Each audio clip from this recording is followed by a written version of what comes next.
a walk down Pico, heard someone shout from a crowd of fed up people, getting told they should calm down.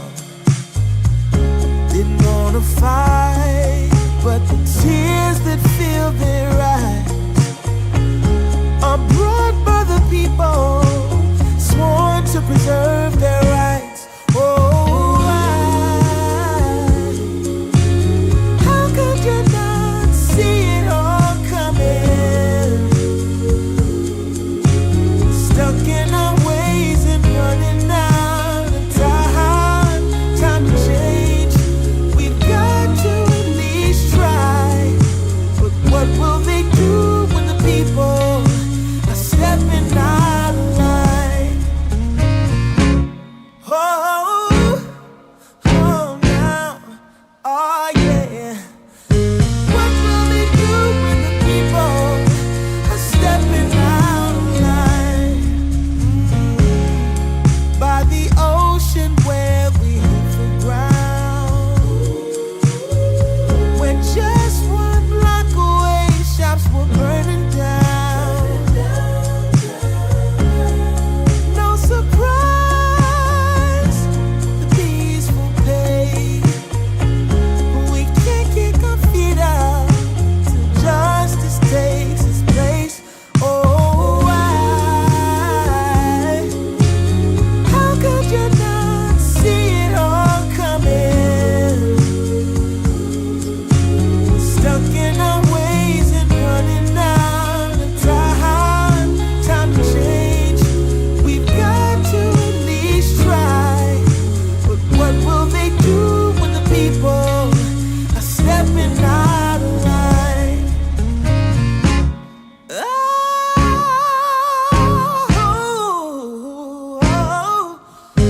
What will they do when the people are stepping out of line?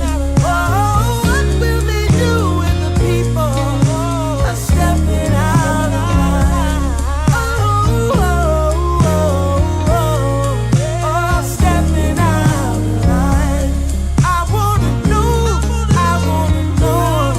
when they're stepping out of line.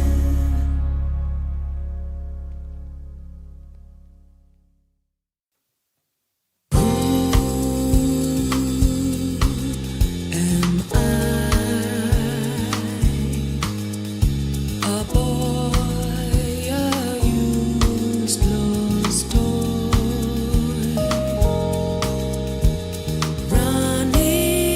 running so scared, eyes wide shut from pain? This fight, this poisoned land of fools and broken dreams. Oh, please set me free. Take me home.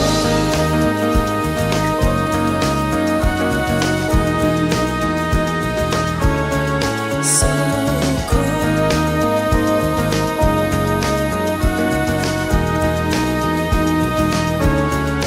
My home.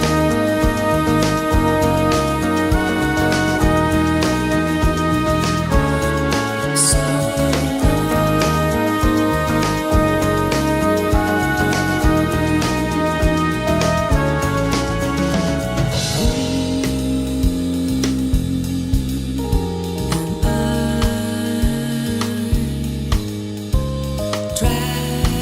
dragging on the floor, crawling, falling, washed up on the shore. This fight we blind.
What you need is love and understanding. Find a heart whose love is true.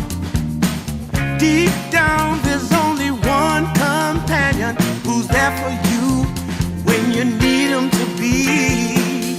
Your heart was broken in 1,000 pieces. So much pain that you've been through. Here stands a man who's your salvation. Just ask yourself, am I ready for you? 100% now. I'm ready. 100% now. Yes, I'm ready. Eyes wide open. I'm ready to move. I'm ready to move. 100% now. Take a chance in a new direction. Any place you wanna go. I don't have all the right answers, but one thing I know, I'm so ready for you. 100% now. I'm ready. 100%. You know I'm ready. Yes, I'm ready. Eyes wide open. I'm ready. I'm ready to move. Well,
sun comes up. We do a dance in the dark. Down the hall, pictures fall. Even the neighbors call. But then you rip out my heart. Every artery, a part of me.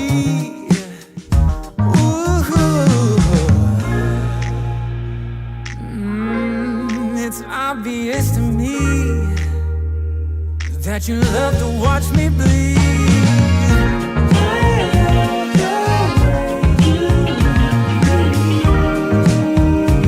But not half as much as I love when you leave. I hate to see you disappear. But I love to watch when you're walking away from me. Walking away from me.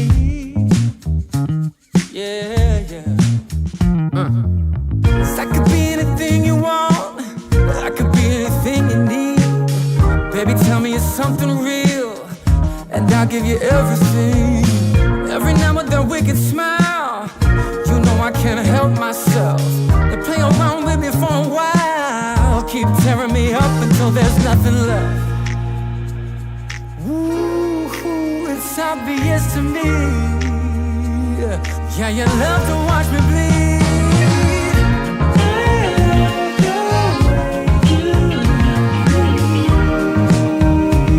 But not half as much as I love when you leave.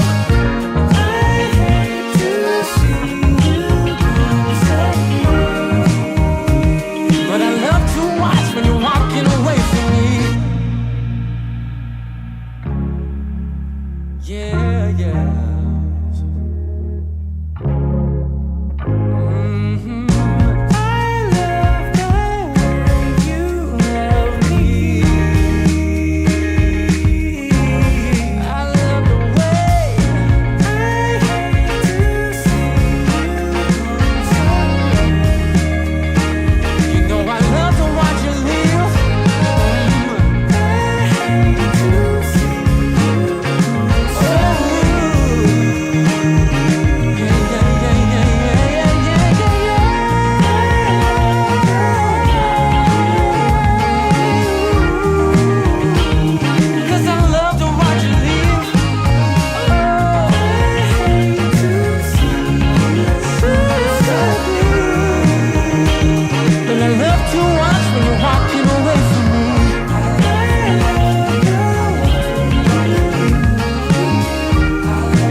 walking by. Something about you caught my eye, yeah. Ain't trying to waste my time, just standing in your line. Gotta take a shot before you pass me by. So you wanna be alone for a minute? Well, come on, tell me what's on your mind. I wanna know what makes you happy. I wanna know, can I make you mine?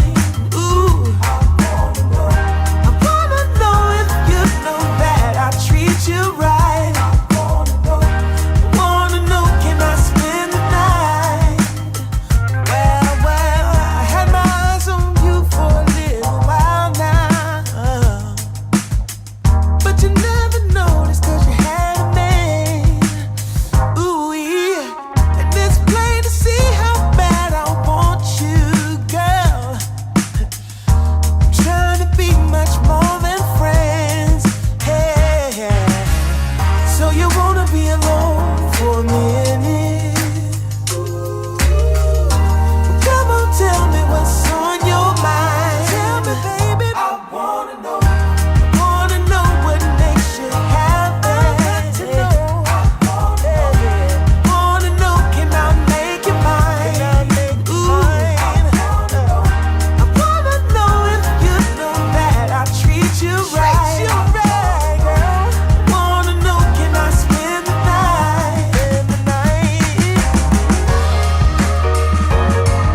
this feeling is good.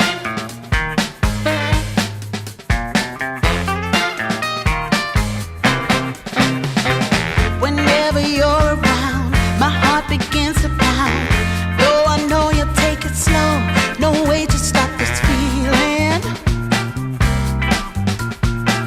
For every single day, whenever you're away, in this place there's a space where I'll be waiting for you.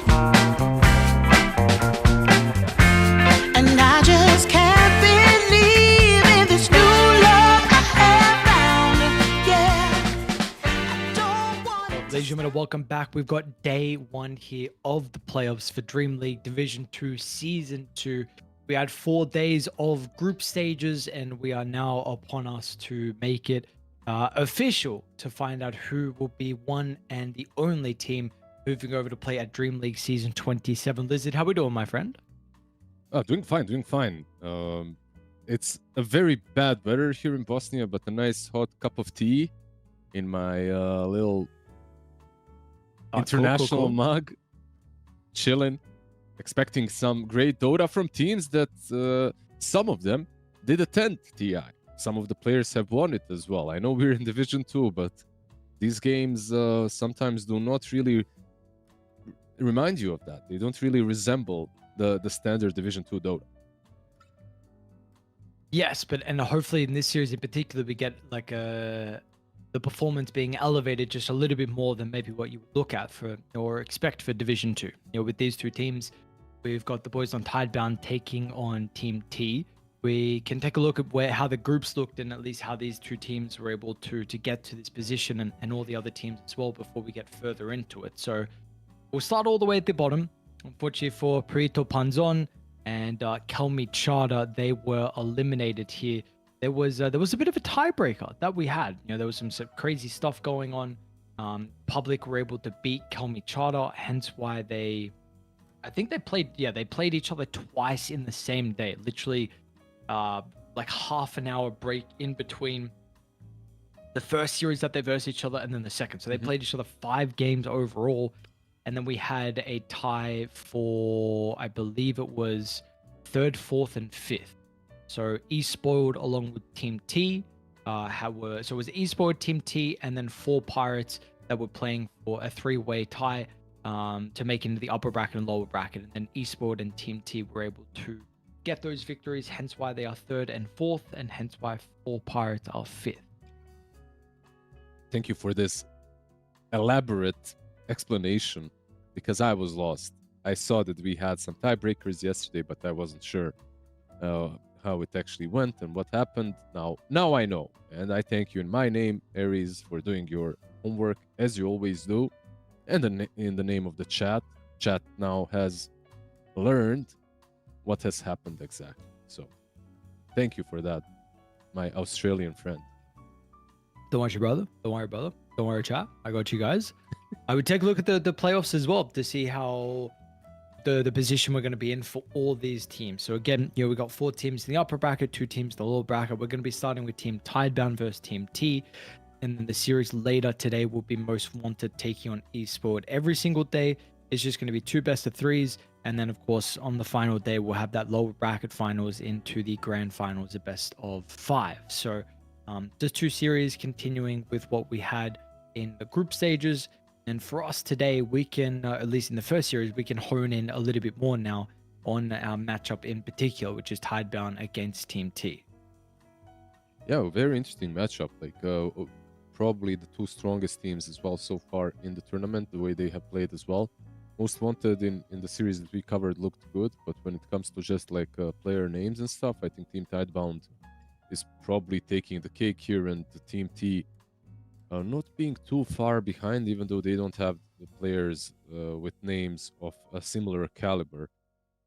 They do have some players, of course, that have been around. You've got Kaori, you've got 1J, right? So these guys have been around the tier 1 scene for some time. The rest of them as well, like they've been these players that are kind of always on the radar. Let's put it that way. They're not necessarily always in the team, but they're always on the radar. And we'll see how this goes. Team Tidebound, they looked very strong yesterday. I believe yesterday, right, in the series that we were casting, or the day before. At the same time, you could see some difficulties that they're facing through the game. I just want to say one more thing. Team Public making it through the dream lives on. Pupan still has it. Like, he still got it. Absolutely, the dream does still live on. We'll see if Pupan and the lads are going to be able to make a run through the low bracket though, because that is, it's pretty difficult for them. They're going to have to win 3 series in a row to make it to the grand finals, and then win a best of 5 in the grand finals to play it, Dream League season 27. I just noticed as well that the next iteration of Dream League's in December. For some reason, I thought it was starting literally after this tournament ended, but no. People are going to get a little bit of a break, so that will be about a month in between Division 2 and then I guess we can call it Division 1 now, or just normal Dream League. So this is what everyone is fighting for $50,000 as well in regards to the prize pool, and we will get to see what heroes everyone is fighting with, as well as we do have Game 1 draft getting underway. Yeah, like you said, there's like not a lot of breaks. Well, in general, maybe for these teams that qualify from Division 2, they have a break because they're not playing a lot of other tournaments. But in general, like, we have Blast going on right now. You've got Valachia literally in a couple of days. It's like an insane season after season. Where are the people that were saying Dota is dead in 2022? That it's absolutely dead and done and dusted, because it doesn't truly feel that way. I think we still have it, more or less. But Team Tidebound, I feel like they still got it. Puck is banned out. They need to find an answer to the Storm and an instant Dragon. So this is most likely a Shiro hero, right? Yeah. Most likely. I mean, sure, like, we can say most likely. We did cover Tidebound and Echo's played. He played a really good DK, so there is that to mention. I'm just wondering, like, sorry, I'm just wondering, like, if you had an option to pick something better into Storm, wouldn't you do it, like, from the mid lane? I don't know. Definitely the Queen of Pain is one that comes to mind, which we see banned. Like, it's either Quap or Puck that we see banned out pretty frequently. Are there any others that you feel like even should have been considered? I think Ember is maybe an option. Okay. Like, is he much better than DK? Probably not. It depends on what kind of a 4 you've got. Like, do you have something that can combo up with the chains? Like, if you do, then Ember feels good. If you don't, then Storm Spirit, if he doesn't die in those chains, it doesn't look as amazing. I don't know. Like, the way I see it is, if Storm Spirit, to me, I was saying this during the recent Fissure event as well. In my opinion, Storm Spirit and Puck are currently the 2 heroes that are absolutely molding the meta. Like, they're setting Dragonet as well is very high up there, but I don't think he is as, how to put it, like, when a DK is picked, it doesn't change the way you're drafted too much. When a Storm or Puck are picked, you need to respond to these heroes. Like, you need to find the right ways of dealing with them. Catch 100% needs to happen. And seeing that these heroes like Shadow Shamans and Lions are not played, it does become a bit difficult at times to control this beast from mid lane. That's why you see like some Pucks or Storm Spirits with Rampages going from mid lane. 10 seconds remaining. And well, last time these two teams faced, Tidebound didn't actually find a way to deal with the Storm Spirit. It was a 8th pick Nature's Prophet, so first pick overall, and then instantly responded with the Storm Spirit. And then, they, in the end, Tidebound, some of their heroes were Void Spirit, which was played as a support, Disruptor, Slaughter, and then DK. DK was played as a carry in that game. They kept the NP mid. But just something like really to remember is the fact that Team T absolutely bodied Tidebound in their series in the group stages. It was like 29 minutes and 25 minutes. And again, that one game in particular, they played back-to-back Storm mid games. He went 12-1 and then 9-1. So there you they go. really struggled to deal with his Storm in both games. For transparency, I did not cast that game with you, right? Yes, no, we didn't either. Yeah. I wasn't there, so it's not like I saw that series, and that's why I'm talking about Storm. It's just that this hero truly is an issue. And Tidebound right now, like you have two very tanky boys, but I feel like Storm in general doesn't care too much about your classic tanks. Like he brings more than enough damage. Even the shard down the line helps with that. No, Pudga. Interesting. Okay. All right. They're cooking. Let him cook. I love Pudge, by the way. I'm a big enjoyer. But could it be? I don't think this is the one Pudge, right? It's usually played as a support right now. We have seen, I think the two of us did cover one offlane Pudge game as well, which looked pretty good. Yeah, that might have been last season. I don't remember. Yeah. Last season, not this one for sure. I mean, it wasn't that long ago. The patch is still the same, right?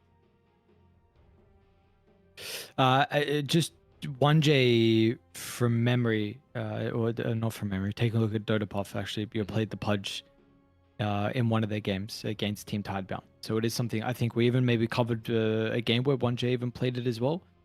In one of the games we followed from them. Yep.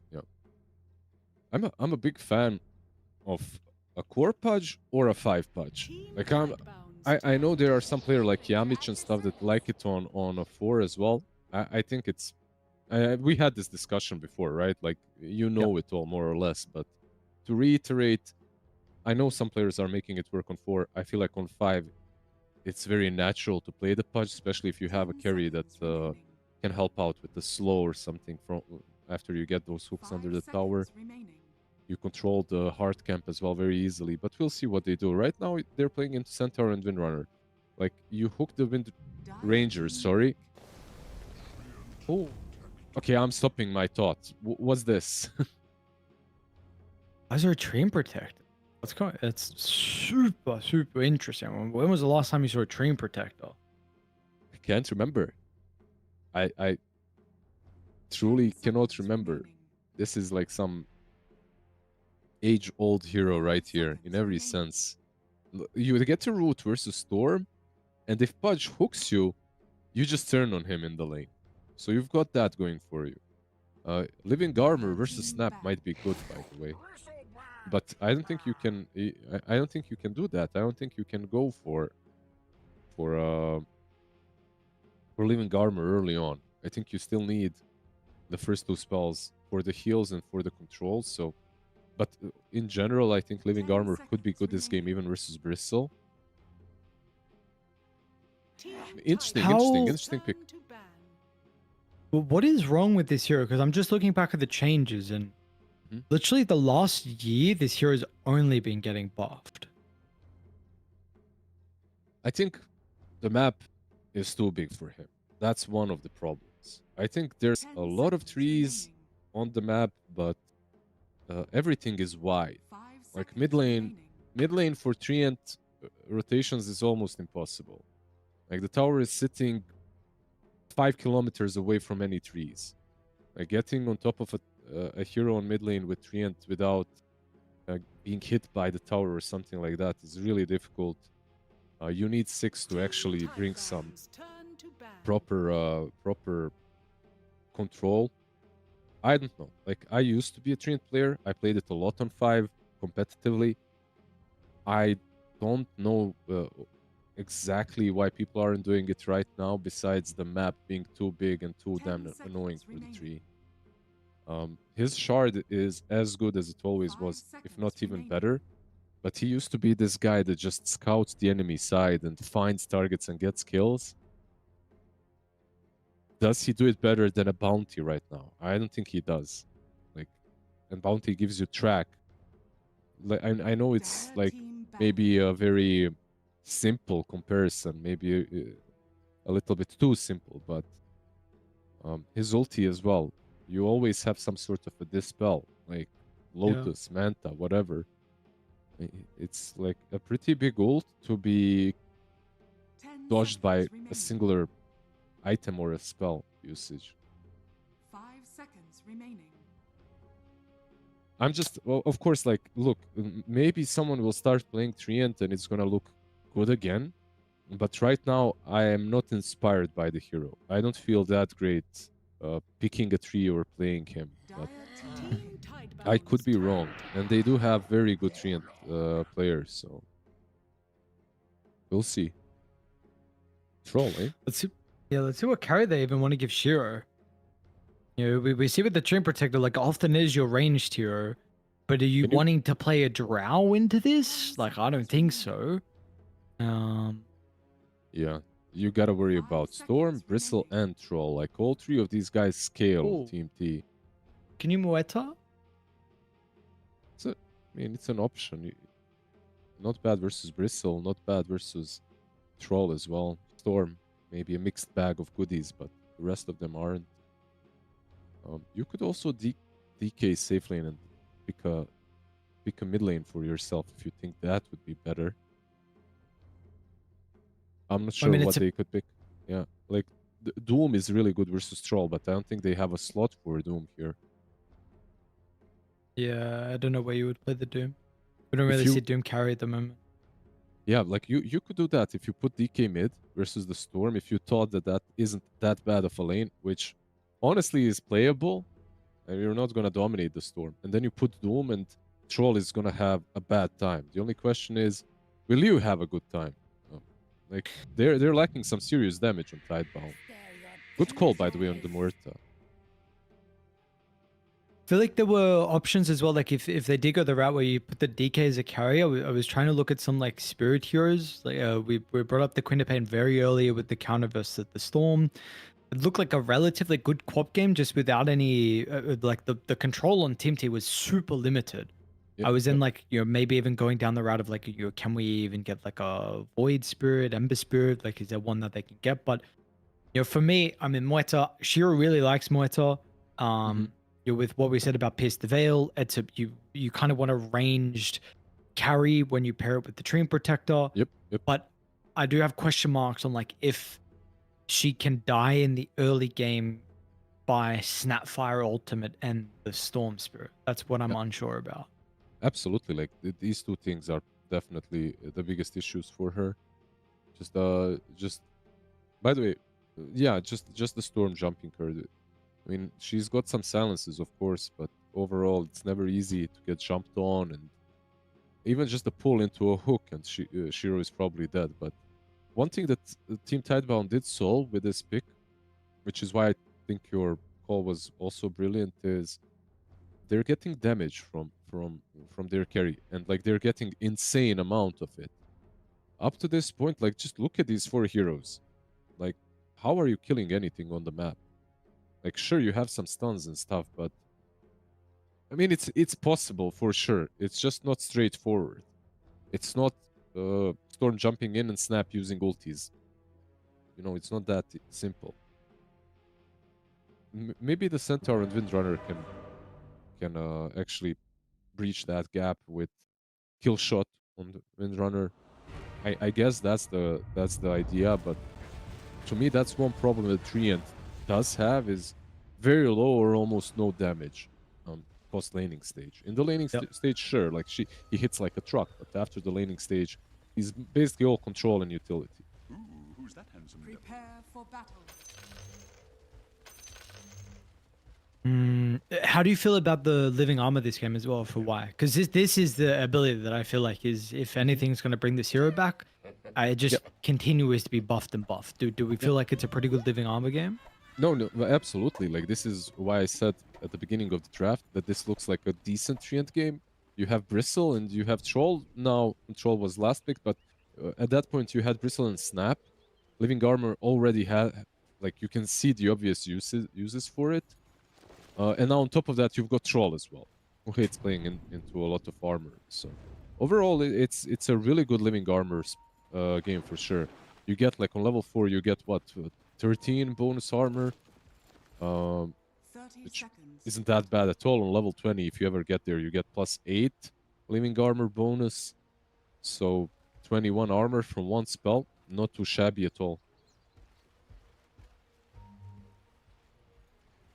Yeah, can have 2 living armors out as well. Mm-hmm. 30-second duration with a 15-second cooldown. So, yeah, I don't know. There could be some interesting stuff. Does feel like this hero needs a couple more slight buffs, but The battle begins. there's the potential for it to break out of control. Hook Nice. attempt. will, yep, not be able to get the rune. Echoes yoinks it. And we're actually going to have 3 bounties. So a bit of an interesting split for Dire where Shigetsu played super defensively in his own safe lane. So was a little bit concerned maybe that they were invading into their own jungle. Yeah, they were counting on the hook. Realistically, level 1 is much stronger on Radiant, so you didn't want to fight that.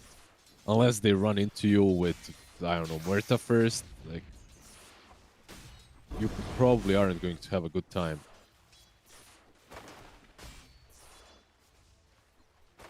How do you feel about the lane setups overall? Is there one side that you feel like is going to come out favored with the 3 lanes? Like I said, not the biggest fan of position 4 Pudge. I think position 4 Pudge as well into a Treant isn't that amazing.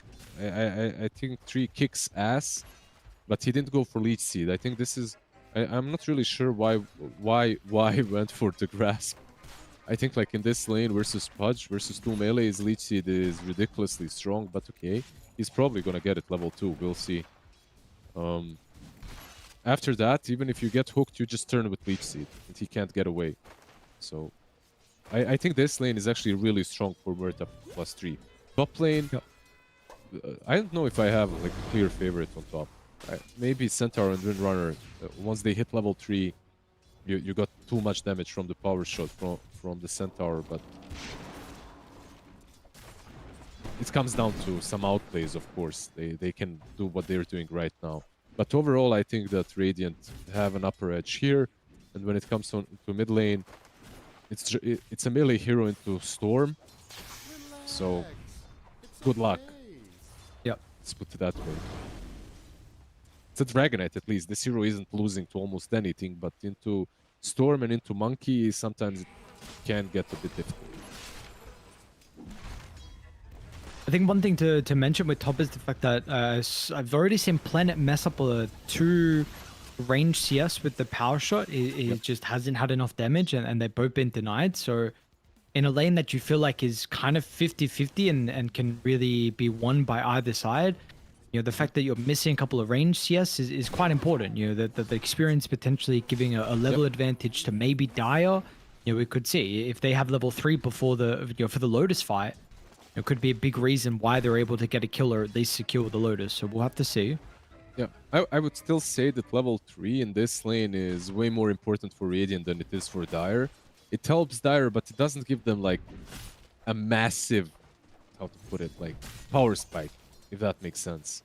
Yeah. Usually, like a troll with level 3 or a troll with level 2. I mean, he's definitely stronger, but you don't care about it as much. Bot lane, by the way, he did go for armor. He didn't go for Leech Seed. So what do you make of this then? Is this just you're looking to play the lane a little bit more defensively? You wanting to even help globally across the map?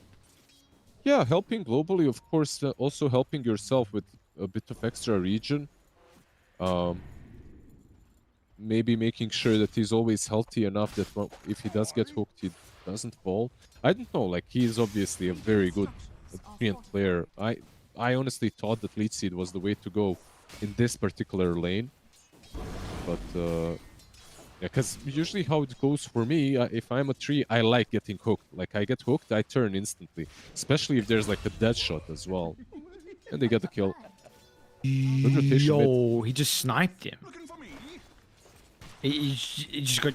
Okay, your planet, you messed up a little bit with the range, yes, but that's a hell of a way to make it up. The first blood as well. I saw him rotating for the rune.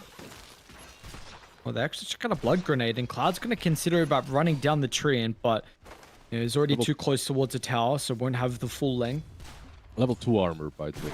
So this is probably just making sure that Bristle doesn't annoy you as much as well, right? Like you get that armor into a physical hero, even though he is annoying this Muerta quite a lot. Dude, like he's gonna just die. What? What the hell? Look, Well- there was an option to move back. I'm just gonna put it out there. Unfortunately, Y ain't going to be able to move back. These Quills with the null, he's got plenty of regen to be able to keep them spamming, and Cloud's got a double kill at the start. I don't know, man. You know what? I was acting all nice and generous before. I think this lane shouldn't be lost this hard. And now look at the side lanes. Like, you're able to manipulate another lane now because of how bottom went. Who's going to be ganked from 3 heroes? XN moves on over. It was Sis. Maybe he wanted the bounty rune as well, but he's going to be happy with getting involved in a kill nonetheless.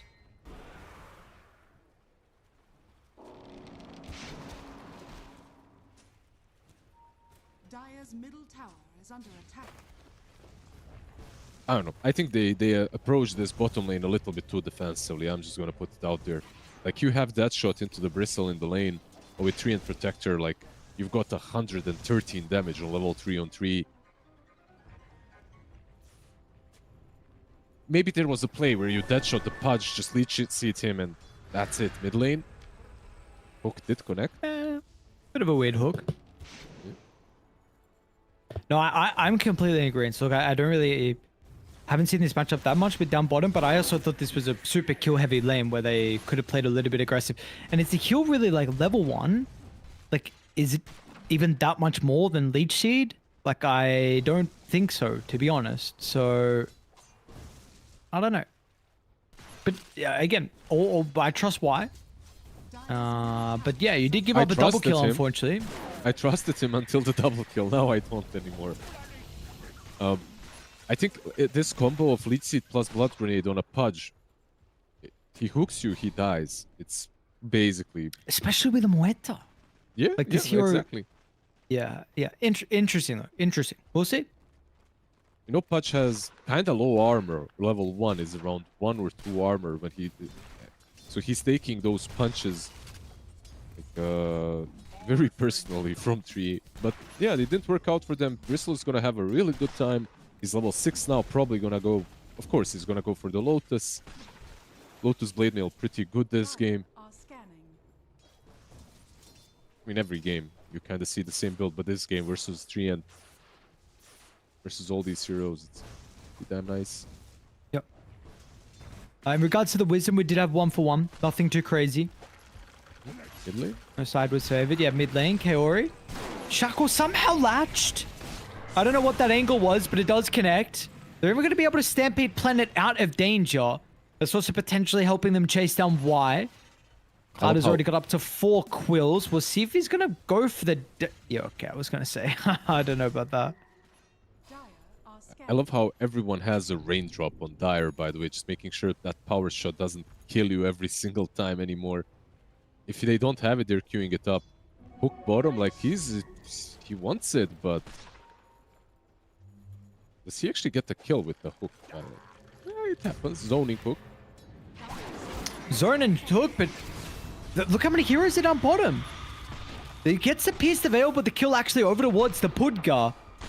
And is he actually going to be able to survive as a result of this? The Storm Spirit really didn't have the greatest mana. Exen's... Oh, Kaori got the snipe. Nice use of the Absorber. Just got a slight glimpse of him. The last step of him trying to enter the tree line with a Bristleback almost getting bursted down as well. So Planet, 3 points of the power shot. Unfortunately, but the kill shot's not enough. Let's see if he can go for his own snipe. Go for it. Come on, it's just worth it. Oh, we scanned, but it's wrong. Still snipe. Come on. Go. Oh. No. Dire's top Yeah, tower close. is under attack.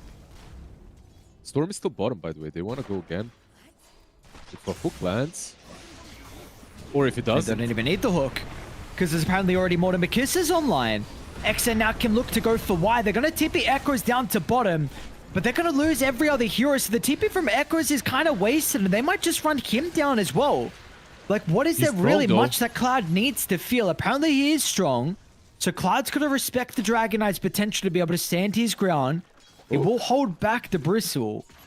Nonetheless, though, it's 3 pretty easy kills that Die get. You would have loved the Storm Spirit to be able to live the tail and survive with some galvanized stacks, but nonetheless, I mean, they are licking their lips at all the golden experience they're being able to pick up. Yeah, not too bad, but Centaur took top tier 1 tower. He's moving mid now with the Troll Summoner as well, so they are getting something out of the map. Gonna lose that Troll, unfortunately. Dismember. Has he got Stampede? Looks like he does, but the chain control is going to be perfect from Kaori. They're the moves are a bit Tower has been denied. strange, I gotta say. Like, just using the troll and being around is fine, but overcommitting is, yeah, maybe a bit too much there. Pudge will be queuing up an Aghanim, by the way, right now. That's what he wants. Blink. Speaking of the Pudge, he's looking to walk up the high ground into Echoes, but Echoes, he's going to be pretty vulnerable to the damage that XN's pumping out. Nice timing out of the Vortex. Good armor. Looks to minimize some of the value out of the Stampede, but he will zip on straight into the Overgrowth. So with the armor, it wastes a bunch of time, meaning that XN has to go a step too far, and that, in the end, is his ultimate demise. That armor actually did, like, I was maybe questioning it up to this point, but it did a lot in this engagement, at least. I'm kind of still questioning it, don't get me wrong, but it did help out DK survive for long enough for them to turn that fight. Bottom lane. Well, Echo's actually going to look to jump over to the right side, but the defensive hook and the cookie Kaori might be able to get away, but Cloud, is he going to be able to have a similar fate? It looks like he too will be okay. Now Shigetsu's going to try and charge wide down. Here comes the kisses. It's just 1 kill, Is under attack. but it might help secure the tower, importantly for Dire. It is a lot of heroes down at this Storm? southern side of the map. Storm's going to zip straight into the Dragon Tail. They've got the stun as well. Follow up and Storm's gone. This So in the planet- previous series that Storm played versus Team Tidebound, he had 2 deaths combined in Game 1 and Game 2. He's already up to 4. Coming for more. Echoes. I mean, the damage from the DK along with the Wind Ranger at this stage of the game is ridiculous. His power shot with all of the damage early on, I mean, it is seemingly like it's catching them by surprise. It looks that way. It truly does look that way. I was really worried about their damage output in the mid game, like exactly at this stage, like 10 to 15, maybe 17-minute mark. But Planet is single-handedly making it work. I mean, literally, all he needs is a ton from the DK and they get the kill. They kill the Storm that way, they kill the Pudge that way. All the kills that they're getting are getting exactly that way. Cool place.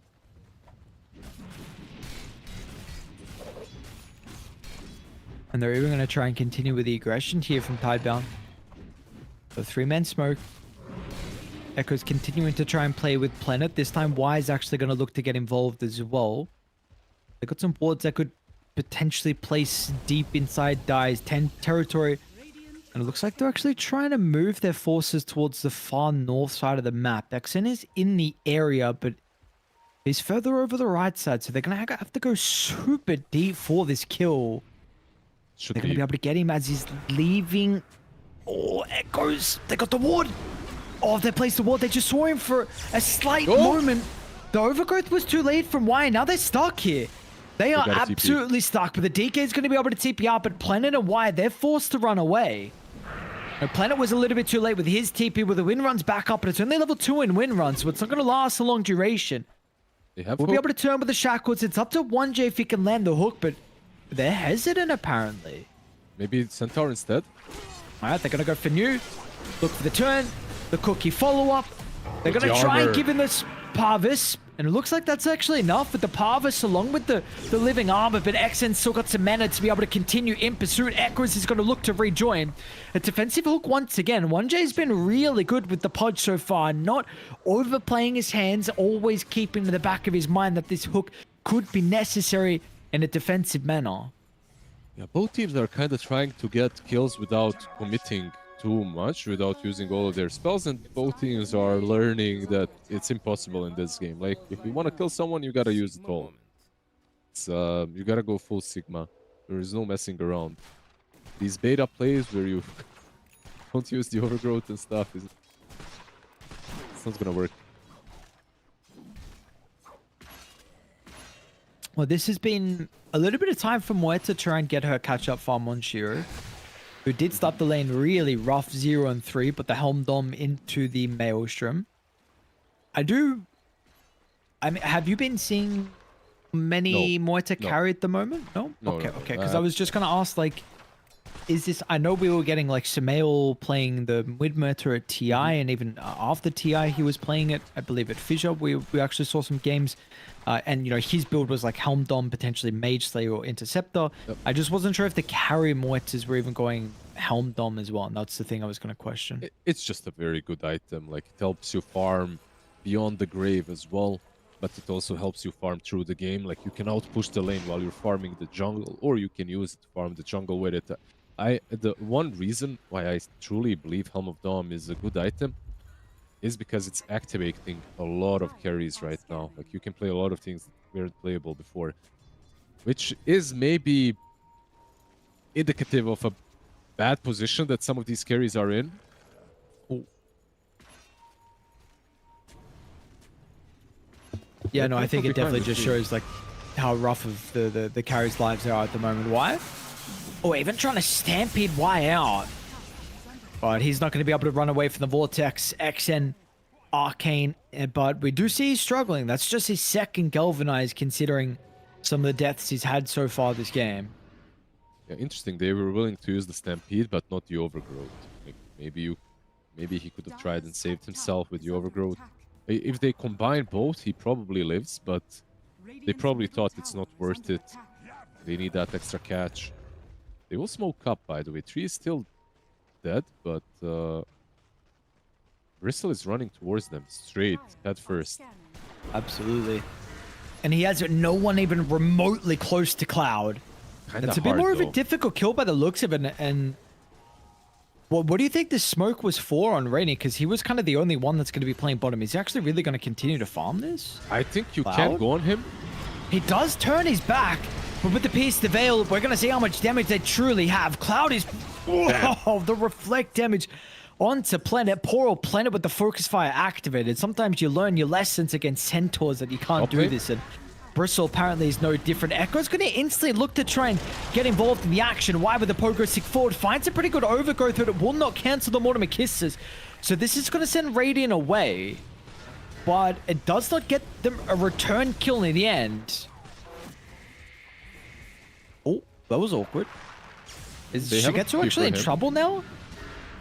He's going to do his best to try and disrupt the blink from Echoes. We'll be able to do so thanks to the Whirling Axes.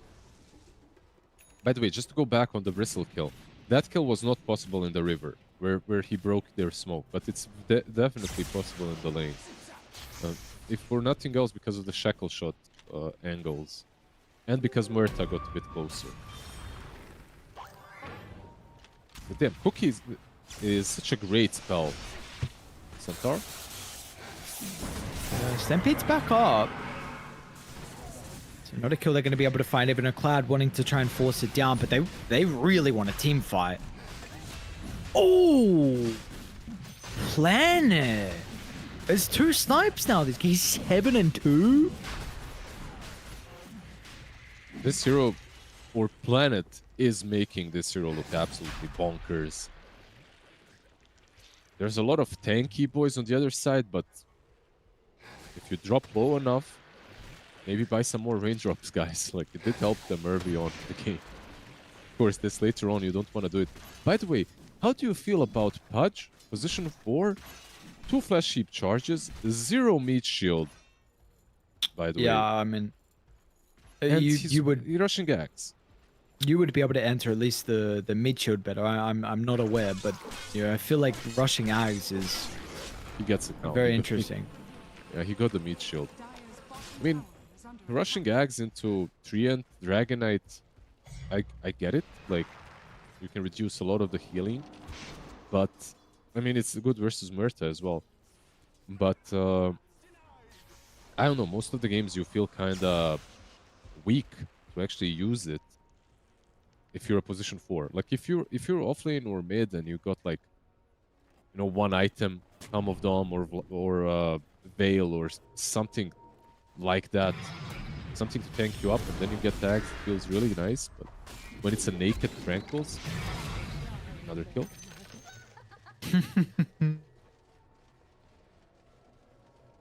You got to give props for all the hard KS that the Wind Ranger's done. Wanna contest. Moving top for the Tormy.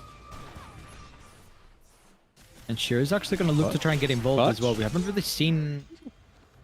Oh. Power shot? Power shot? Ah, misses.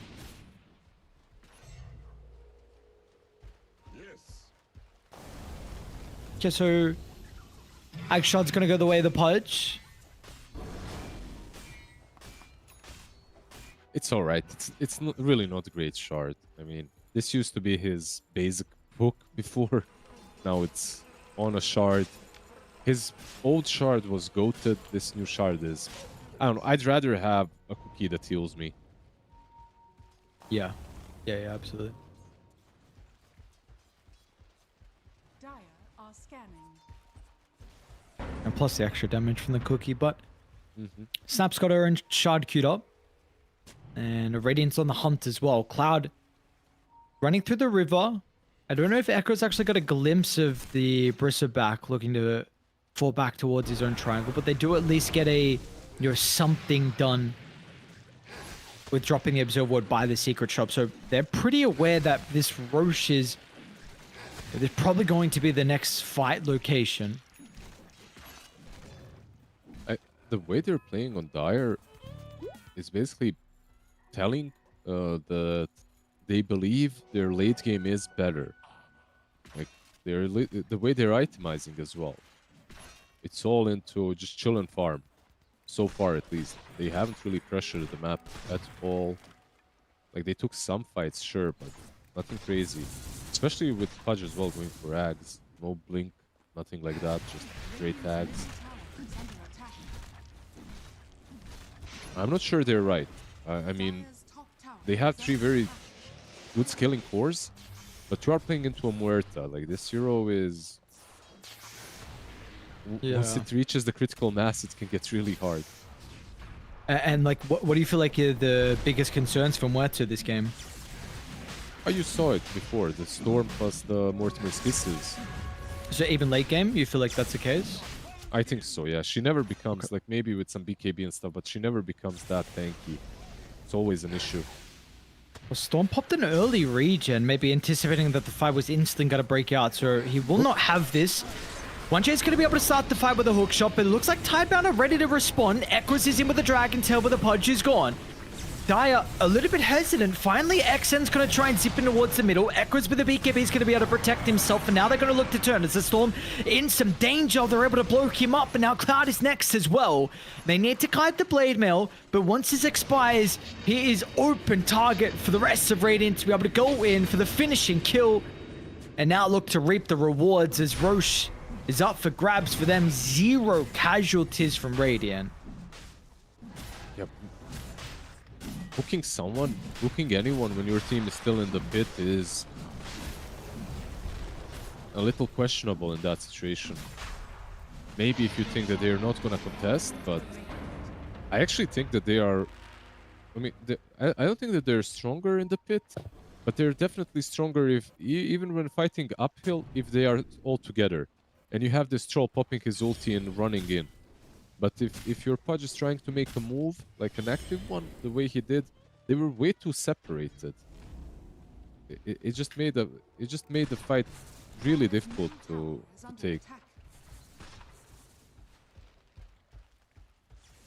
Sometimes the hooks grief you. What can you do?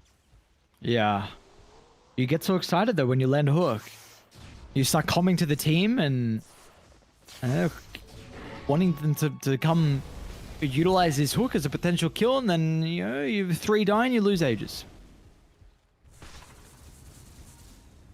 They did try to smoke out of the pit, by the way. That's as well. Like you could see that they started doing it and then they smoked out, but it didn't really work out in the end. They have an Nags on Pudge, so we'll see. Are there any BKBs? Like Storm is buying one. Aghanim's actually on Troll is really good this game, so just gonna get that. Actually might be game changing when I think about it. Dire are scanning. The Ags on Troll. Yeah, like Radiant's top tower is under attack. for the offensive or the defensive axes. Like both are really good, right? Like if you use the ranged ones, you can dispel, Radiant's I middle believe, the living armor, right? Like if you use the normal ones, you can dispel yourself and continue hitting. I think it's really good, yeah. Once he does get it. Does this hinder his build in any other way though? Because it does seem like a. Is it like a too early of a scepter? Because we don't really see it in all of the trolls builds. If Ags is really good, trolls can even get it like second item. Doesn't even have Okay. to be the third. But Jump in, echoes. Found an opportunity onto the Pudge, who does have some reinforcements playing over towards the high ground. But it looks like they're just going to have to sacrifice the Pudge. This is the team fight that they're not willing to take. Shigetsu was nowhere to be seen, and XN was also farming this top wave. Dire's middle yeah, this tower is under like the thing I was wondering. You get the Ags on Pudge, but you're a 4 Pudge with 2 kills, 2 flash sheep charges that is mid lane. This is a bit more of a difficult kill. Or maybe Is it's it? not going to be the case if they're able to chain control him before the blade mail is activated. Dire's middle tower is under attack. Huerta is really dealing a lot of damage right now, and she isn't even fully stacked yet. It's just the Mjolnir and the Pike. Dire's And middle they're in tower full has control fallen. right now. Even though only 2k ahead, I feel like they're in a pretty decent position until the BKB and Ags is up. Ags is up on Troll, so that's one step. The next one is the BKB on Storm. Radiant's The only top problem tower that is might under occur attack. with this Aghanim's build on Troll is what happens if he's instantly silenced, right? Because DK does have an Orchid. He gets jumped, he might be 100 to 0. Yeah, you don't really have many opportunities to be able to save him. I mean, I guess you Lotus on the Bristleback, but Radiant's middle tower it seems like Bristle has kind of got his own problems that he has to be concerned about. Just gotta make sure that that Lotus is ready. But like you said, there's just a lot of things to worry about. It's like overgrowth, Dire's it's bottom silences. tower is under attack. Not very simple to keep it unused. Are they trying to set up on Shigetsu top lane? You went Shiro. Planet's even going to come through the portal as well. Gets the silence of the Shakus. Shigetsu will have an opportunity to activate the battle trance, but he is just tickling the Centaur, which is a massive problem. I mean, if you are already seeing the lack of damage coming through for the Troll Warlord on this target, you know, it's not going to get any easier now that the map is going to continue to shrink with the ages that Radiant have. Now, it is going to be out for in the next 20 seconds, actually, so maybe Radiant won't play as aggressively. Yeah, once that Aegis is reclaimed, then perhaps you can make a play. Killing the Muerta between the Aegis reclaim timer and the BKB purchase timer would be the best play. So I expect them to smoke up. They're going to go on Still Cloud. though, yeah. Oh, Maybe that's just what trying to this is. force some reactions. Planet's looking for an angle around. Tries to get it with the creep, but not able to do so. Nonetheless, it pushes Cloud away from defending the tower. Attack. And they don't have to commit too heavily and waste too many spells.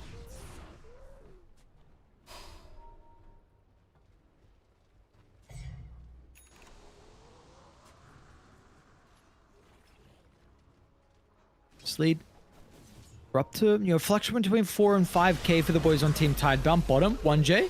Udga? Yeah, not really going to be able to go to the Dismember as soon as New was able to activate the Blade Mail. He's trying to dance through the tree line, but they had a lane ward that was already set up, unfortunately, for the Pudge. Meanwhile, I'm hearing a BKB. XN uses the defensive one to get away from Echoes and now wants to try and Vortex over towards some Wetzer with the Monoba Kisses coming through from the right side, but they weren't able to hold it in place long enough to get much value out of the Snapfire ultimate, so This is a little bit wasted. No BKB on the Storm, no Mortimer Kisses, and now they've retreated back onto the high ground. So a position where they thought they could defensively set up a formation was not going to be the case. They'll now ping out. There's a vision up there, but it's going to cost them 1 life and potentially a second as well if Planet can find the shackle. Dire's bottom tower is under attack. That was a big usage, by the way. Like, even though, yeah, sure, you die and it doesn't matter that the spell is on cooldown, but I really feel that they need to use the kisses to perfection this game.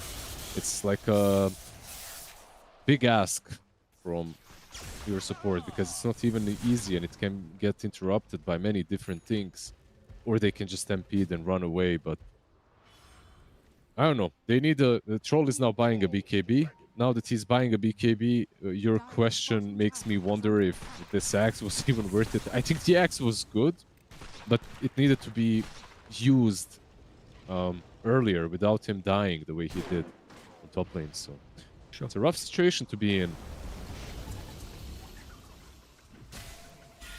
They did smoke up. Like, this is the smoke that we discussed a bit earlier, but the BKB is already up on Murta now. It's slightly different. By the way, Ags on this guy that just got the Aghanim's shard. He's gonna buy Ags and... Okay, it just arrived, so... Radiant structures Yeah, are he's got fortified. Blink, he's got Ags. Good luck killing Murta. Yep, that's the problem. And she can just be put on the back of the cart and just actually run into the middle of the fight.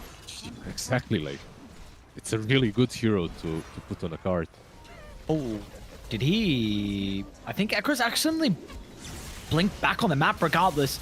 They're still going to try and get the initiation. Storm slips over the middle of the team fight. There's going to be a hook as well that catches the DK, but he was able to activate the BKB, so Ekros is going to be fine. Turns over towards the Pudge, but the Pudge is falling low, protected with a cookie momentarily, but meanwhile, in the middle, the fight is Muerta, and we just see how much damage she's truly able to output. They got some big goddamn problems. Shiro, uncontested, untouched, and it seems like that's going to be the case for the rest of the game. Yeah, they're just going straight for Storm as well. Do they have some vision on him? They don't. They just are guessing where he is at. Dire's top tower This is fight, under by the way, it truly wasn't perfect from Team Tidebound. Like, the way they set it up, I feel like it was maybe even a decent start for Team T. But at this point, it truly doesn't matter anymore. Like, the cart was sort of more or less wasted. Stampede just to get on top of the DK as well, and then it wasn't even necessary in the end. And that kind of paints the picture, right? Like, one of these big spells wasn't even that necessary, and you still win the fight very easily. Troll has 1, 2, 3 rapiers queued up, so like, these kind of games do get to Troll players. I get it, you know.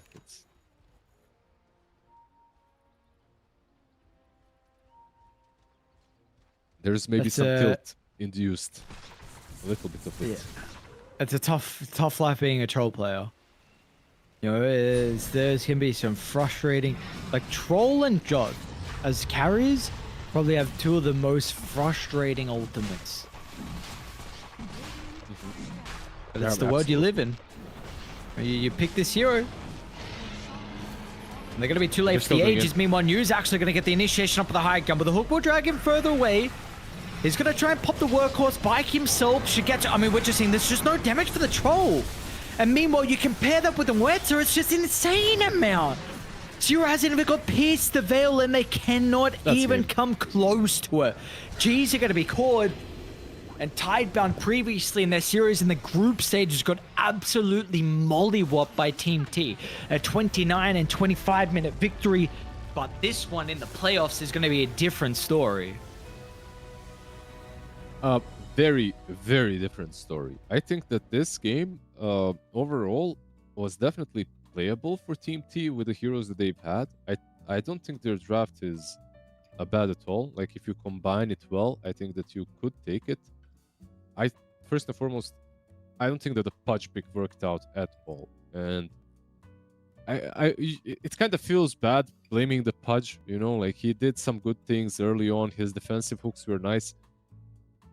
I'm not sure what forced him into going an Ags first, because I think that they also needed to play the tempo. And if he goes for Ags, Storm has no one to play with. Like, it's literally like, if you buy a Blink on Pudge, I think that there is still some outplaying options. Like in the mid game, you can, like, let's say about minute 20 to 25, you can make some plays. You have Mortimer's Kisses. But if you're farming an Aghanims, like, you have Bristle that's farming, you have Storm that's farming, you have Pudge that's farming.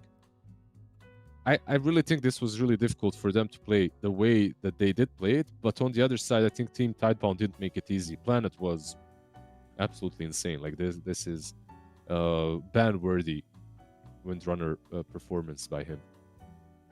It's just crazy taking a look at the player hero damage, honestly. At 30 minutes into the game, Troll had the least amount of damage dealt. The highest on Dire was the Snapfire, which, you know, I mean, kind of okay. You can expect a lot of damage from this hero just with the spells. But that's, it was literally, again, 30 minutes. Lowest is the Troll, was 6,500. Treant Protector was 6,800. So only 300 difference from a goddamn Treant Protector, who you were saying, like, your big concerns about this hero with weakness and damage. And then really not that much ahead of them was the Storm Spirit, who had 8,800, which again was insane considering the previous series that these two teams faced. XM, 2 deaths in 2 games. One game he went like 12-1, the other game he went like 9-1 versus Tidebound. So, you know, this is a completely different story where XN is unable to put the team on his back and get them to a victory. And, you know, we're going to see if he can, you know, maybe make amends and come out strong in game 2, because Tidebound, they are absolutely swinging for the fences here. And what a performance from them. 33 minutes, they'll get the game 1 victory, and put themselves in a competitive and you know, of course, in the front running position here to make it a potential 2-0 or 2-1 victory for them if they're able to continue this. But TMT want to make sure that it does not continue. We're going to have to find out if that will be the case. First up, a break. See you guys very soon. Sure gonna be a cold winter, baby, without your loving around. I will be waiting until you come back home. Sure gonna be a cold winter, baby, without you here with me. So come back. Don't keep me waiting. I need your company. Ooh, I know I did you wrong.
she sees in me.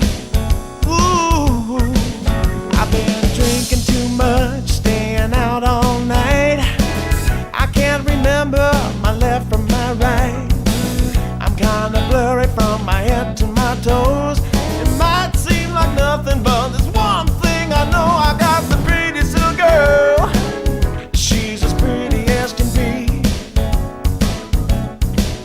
But what I don't understand is what she sees in me. Oh yeah, yeah.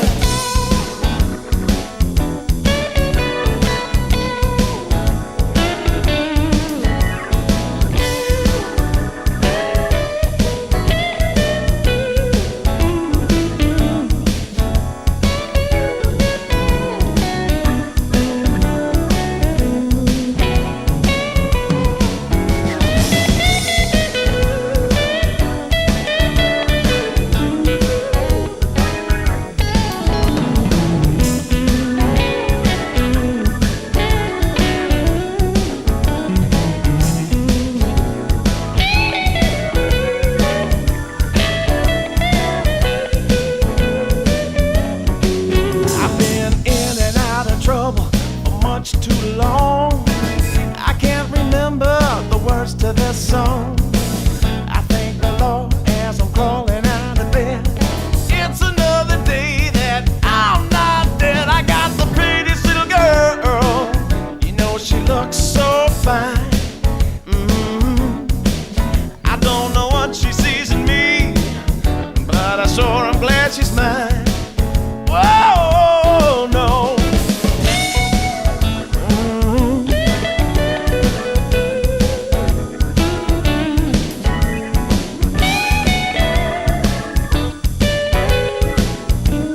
Oh, yeah.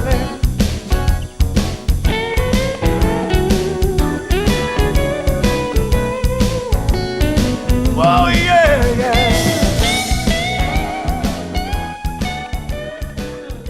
Well, a good start from the boys on Team Tidebound in their pursuit to make it through the playoffs and play at Dream League Season 27.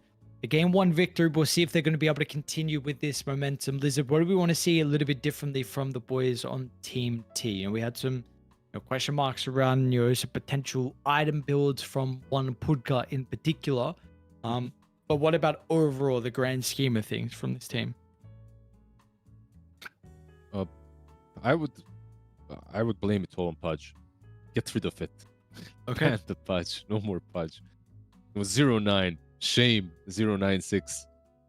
But yeah, I mean, it's all jokes aside, they had some different issues. I feel like they played a little bit disconnected.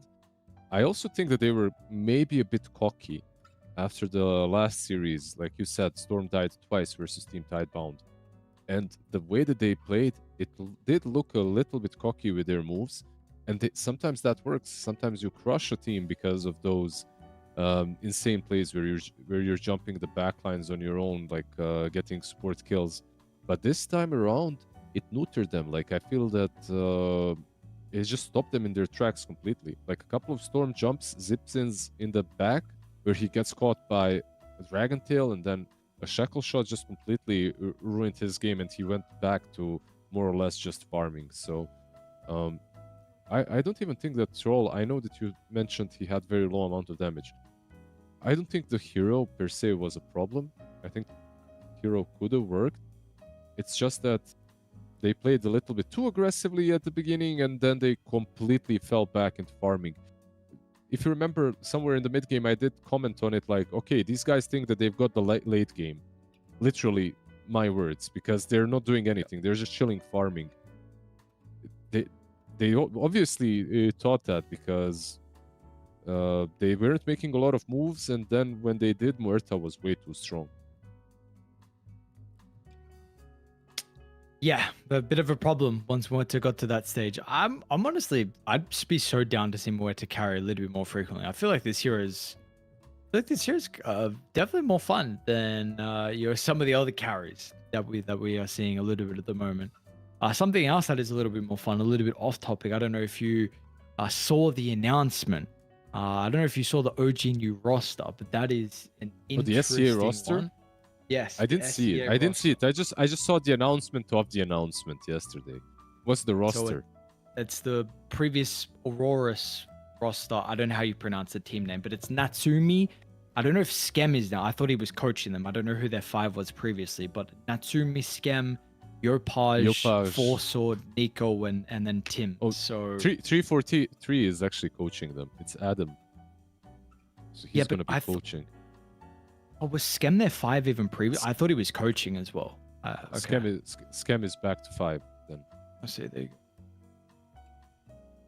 Interesting. It's crazy. Yeah, I mean, we did see Fnatic go from Europe to SCA, and now we see OG doing something similar as well. I mean, they have a lot of fans in SCA. I remember when we were doing one of those Monkey Business podcasts in Kuala Lumpur, it was just absolutely packed with their fans. So, yeah, I think good for them. Good for them to get a roster that is, because what I wanted to say is they've been having a lot of roster switch ups and a lot of roster changes, trying to like do the OGC thing where they build teams, and it has failed over and over again. Like, these guys have been having a really rough time. So maybe adopting a roster like this that is already formed is a bit better. Hopefully, yeah. Hopefully we can see some success from them, because that would be very exciting. This is C's year, potentially. Your OG's year to bring it back, but who cares about them right now? They're not playing in Division 2 in Dream League, so we don't need to worry about that just yet. But it was exciting news nonetheless. But maybe we can see one of these teams rise to prominence in regards to Team T or Team Tidebound, for potentially Tidebound to be able to make it back, because these are some incredible names on this roster. Like, again, TI winner, like you said, in Y. Who's even coaching Tidebound? It is Yao coaching, so that's a very, very old name as well. I mean, this is a legendary Yao for LGD, and he's kind of come back to coaching a little bit recently when he was coaching like the X Team Zero stack that kind of became Tierlements, I think is how you pronounce it. But yeah, we want to see Tidebound in China in general be competitive, and this is where you start. You got to make it through Division 2 to play Dream League Season 27, and then have a good run from there to place high in EPT points. They kind of did break our hearts, by the way, in at TI. All the Chinese fans, like, they were so hyped because the group stage was incredible for them, and then they just fell apart and lost the first games in the playoffs, more or less. So, kind of rough for China fans out there. But Tidebound looking strong in this series. Game number 1 was pretty good. See what it can do in game number 2. Let's see if Team T adjusts the bans at all. I think Planet had a fantastic Windrunner game, and Wind Ranger. I'll never get used to Wind Ranger, I swear. But maybe he can recreate that magic in game 2. Well, let's hope so. For Tidebound, they're hoping so. For Team T, they're hoping that that's not the case. We'll see what the changes are going to be. And let's see, again, previous time they faced each other in this position, Tidebound, they opened up with the Nature's Prophet, then Team T responded with the Storm Spear. We have been seeing a lot of like Primal Beasts to protect the Nature's Prophet. Maybe they Primal plus Storm, although that's already a lot of protection for an MP. Pango, there would be Storm, and then the Dino as well. So maybe that's a couple too many bans. We'll have to see if they even just shy away from the Nature's Prophet as a whole, or if it even gets banned out. Yeah, you remember the games that we were covering, the Prophet being played by Mid1 before he wasn't able to join Mao's on LAN. He was crushing it, and now he's crushing with the Prophet again after a couple of weeks of not playing with the boys. I mean, I still believe that hero on mid lane is just absolutely insane. I obviously have to acknowledge that there are teams that have found ways of dealing with the Prophet mid, but still, like, you gotta do everything perfectly, I feel like. And Prophet just, He's like, la da dee da da, I'm gonna TP to the lane and kill someone, get an earn charge. La da dee da da, I'm gonna do the same on the other side. It's very difficult to play against. What do you make of the put get ban? This seems a little bit interesting, no? Definitely. It's a really good hero into Naga for what it's worth. If it's a 4, like you keep your distance, the hooks are nice into the song down the line. It's also not that bad with the rot in the lane itself. If you have rotting core, like you hit for quite a lot of damage as well. So yeah, you kill off the illusions.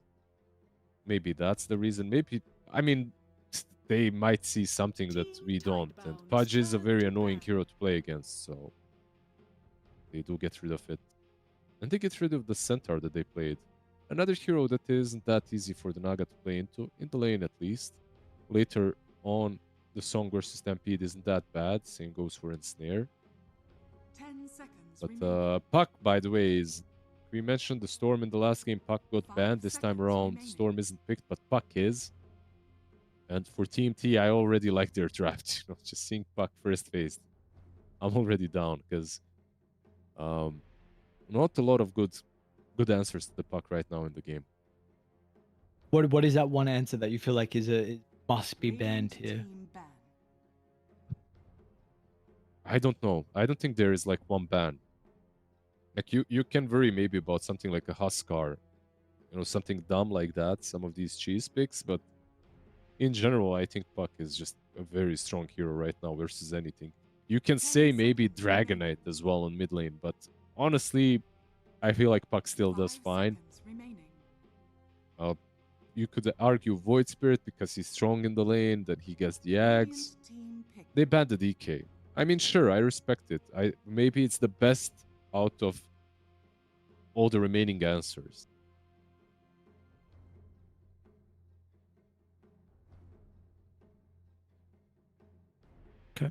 Let's see what Team T look to try and do to help prevent some of the value out of the Naga.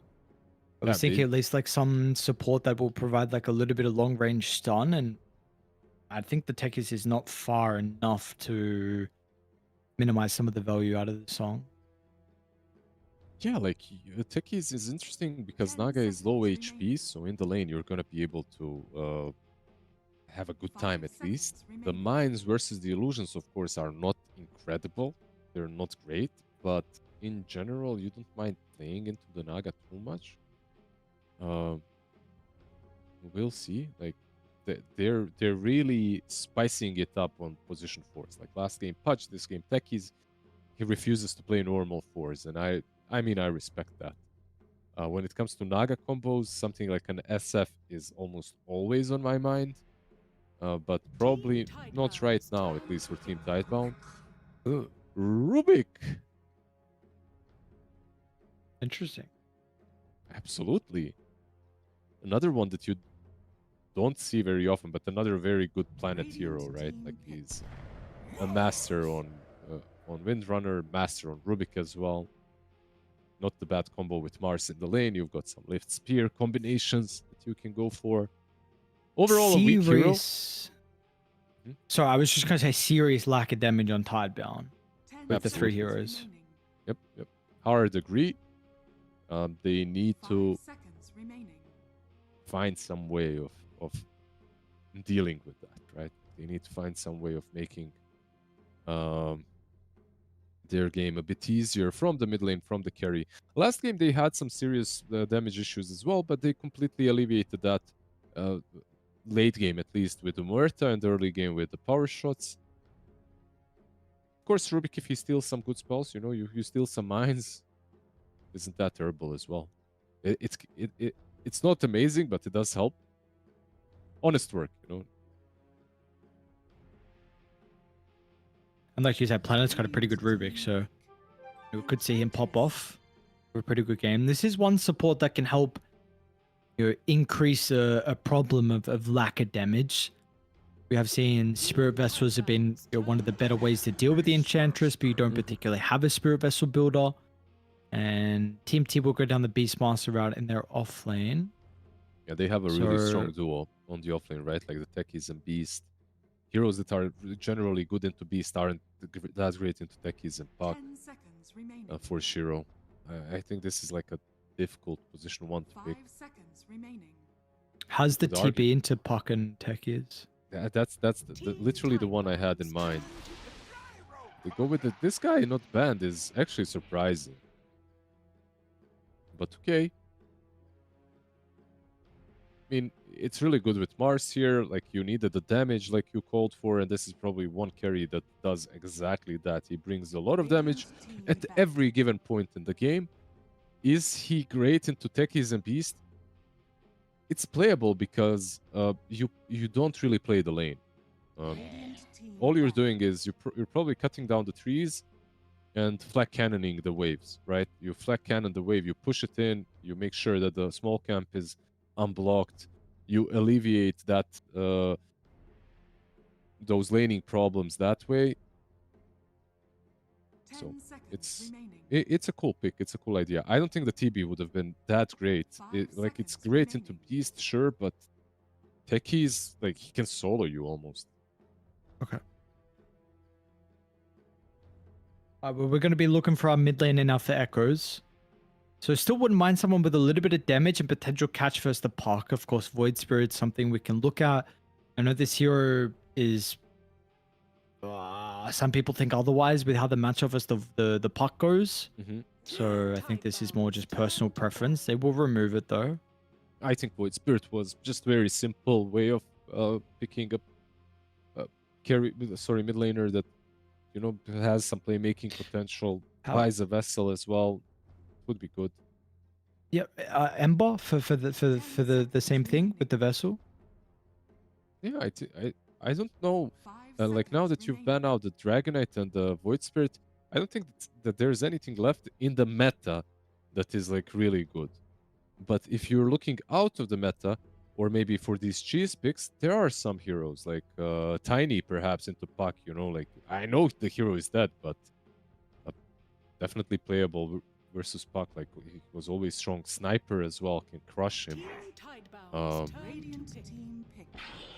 Brood, by the way, literally was on my Okay. mind. I wasn't gonna call for it, but I would, for some reason. I'm not gonna BS you here and say that I was some mastermind. I don't know why I thought of Brood, but I did. This was more of some of like 10 seconds remaining. just a feeling thing, nothing more. Okay.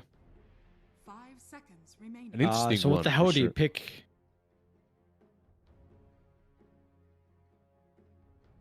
Is the I don't know. sorry? Is the Brood mid? By the way. I think so. I believe so. Yeah. Okay, so it's like an Orchid builder into the Puck, right? Like, that's what you get. Most likely, it's gonna be an Orchid build, I think. Maybe it's the Mars mid. I actually don't know. I'm not sure. Is Brood good mid at the moment? You may now select Let's see your what they do, heroes. because I think there is some potential to switch it up. Nah, I knew he's gonna be playing Mars. I have seen some Brood safe lane recently. I have seen very few Brood Mothers mid. How good is it into the Puck? I'm not really sure. I feel like Puck still deals a ton of damage. Is kind of elusive. We'll see. It's definitely a different kind of hero. We don't get it's like out of the box, right? Like, this is what I said. There are just no great answers to the Puck right now in the pool, so you have to be a bit creative with these mid lane picks. Well, what are your thoughts about the Team T draft? I'm intrigued on what your thoughts are before I say mine. Team T, I think their draft is very solid. I think it's straightforward. Like, you have even Beast into Brood, if he goes for Aghanim's down the line, I think is a really good hero into Brood. Like, you have Lifestealer in a strong lane. You have Lifestealer into Gyro, which used to be like a counter back in the day. I'm not sure it works as well anymore, but it's still pretty strong. I like their draft. I think this from Tidebound was creative, but from Team T was very straightforward. Like, your lanes are good. Enchantress into Rubik also feels great. Yeah, in general, I think that their lanes are set up for success once again. Do you have any concerns on how like the early game can look for Team T with their ability to make plays across the map? I actually don't.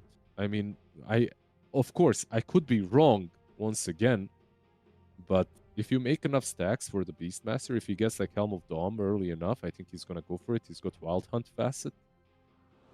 Like you go for an early Dom, like you have so much damage, so much playmaking, like Enchantress with the rotations as well. We've got Puck Techies. Like the way I really liked your draft, let's put it that way. But if you mean early, like laning stage, if the Brood can make some crazy things happen, then sure, like maybe you can't rotate because Brood is hitting your tower. Prepare for battle. And Echoes gets a very early Orchid, and then he starts rotating, messing with the lifesteal, messing with the puck. They're not defenseless on the other side, for sure. I just feel that Team T's draft is maybe a little bit easier to play, let's put it that way. Okay. All right. Well, let's see if the ease of execution is going to be there for the boys on Team T, because they need it right now in a game like this. You're one game behind in our upper bracket round 1 best of 3.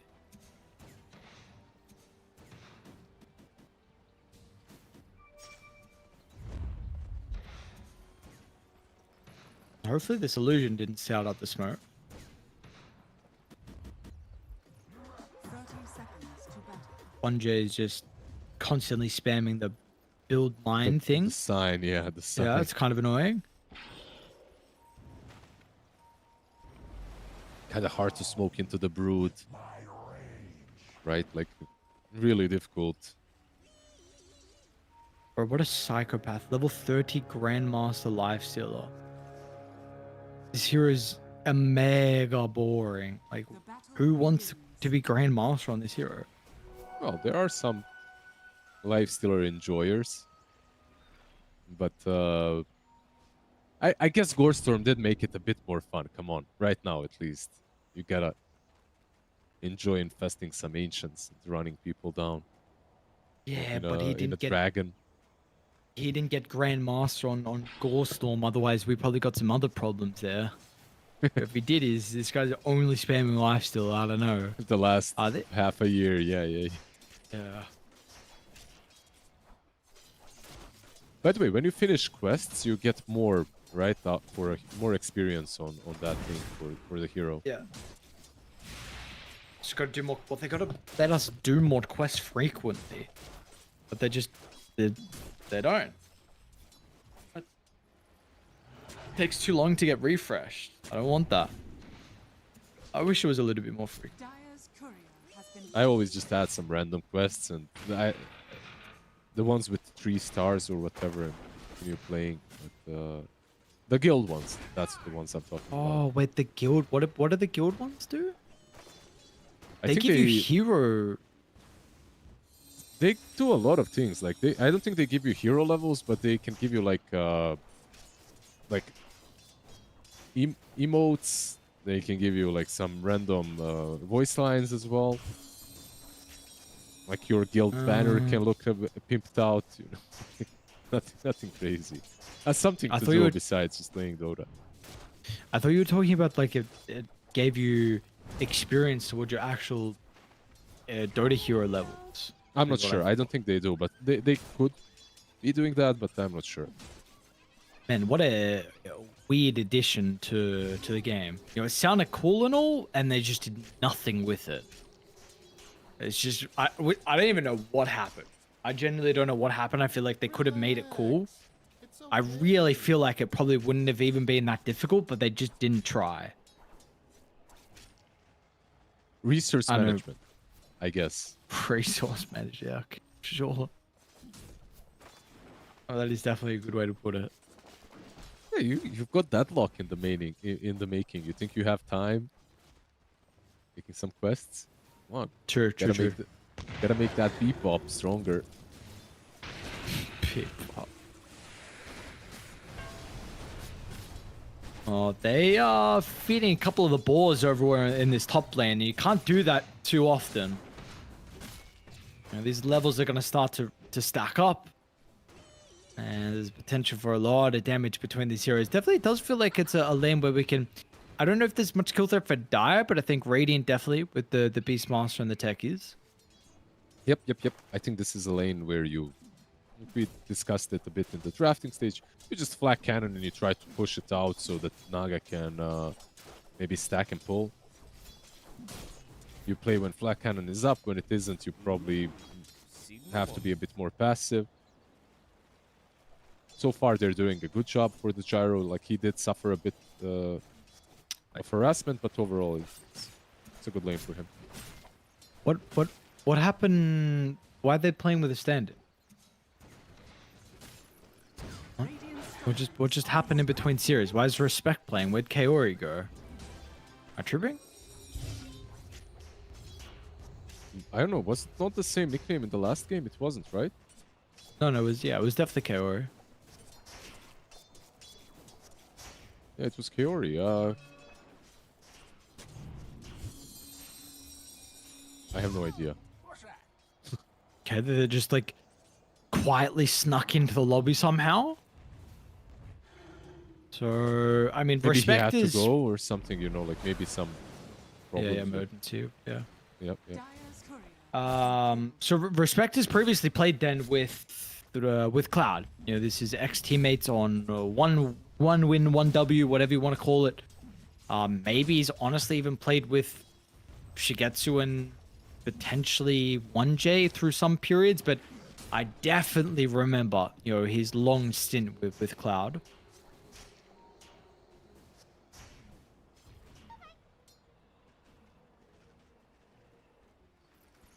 Meanwhile, 27 and 13 top lane. Shiro is destroying this lane. This isn't really a Not sure- lane in which Beast feels great. I gotta say that. No. But there's maybe some kill potential between him and Techies, but in general, playing Beast into Gyro is really damn hard. Like the moment he presses flag, you gotta hide your boars immediately. Respect gets it. Top lane, 1J might even go down as well. Does still get the suicide blast off. Flag cannon. Shiro. Is he not respecting some of the damage that's going to come through the Beastmaster? Shield.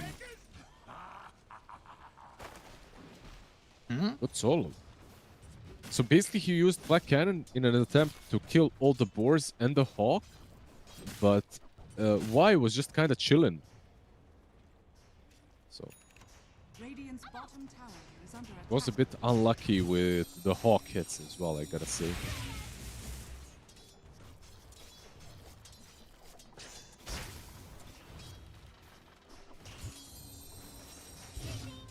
Okay, well, it's not a bad start. Both your side lanes getting some pretty important kills. Potentially bottoms even continuing as well. We're getting to the stage where this lifesteal is being a bit frustrating for the Mars. He will have to TP all the way back to base. Yeah, we can see in this the lane matchup can still be Mars favored. It really depends on the supports, I think. The Rubik is yeah. not a strong laning support. He's just weak. Yeah, the hero is really weak in the lane. Like you've got Fate Ball to work with, but that's pretty much it. Mars needs some more help top lane once again. Oh, what? The stun actually connected. I thought it was out of range, but 1J's, you know, it finds the blast, and now Y is going to be rent down as well. He's got double boar, he's got the Hawk. Illusions will make it a little bit frustrating, but the Hawk will finally get the connection onto the Nagasai. Nice rotation respect through the portal. Wisdom down bottom. Shigetsu wants it, but he's gonna get clipped. Oh. Yeah, okay, that was kind of funny. Dire's But the top lane is now a pretty big mess. Like, Jaro just died twice in a row. He's gonna lose his tier 1 tower as well. Naga is TPing to defend it, but I'm not sure if he can do it on his own. They might just run Naga down. Yeah, just gotta play a little bit passively. I mean, this is a lane, right, Lizard? You were just mentioning the fact that this is not an easy place for a Beastmaster to lane into. You know, he does not like the Gyrocopter matchup. He just got the kills, that's it. And also it's the support diff, right? Like on one side you have the techies, on the other Shigetsu. Enchantress rotations as well. Be able to reach. Has the infest, but the creep wave is a little bit far away. Can actually go into one of the spiders. They'll drag him back, but they will not be able to kill off or spiderling. Radiant's bottom tower is under attack. Dire's middle tower is under attack. Like really They'll early put rotation by the Brute, by the way. So I expected something of an opposite sort to happen at this point, with Puck making the rotations and Brood being the one farming and chilling, but nope. It's actually Echoes all the way bottom. Meanwhile, mid lane tower did take half of its HP.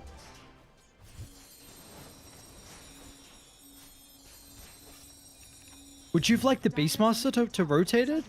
Maybe it doesn't matter. Looks like they will probably get the tower, but the Rubik is coming, so to the Brood. Exon's going to be able to jaunt over the right side. He's got the core to Very look to tanky. utilize, and 1J's damage coming through as well. Shiro will look to rotate to try and make amends. They're going to be able to get the kill over towards the techies. They won't have control for the puck, but they'll catch up to Respect nonetheless. He does have 2 points up in Nature's Attendance and an early level in the Untouchable. Beast But is here. Shiro's damage is going to be enough to be able to get the kill. Nuke, can he land the spear? Finds a connection over towards the Beastmaster. Shiro's going to be playing over towards the right side. It's a defensive broad just to give Cloud some breathing room to make it back to the safety of his own high ground. They're still sticking around. Techies is back. Shiro? Got a... Yeah, Techies being back is just what we're seeing, the raw nuke potential at the early stage of the game from this hero, but Echoes is looking to step back in. So, but the Beastmaster overplays his hand. Puck is still around. Can he XN solo the Brood?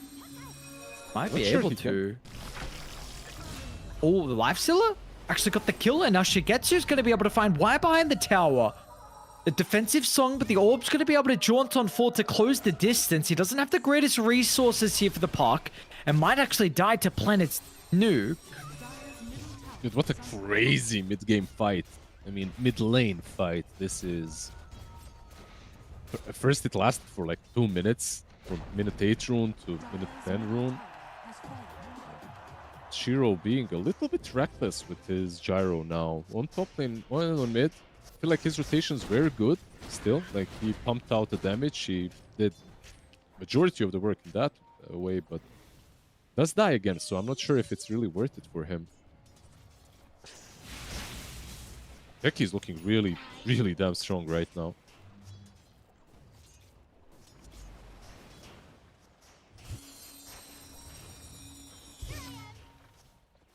Another hero that's looking really goddamn strong is going to be the Puck as well. Now, it is in a game where they do have some ways to be able to address the Puck, you know, but the Scepter Rush from New. Rubik, I think, one of honestly the better supports. You've been mentioning here about the Lion and the Shadow Shamans, you know, with them being out of the meta, hence why you know, we're seeing the potential for Storm and Puck to be first phased. But Rubik with some spells and with some levels is, I think, very good versus the Puck too. With the instant stun and telekinesis, all the Puck's abilities are great for you to be able to steal. Save. Yeah, it's really good. Like Roar as well, if he manages to steal it. Like lift into Roar, absolutely amazing. And Orchid, of course, like on Brood, he's getting there. Not really fast Orchid, but he's getting there.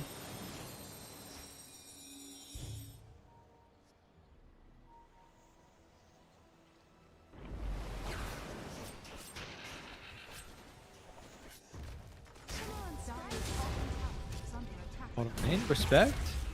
She's so hard to kill, but they should get her this time. Yeah, they will. It's going to take quite a while, but respect's going to be rent down. Gives the enchant over towards Planet. Yeah, he took a melee creep as he was dying to dish out some extra damage onto the tower. I mean, if you use this much time to kill a position 5, I feel like if you're Wrench, you're kinda okay in most of these situations. You don't care too much. Yeah, like everyone's farming on the map right now. It's Witch Bait completed for XN. 1J looking for a solo kill onto Y, but Y. Quick on the fingers. Great timing out of the use of the mirrored image. Now, Dire are responding in tow. Shiro is going to start to move on over. XN is going to look to show up here with the invis, but he's going to be a little bit cautious about the Planet's spells that it can dish out. Roar? They even have the Roar as well. Cloud hesitant to be able to run Shiro down, especially needs to be concerned about Nu, who they did scout out TPing over towards the T2 tower, so they have full awareness of the Mars leaving the bottom side of the map. Dude, just beautiful from Y, I gotta say. Dodging the blast off with mirror image and then destroying all the mines as well. Like keeping that peace of mind, like just being completely calm and hitting the mines. Like one mine and he's 100% dead right there, so very nicely done. Looked easy, but I don't think it was. Smoke down bottom. Top tower is under They have arena here, so He's gonna run Last into off. Shigetsu. Looks like the arena is not really going to be in a position where he can use it to protect the Broodmother. Might need to use it for his own life, however, but there's going to be some problems. It will be an ultimate that, if used from Nu, would not do a whole lot. And they are making some really good plays, and you just see how different of a game it is when their mid laner seems to be unlocked. 4-0 and 2 from XN. You're compared to what the 3 early deaths that he had on the Storm Spirit in game 1, and we see they're doing a really good job to play through the park. absolutely. Puck and techies. I feel like that's all they need right now. They don't really need a lot more than that.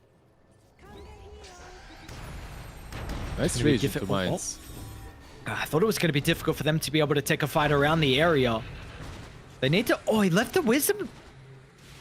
Oh, respect. Just needed to stay in there for a little bit longer, but accidentally left it. Now we're going to have Arena further down to the south as well with the Orchid. So they'll be able to get the kill onto the Enchantress, but we're going to keep in mind, this is 5 heroes from Dire that are all the way down here. So XN shoves mid. He gets an Arcane Rune.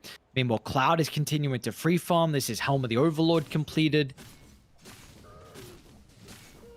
Yeah, like you said, once again, 5 heroes. All they get is an inch. They do rescue the Wisdom Shrine. At this point, I mean, it's important. It's not as important as the minute 7 Wisdom, of course, but if for nothing else, for the morale, it's good that they do manage to defend that. Gyro is getting closer and closer to his Manta, by the way. Ew. What? What's happening?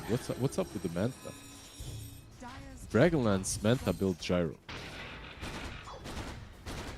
With secondary strikes, by the way, without any rocket barrage levels.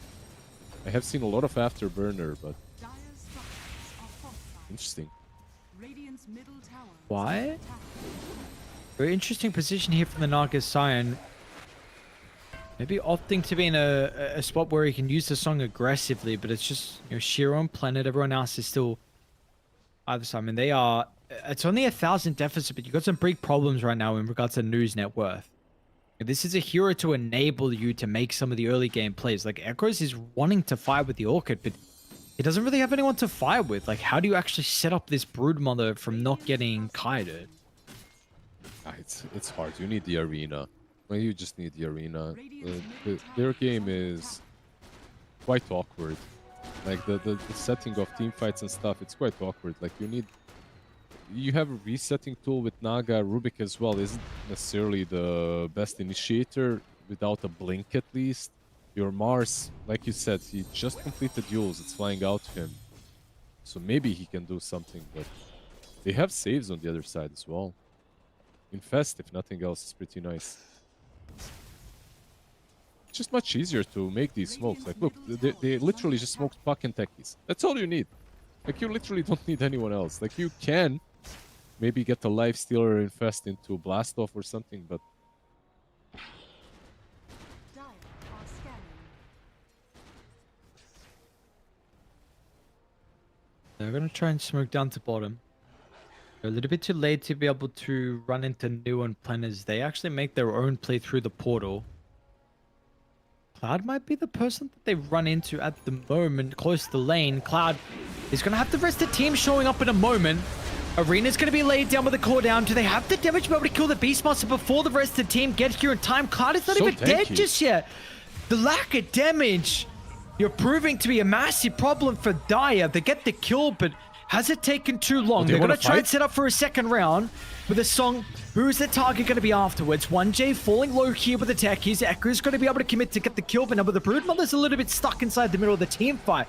Shigetsu's doing his best to lock onto the Brood, but without some stuns, Echoes will walk it off. And they actually take a pretty decent team fight from Tidebound in the end. You know, it seemed a little bit dicey, but they get 2 kills and 0 casualties on their side. It seemed really dicey to me, especially the fact that they continued fighting after the song.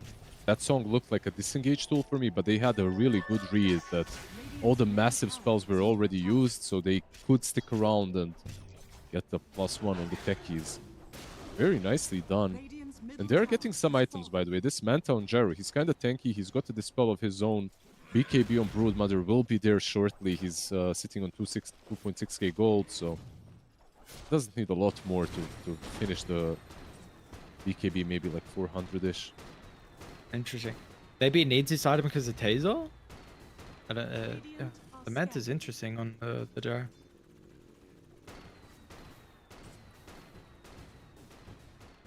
I don't know. Probably the Taser, yeah. Probably it. Lag. Open wounds are annoying, but that's not something that you usually buy a Manta for. Not usually. I don't think you ever do it. Interesting. I think Brood, in general, in this game, could prove to be like the ultimate win condition for Dire. Doesn't even have to be Gyro. I think people underestimate sometimes just how well this hero can scale. Right now, of course, you have Orchid BKB. This isn't the scaling build. This is literally, I want to go in and I want to be the playmaker kind of attitude. But down the line, when you get 1 or 2 extra items, she hurts. What do you do? You scale off levels as well? Like, do you feel like the talents The talents are not important bad, for the yeah. Broodmother? Okay. Yeah. Talents are not bad, but whenever I see this hero in pubs, it's usually like very right-clicky oriented. Like sometimes you see some orchids, but you know pub mentality. Get a Bloodthorn for some bonus Spiderling damage, and then after that it's all free for all. Some Manta into whatever the tier 4 item that you want to go for. She's not bad into Lifestealer overall, I gotta say. Just from incapacitating bite. The mischance is kind of annoying. Move slow as well.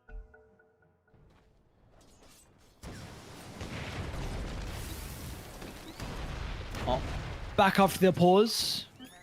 We'll see 1J attempt for a solo kill onto Wine. He's actually going to be able to get it. This time So he gets it. he's showcasing that his tech is here is maybe something that needs to be looked a little closer. He's got the shard, by the way, now on techies. That's all he needs. Soul Ring into the shard. This hero is already a pretty big problem. It's flying out to him right now. He doesn't have it yet. 250.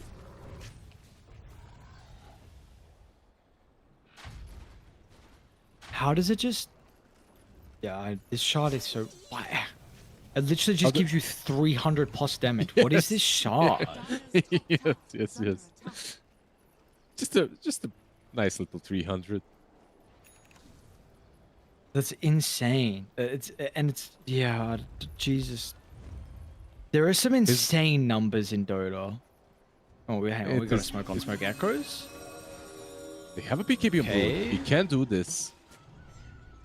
And he's doing a pretty decent job of like teetering on the edge.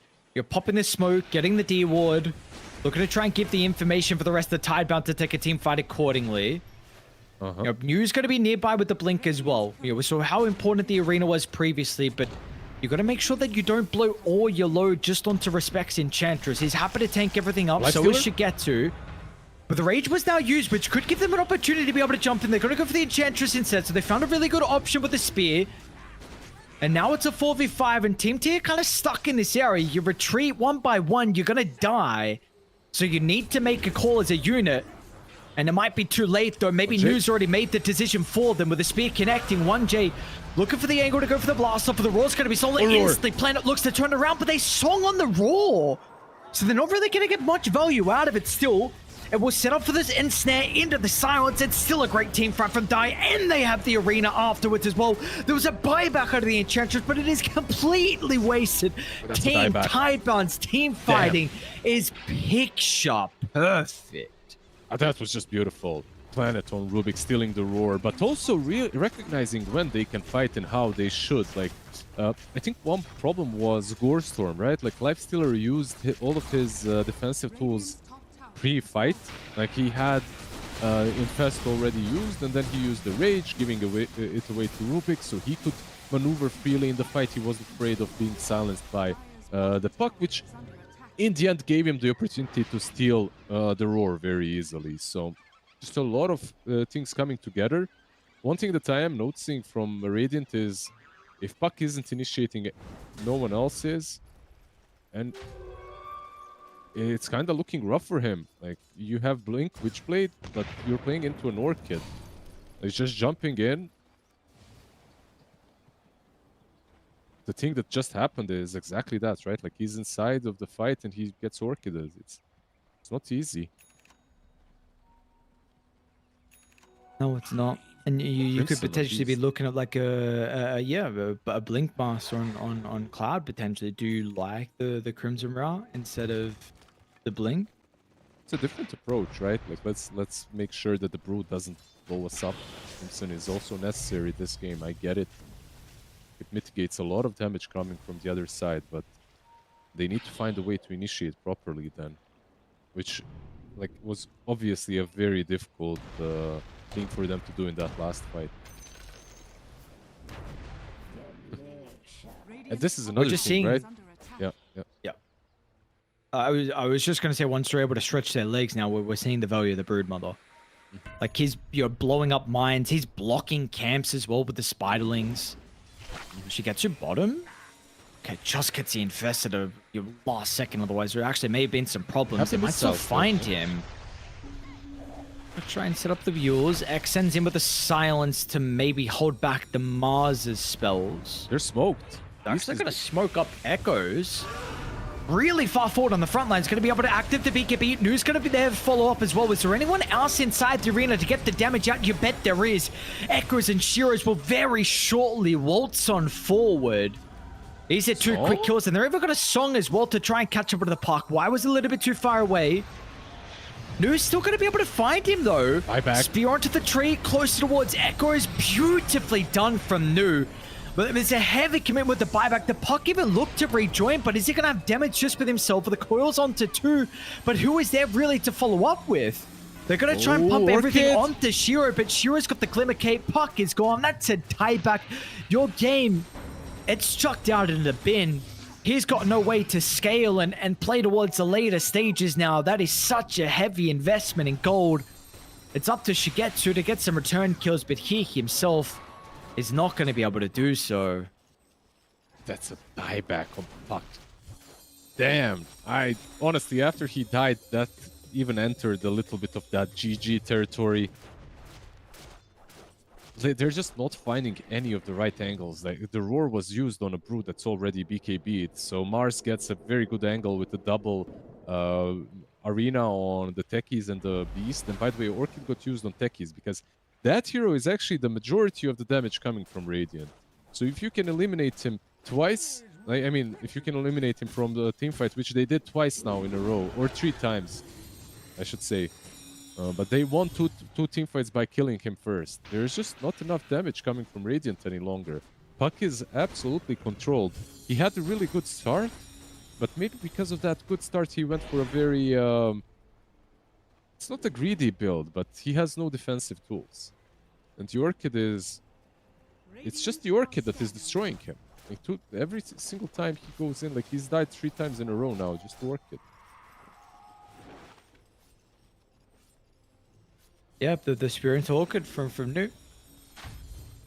And yeah, they've been super solid to be able to shut down the Puck this game. And Shiro, who was really struggling right inside the lane, I don't know if at some stage, he had 3 deaths, like it was like 0-3, 1-3, whatever, but regardless, he's 9-3 now. Top net worth by a long margin. And this is going to be Roshan with a 15,000 net worth lead and pretty much an impossible position for Team T to be in to contest it. You're not contesting this yet. It's not only the gyro that's scaling, of course, it's the brood as well. Manta, butterfly, that's more or less the standard go. Sometimes you don't go butterfly, sometimes you tank yourself out a bit more, but this is...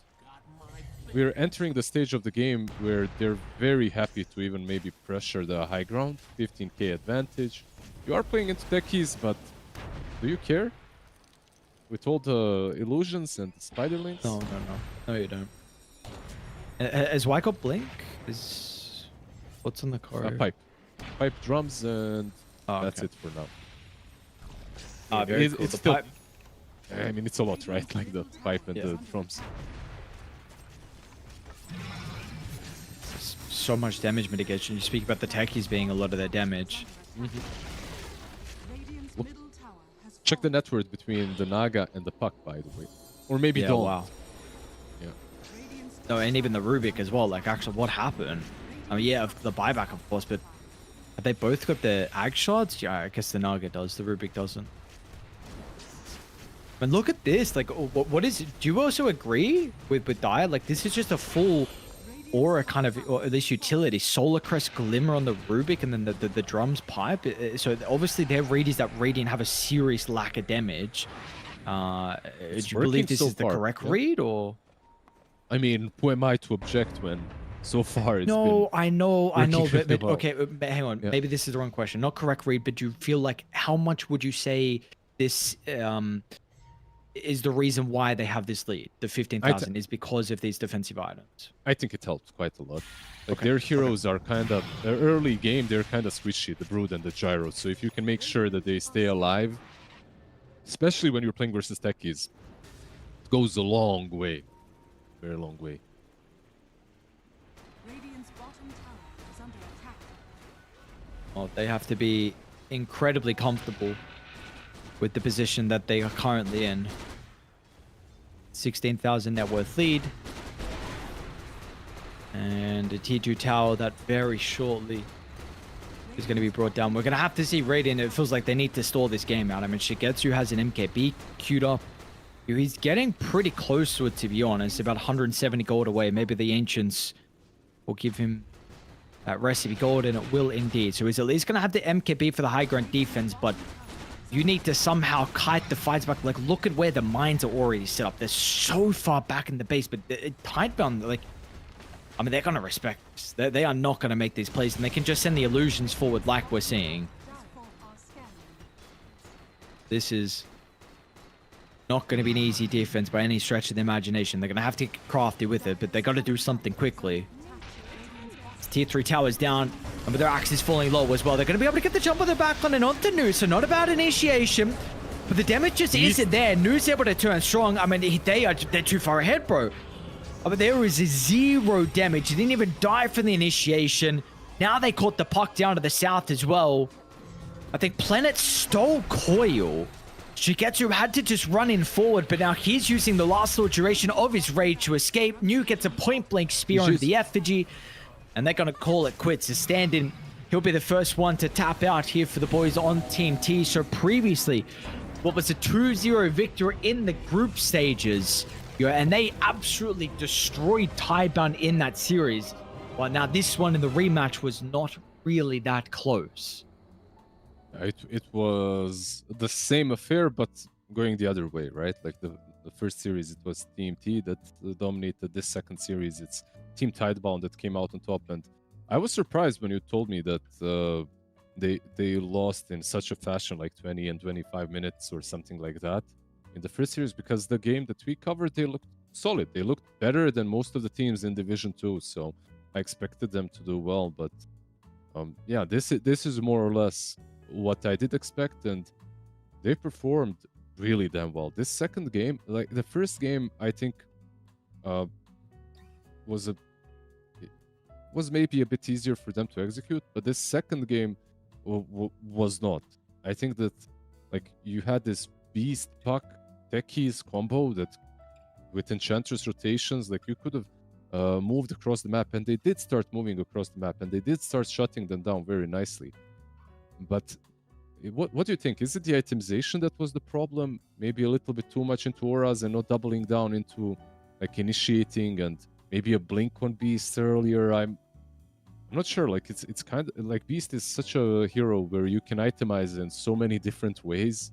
Like Crimson on paper is good, but they were never gonna win these prolonged fights. They needed to go in and instantly eliminate heroes. Like blink in, roar, don't let the Rubik steal it. Maybe he should have went for the different facet versus Rubik as well, so that he can insta click without giving the roar away. Maybe another option. Yeah, honestly, that's what I was thinking as well. But I didn't know if that was too gigabrain, and I wasn't sure if the wild hunt is just something that everyone's defaulting to at the moment. But yeah, maybe it was the itemization. You're a little bit for Team Tidebound and a little bit for Team T as well. Maybe that was their demise in the end. But what were some things that you at least saw from Team T that is there something that stands out for you that they can maybe continue to ride with in the lower bracket now? I think this techies as a hero is good. I think they played it well. I think the Lifestealer pick as well, he had a lot of farm. He was doing well. The laning stage worked out for him. Like it all looked like their drafting in general in the second game in particular looked really good to me. Their draft was very well rounded. So I'm not really sure like how they got themselves into a situation in which every single they had like 3-4 team fights total, was not going their way.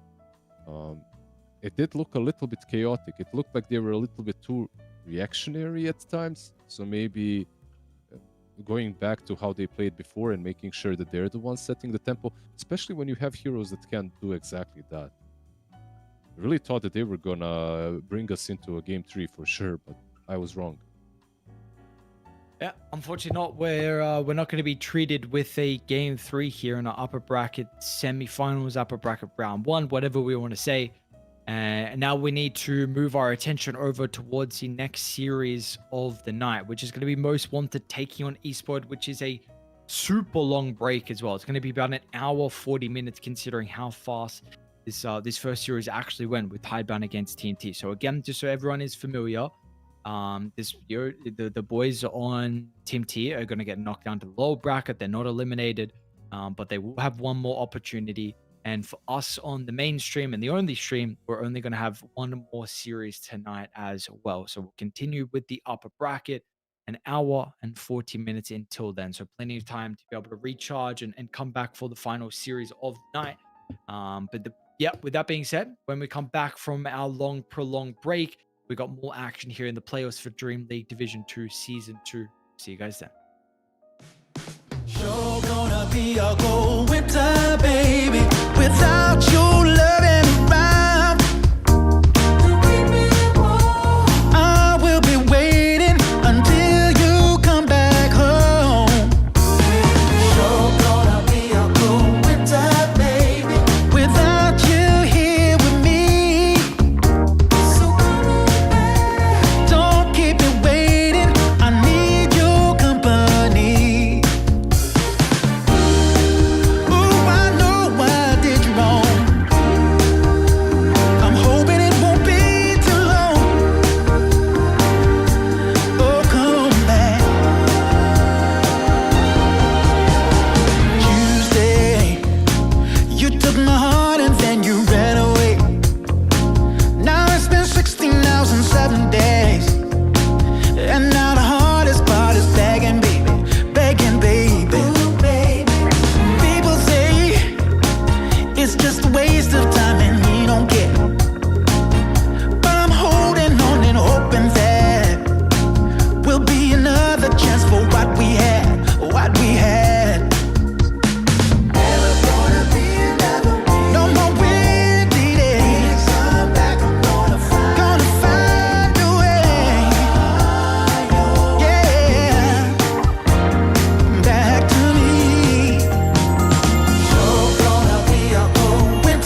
what she sees in me.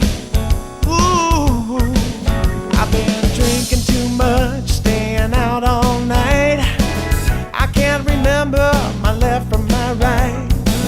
I'm kinda blurry from my head to my toes. It might seem like nothing, but there's one thing I know. I got the prettiest little girl. She's as pretty as can be. But what I don't understand is what she sees in me. Oh yeah, yeah.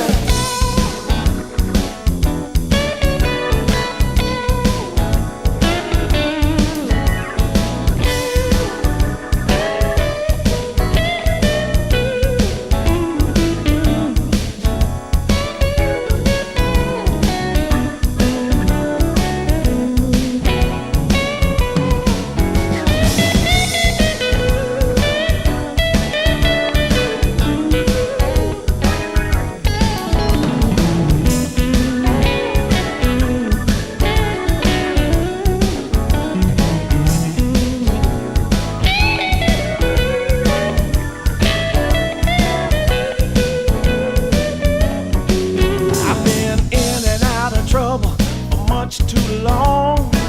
I can't remember the words to this song. I thank the Lord as I'm crawling out of bed. It's another day that I'm not dead. I got the prettiest little girl. You know she looks so fine. I don't know what she sees in me, but I sure am glad she's mine. Whoa, no.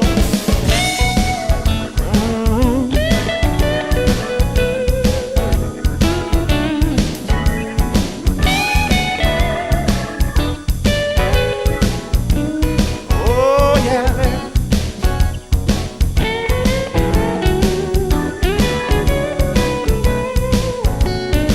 Oh, yeah, yeah.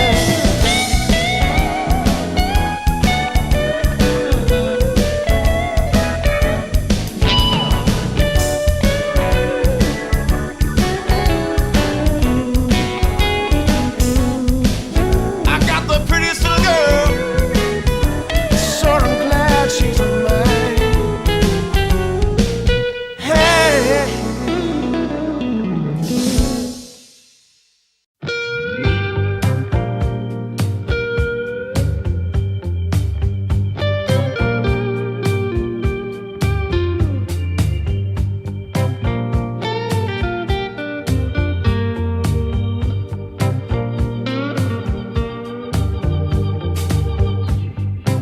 Now I got worries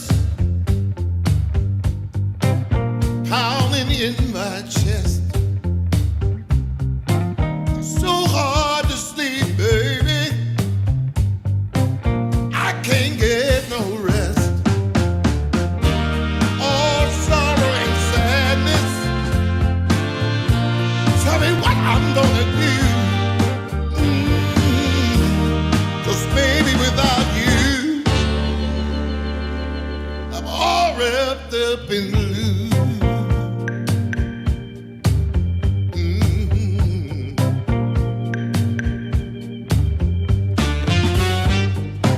I thought it would be easy to make it on my own.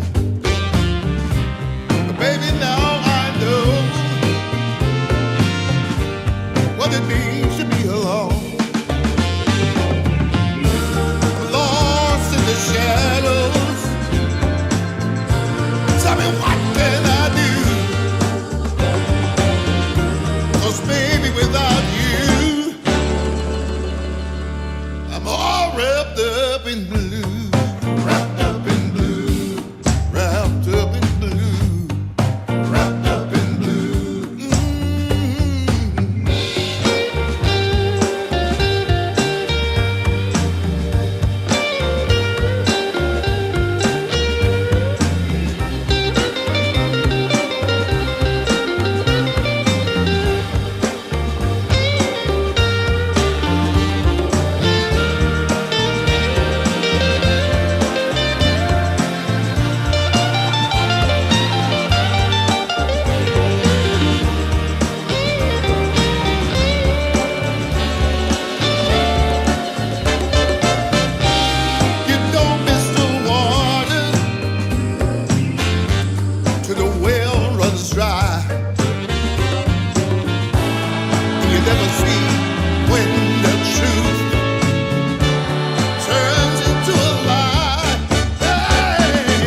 haven't found the one.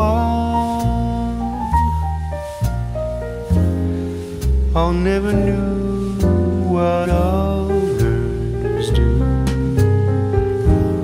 I hope and yet again, what do I know then? I believe it's all meant to be. All my dreams are so out of reach. I fool around, but we never know.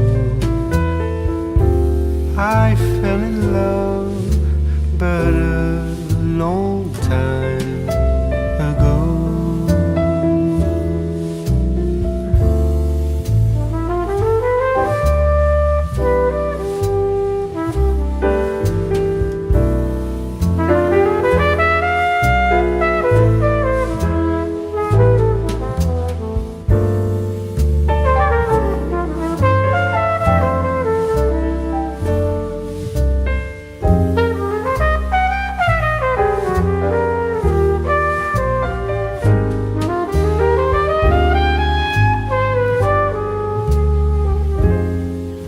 I sing the same old song,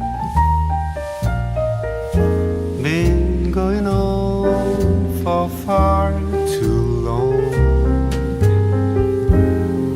I hope and yet again, what do I know then? I believe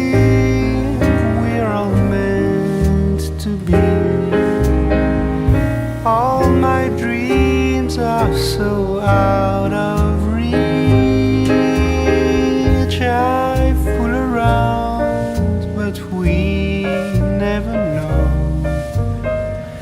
I fell in love, but a long time ago.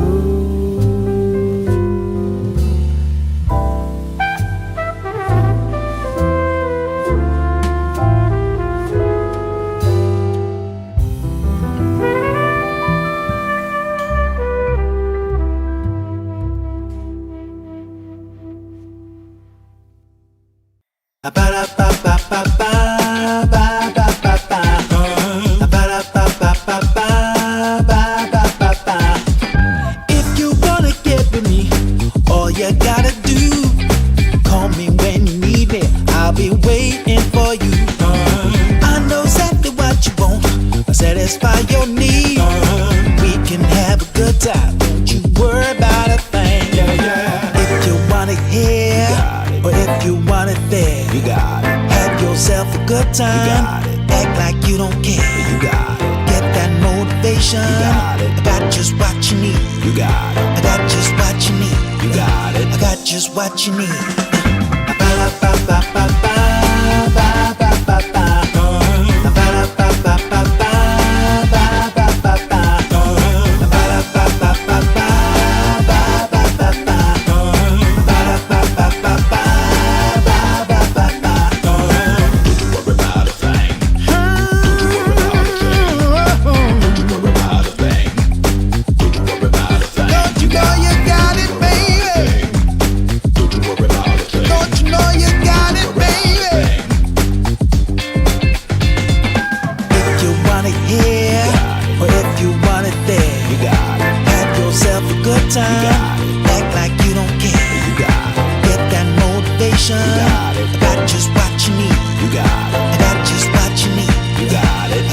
What you need.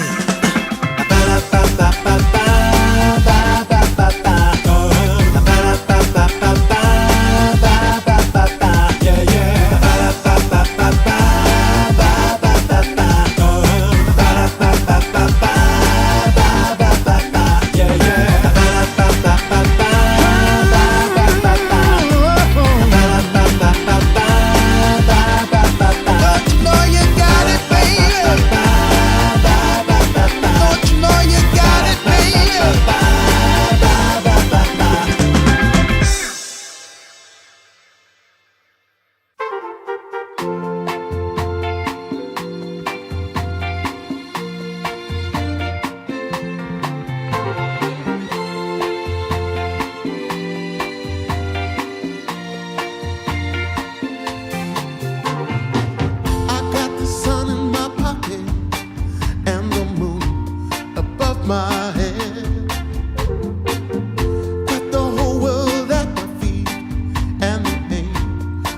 out ahead.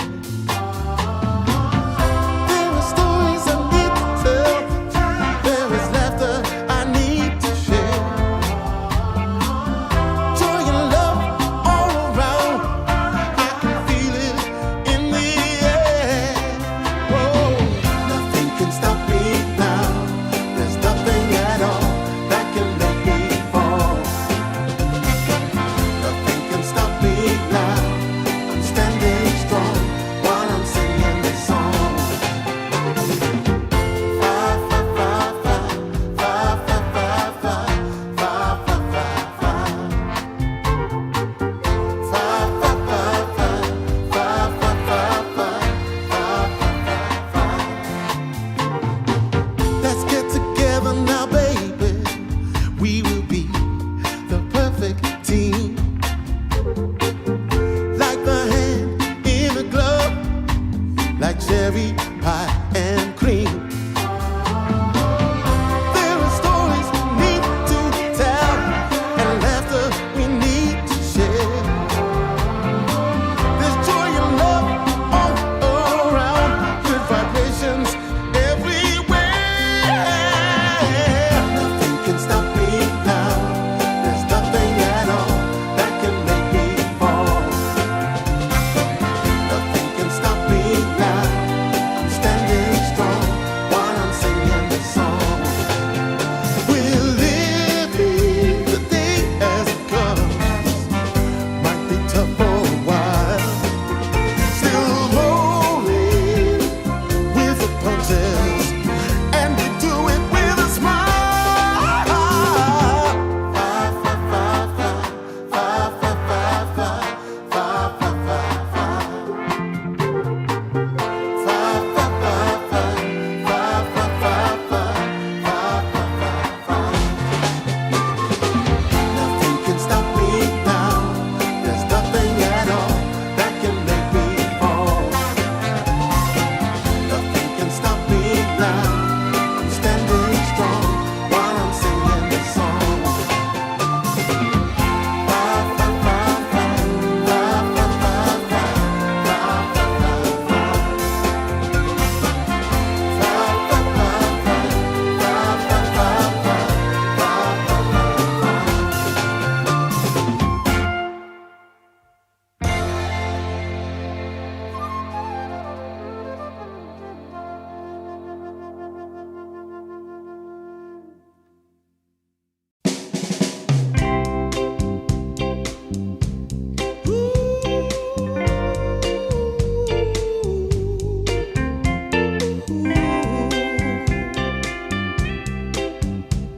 yeah, yeah.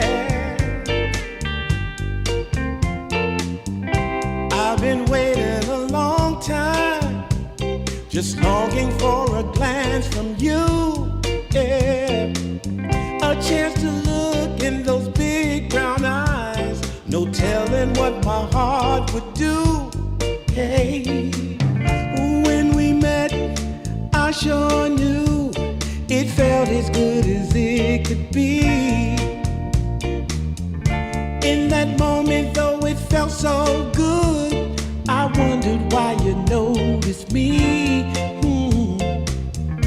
If you gave me just a little time, it would sure ease my troubled mind. Don't tell me that you don't feel the same inside. Don't tell me these are feelings that I ought to hide. I don't care where you came from, just tell me where you wanna go. If there's a chance to be together, that's all I really need to know. Is it real or make believe that keeps me thinking of you? If you've got time to walk with me, I'll show you how my heart is true. And here I stand waiting for you. Tell me, baby, what I gotta do.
try.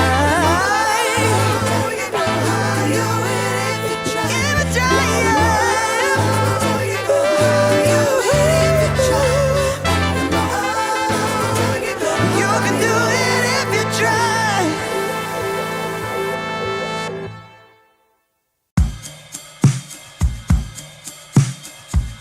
I took a walk down Pico, heard someone shout from a crowd of fed up people, getting told they should calm down.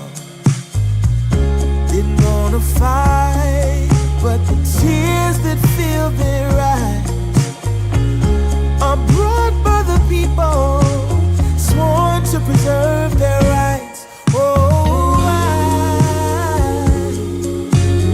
how could you not see it all coming?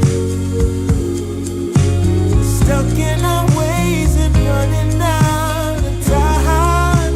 Time to change. We've got to at least try. But what will they do?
Deep down, there's only one companion who's there for you when you need him to be.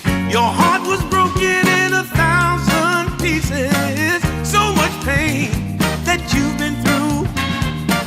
Here stands a man who's your salvation. Just ask yourself, am I ready for you? 100% now. I'm ready. 100% now. Yes, I'm ready. Eyes wide open. I'm ready to move. I'm ready to move. 100% now. Take a chance in a new direction. Any place you wanna go. I don't have all the right answers, but one thing I know, I'm so ready for you. 100% now. I'm ready. 100%. You know I'm ready. Yes, I'm ready. Eyes wide open. I'm ready. I'm ready to move. Well,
comes up. We do a dance in the dark. Down the hall, pictures fall. Even the neighbors call. But then you rip out my heart. Every artery, a part of me.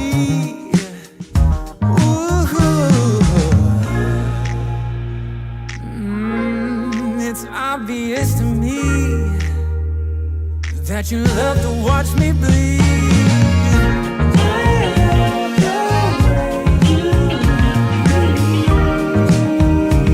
But not half as much as I love when you leave. I hate to see you go.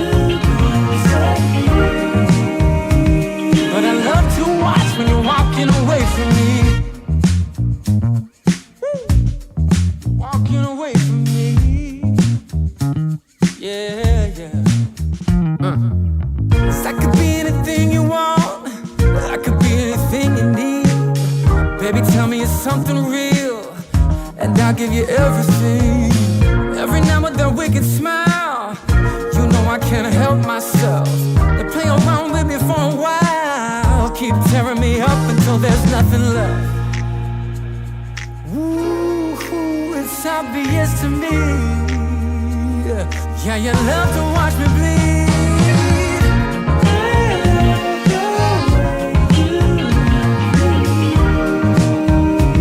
But not half as much as I love when you leave.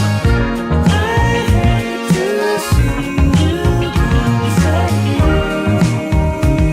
But I love to watch when you're walking away from me. Yeah, yeah.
about you caught my eye. Yeah. Ain't trying to waste my time, just standing in your line. Gotta take a shot before you pass me by. So you wanna be alone for a minute? Well, come on, tell me what's on your mind. I wanna know what makes you happy. I wanna know, can I make you mine? Ooh, I wanna know if you know that I treat you right. I wanna know, can I spend the night? Well, I had my eyes on you for a little while now, but you never noticed 'cause you had me. Ooh, yeah, and it's plain to see how bad I want you, girl. I'm trying to be much more than friends. Hey, so you wanna be alone for a minute? Well, come on, tell me what's on your mind. Tell me, baby. I wanna know what makes you happy. Wanna know, can I make you mine? Ooh, I wanna know if you know that I treat you right. Wanna know, can I spend the night?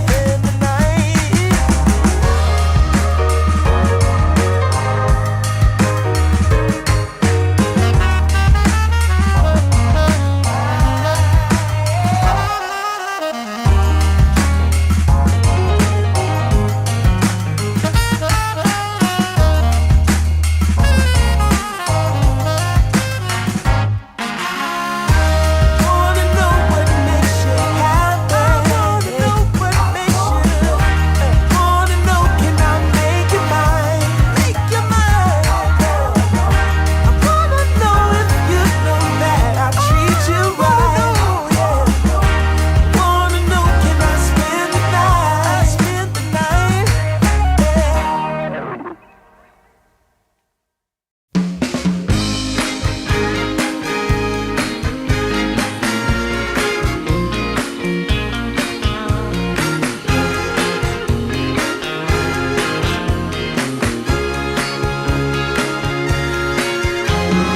I want music, good music playing and dancing to the groove, and I want to sing at the top of my lungs. The evening has just begun. Hips are swinging and feet are stomping. We will party all night long. This will be magic night to remember. A joyful celebration for a whole new generation. This will be magic night to have together. No more limitation. We united as one nation. I want keep on moving. The sweat is dripping. I want shake it to the beat of the drum. No need for hesitation. Bass is pumping and everybody's smiling. We will party all night long. This will be a magic night to remember. A joyful celebration for a whole new generation. This will be a magic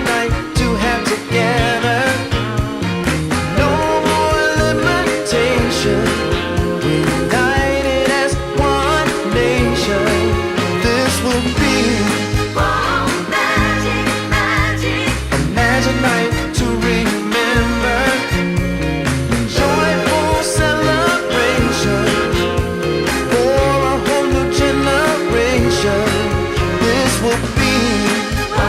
Magic, magic. Magic night to have together. No more limitations. We united as one nation.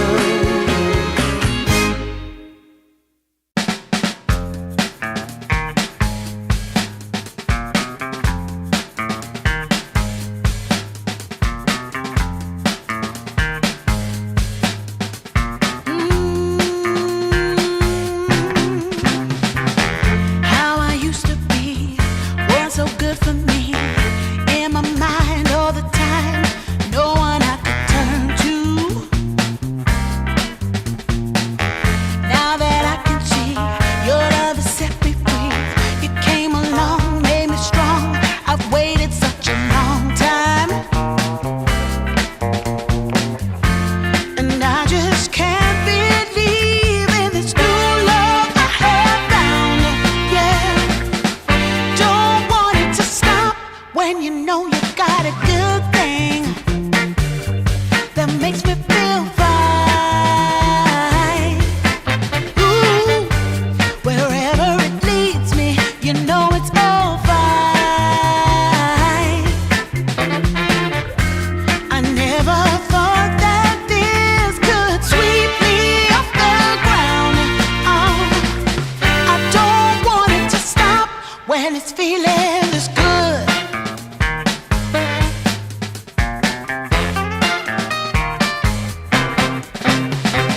Whenever you're around, my heart begins to pound. Though I know you'll take it slow, no way to stop this feeling. For every single day, whenever you're away, in this place there's a space where I'll be waiting for you. And I just can't believe in this new love I have found. Yeah, I don't want it to stop when you know you got a good thing that makes me feel fine. Ooh, wherever it leads me, you know it's all fine. I never thought that this could sweep me off the ground. I don't want it to stop. No, I don't want it to stop. I don't want it to stop when it's feeling this good. Feeling this good. Feeling this good. Ooh, feeling this good.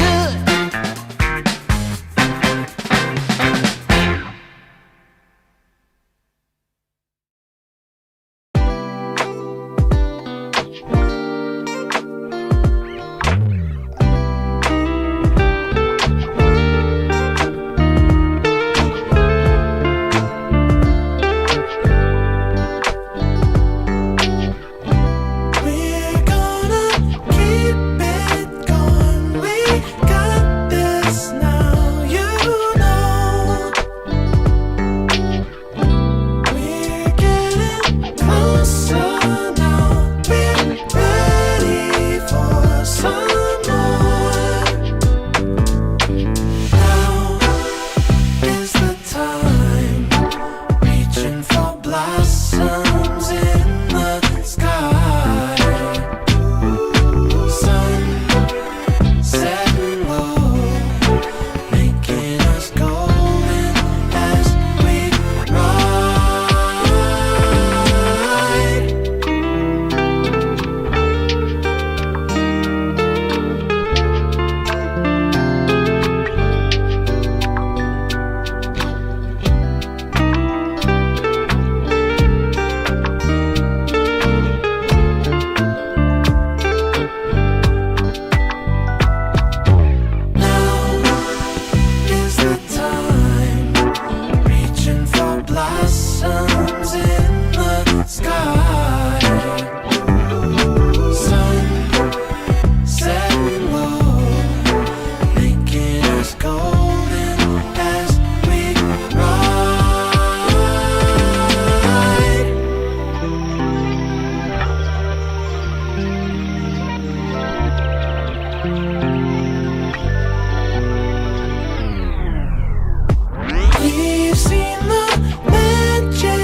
Sometimes I'll be foolish.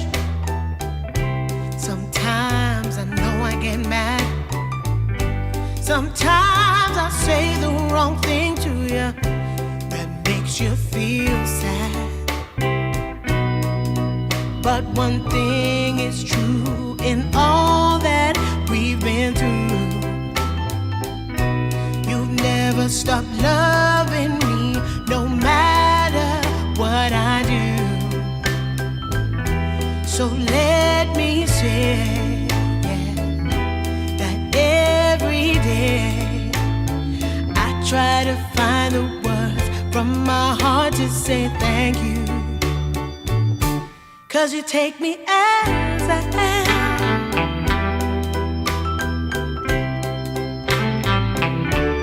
You take me as I am. Oh, baby. If you stop loving me,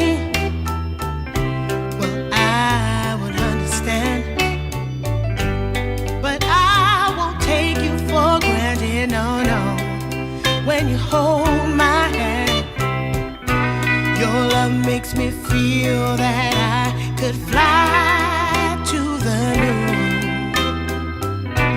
Not even the birds above can sing a sweeter tune. I needed to say that you find a way to make me feel anew.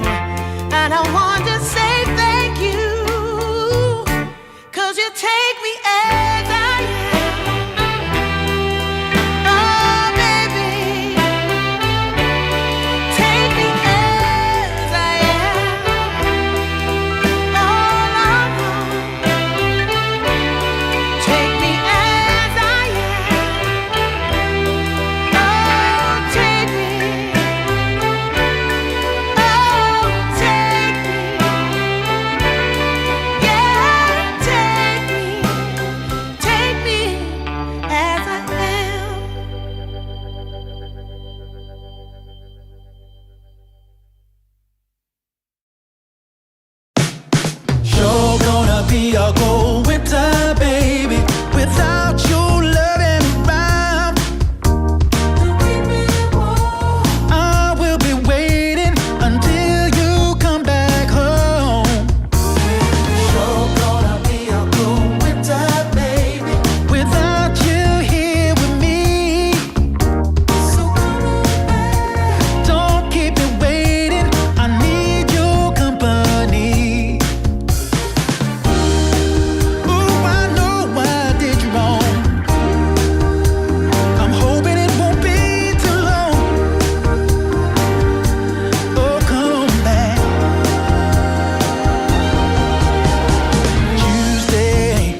Whoa, girl, shake that body. Show me how it's gonna go down. Don't be late to the party. Don't be afraid to scream and shout. 'Cause when we dance to the music, you know that's what it's all about. Yeah, yeah. Hey, girl, shake that body. Shake it to the left and to the right. Yeah, girl, shake that body. We're gonna shake it all night. We're going down to the nightclub in my stretch SUV. 'Cause you know, girl, when we're dancing, there's no place I'd rather be. Yeah, yeah.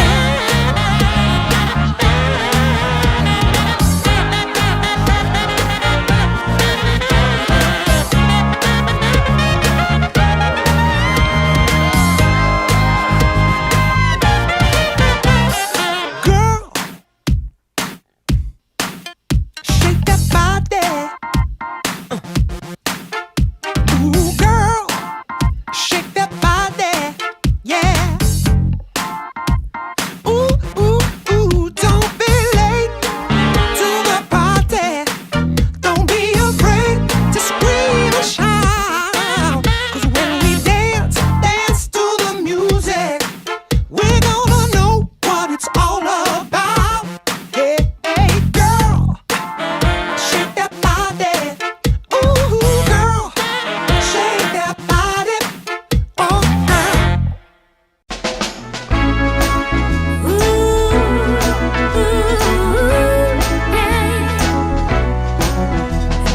Never been so happy like I am with you. You make me feel so good that I can't believe it's true. Yeah, yeah. I have to pinch myself once every day. Since I heard you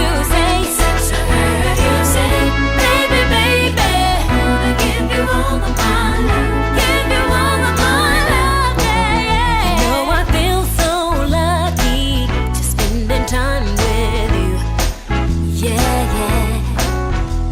Your love shines through me with everything you do. I have to tell myself once every day. I really did hear you say, baby, baby, wanna give you all of my love, give you all of my love, yeah. Baby, baby, I wanna give you all of my love, give you all of my love, yeah, yeah. Ooh, yeah, yeah. Ooh, baby, baby, I wanna give you all of my love, give you my love, baby, yeah, yeah. I wanna give you all of my love, yes I do, yeah. My love, yeah, yeah.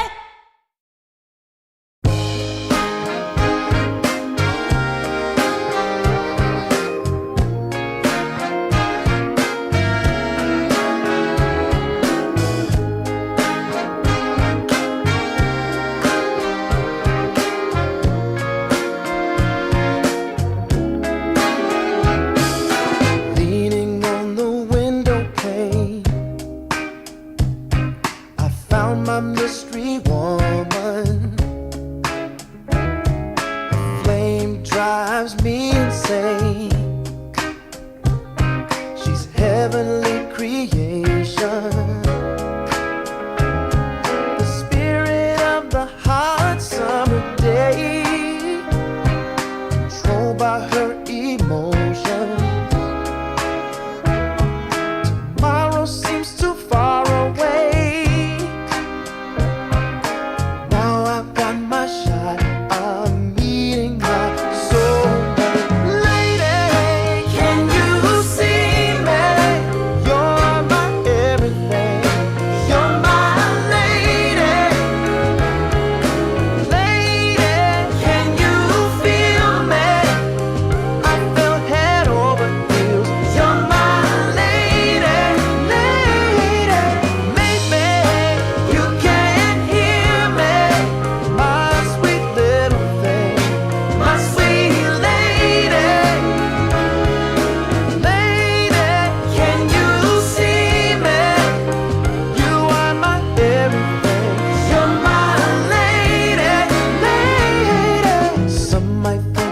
crazy. You're my constellation. My vision's far from hazy. I need no confirmation. Take my heart and don't let it stray. True love and affection will come again another day. As the sight of your light always takes my breath away. Lady, can you see me? You're my everything. You're my lady. Lady, can you feel me? I fell head over heels. You're my lady, lady. Maybe you can't hear me, my sweet little thing, my sweet lady.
the ceiling.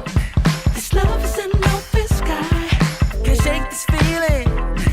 I want you to know I can't lie. These doors are open. Welcome, darling, won't you stay? And you got me hoping.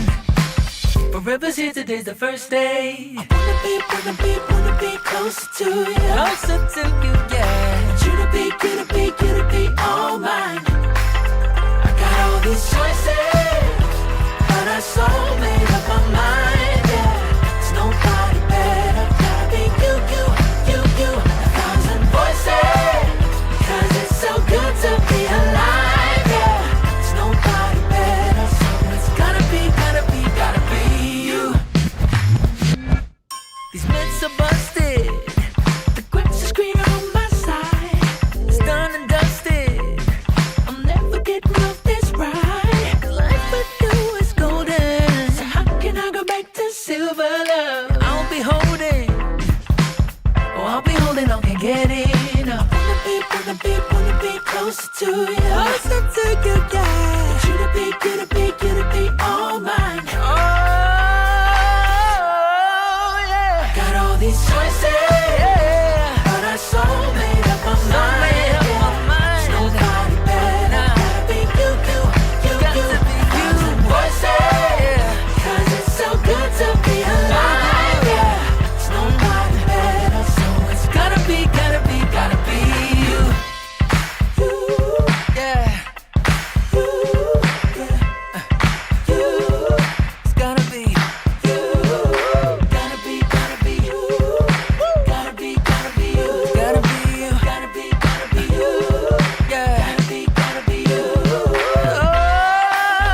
my bag of bud, my camels and jack.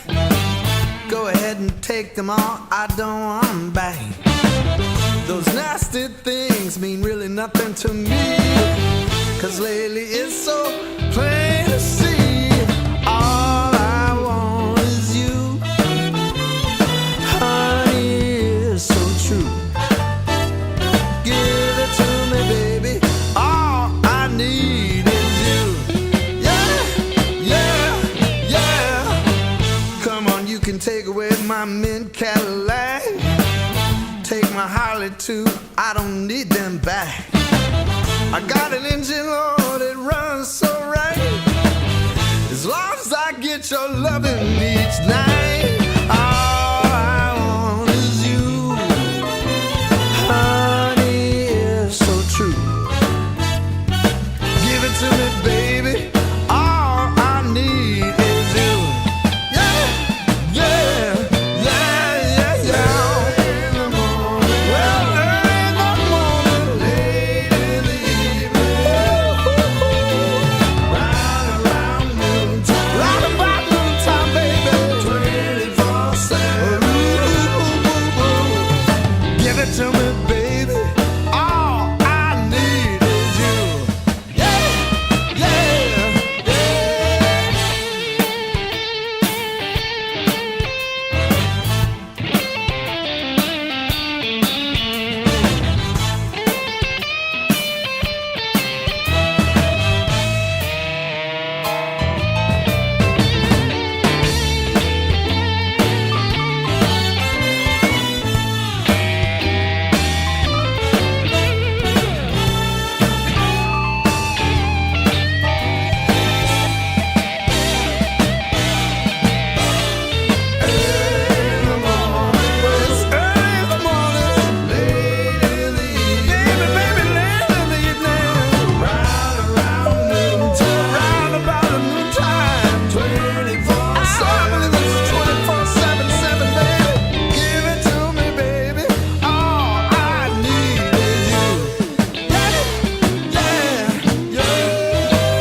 Camels and jack.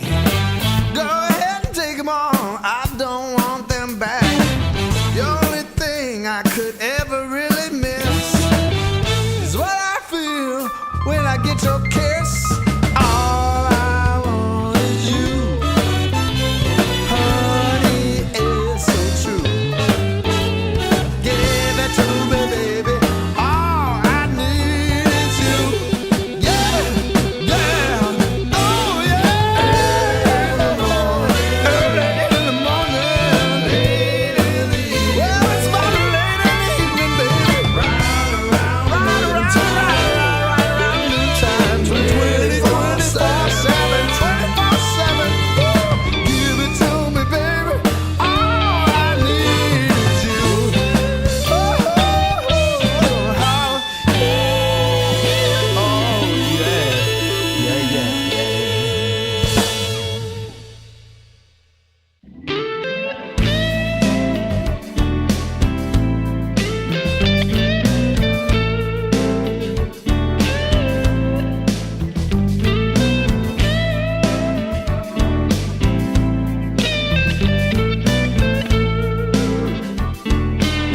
I've been running from a dark cloud.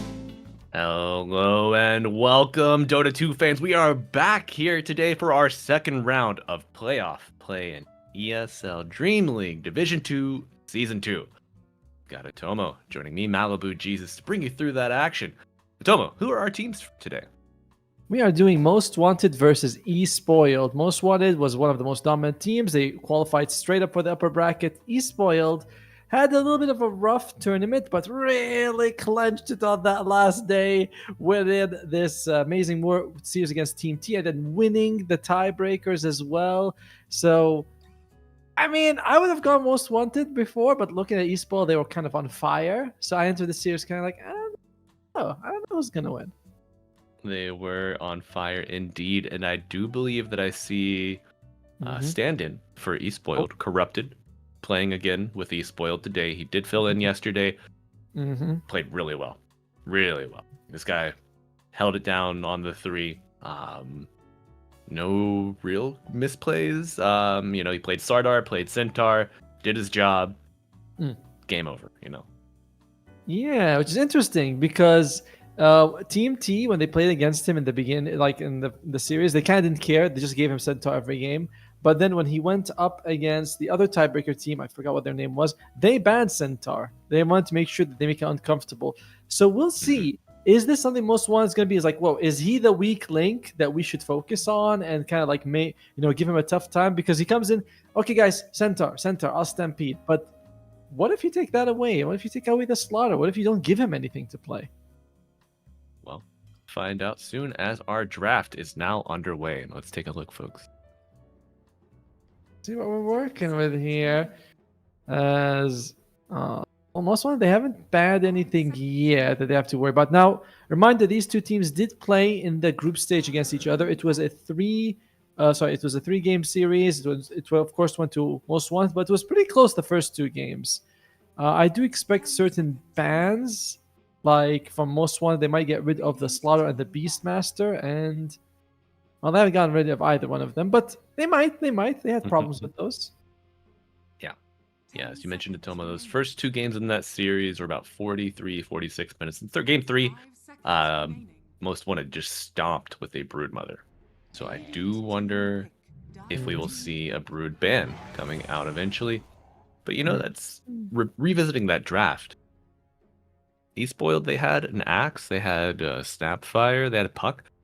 Felt like the Broodmother was well addressed, but just apparently not. Well, in this case, they start off with the Jakiro. This is a hero that generally doesn't love Centaur. You do reduce damage and you take double from Retaliate. So eSpoiled is like, if you want the Centaur, they left him for you. You played it a lot yesterday, Corrupted. Is this one what you want to start off with? Well, it's gonna be the Tusk instead. Another hero that doesn't particularly love the Jakiro. If you snowball, you generally, you can tell, like, oh, he's going to snowball to this guy. We can put the ice bath right on top of him. So it's okay. It's okay. Yeah, nice save. But it's a little tough to play against as the Tusk. But as you mentioned yesterday in our cast, this is a Ryota specialty. The man can just make outplays over and over on the hero and through the course of the game. And, with that Tusk, I mean, to me, that would make the Broodmother somewhat more appealing. If they run this as the 4 Tusk, little spider webs will get you over those shards, no problem. They did, but that's just like an added bonus, right? Yeah, right, like 15 spiders, each one of them getting. I'm not sure how much exactly tag team's damage is, but it's pretty high. I think something like 80, 90. I don't know. It's pretty high at max level. But instead, Most Wanted, they say, okay, we threw out this Centaur bait, but you guys don't want it. We'll just ban it. So now, Corrupted will have to play a new hero for the first time this tournament. Not the Centaur and not the Slardar. You have any ideas of what our boy Corrupted enjoys playing? If it's not one of those two. Well, to be fair, I wasn't sure he was going to play today. We weren't told this. I could have assumed Waste would be back by now. But, yeah. Probably something kind of durable, I would say. Okay. Beastmaster's still in the pool. I feel like it's very rare to find offlaner who doesn't play Beastmaster. Kind of works okay with the Tusk, the double boars. Don't mind the tag team either.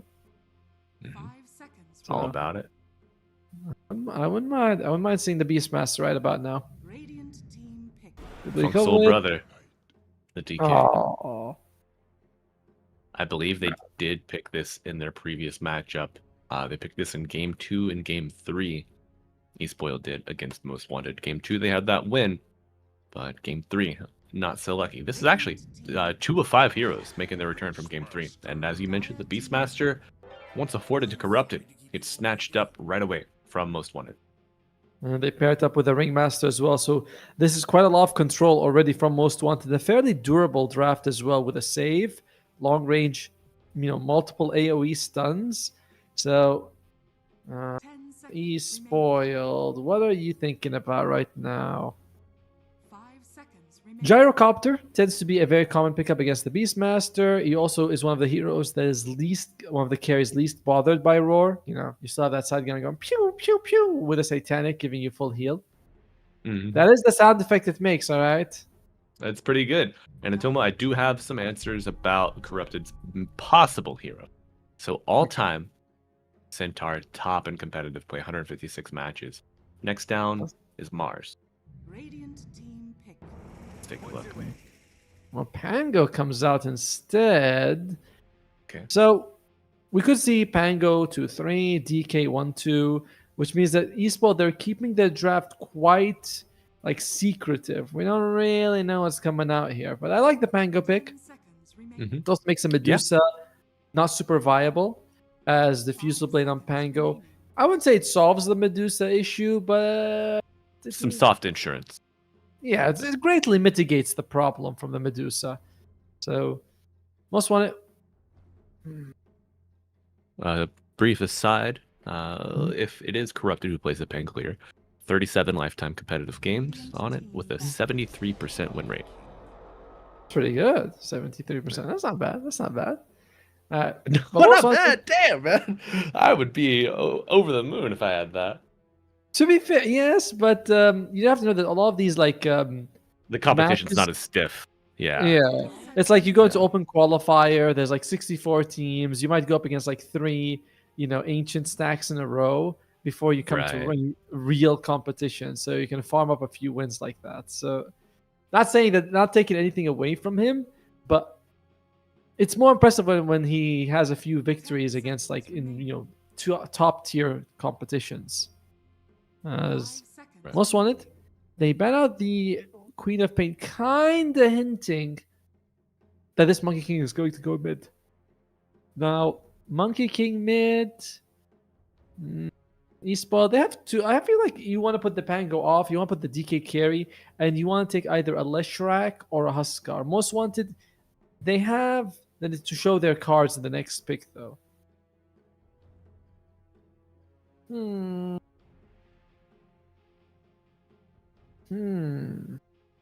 Dragon Knight carry. I think that would work okay against the Beastmaster Ringmaster. You do take a lot of harass early. You don't get much value out of that Dragon Blood in the lower levels, but later on it becomes kind of worth it. Team back. Pango Tusk could look pretty good.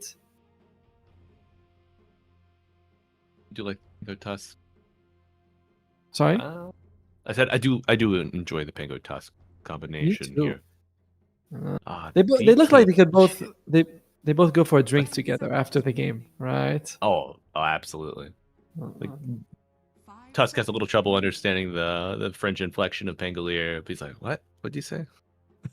But I do think the armor from the DK Chen lane could really help out against this Beastmaster and Ringmaster. I know it's some magic damage with the poison from the boar attack, but I mean DK is going to be up there, banging on the front lines, bruising it up.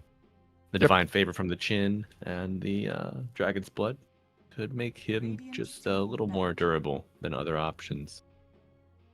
Check it out. They banned out the Broodmother. Most wanted did Broodmother use the last pick Broodmother. I'm not sure if it was the last, but they picked Broodmother the last game against eSpoiled. Won that one 24 minutes. So eSpoiled's like, let's not have that happen to us this time. remaining. As Most Wanted will have to reveal their pick. Now, who plays Remaining. Monkey King more? 4-3 doesn't play a whole lot of Monkey King, to be fair with you. I would feel more like this is a mid Monkey King and an off lane Beastmaster, rather than like a mid Beast and a carry Monkey King. The problem is, if you put Monkey King mid, there are options. There's a Huskar, there's a Leshrac. You could even take a Viper if you feel like it. I don't think that's great, but you could in the lane at least to could. crush him. I mean, the new Age Viper. Thank you, Thompson. With the nosedive poison, like caustic bath, I think it is. Yes. Absolutely disgusting. Dire team pick. Most wanted? Carry Terrorblade. All right, so it is going to be a 4-2-3. A 4-2-3 Terrorblade, and it's going to be a niche Monkey King in the middle. You know this, eSpoiled.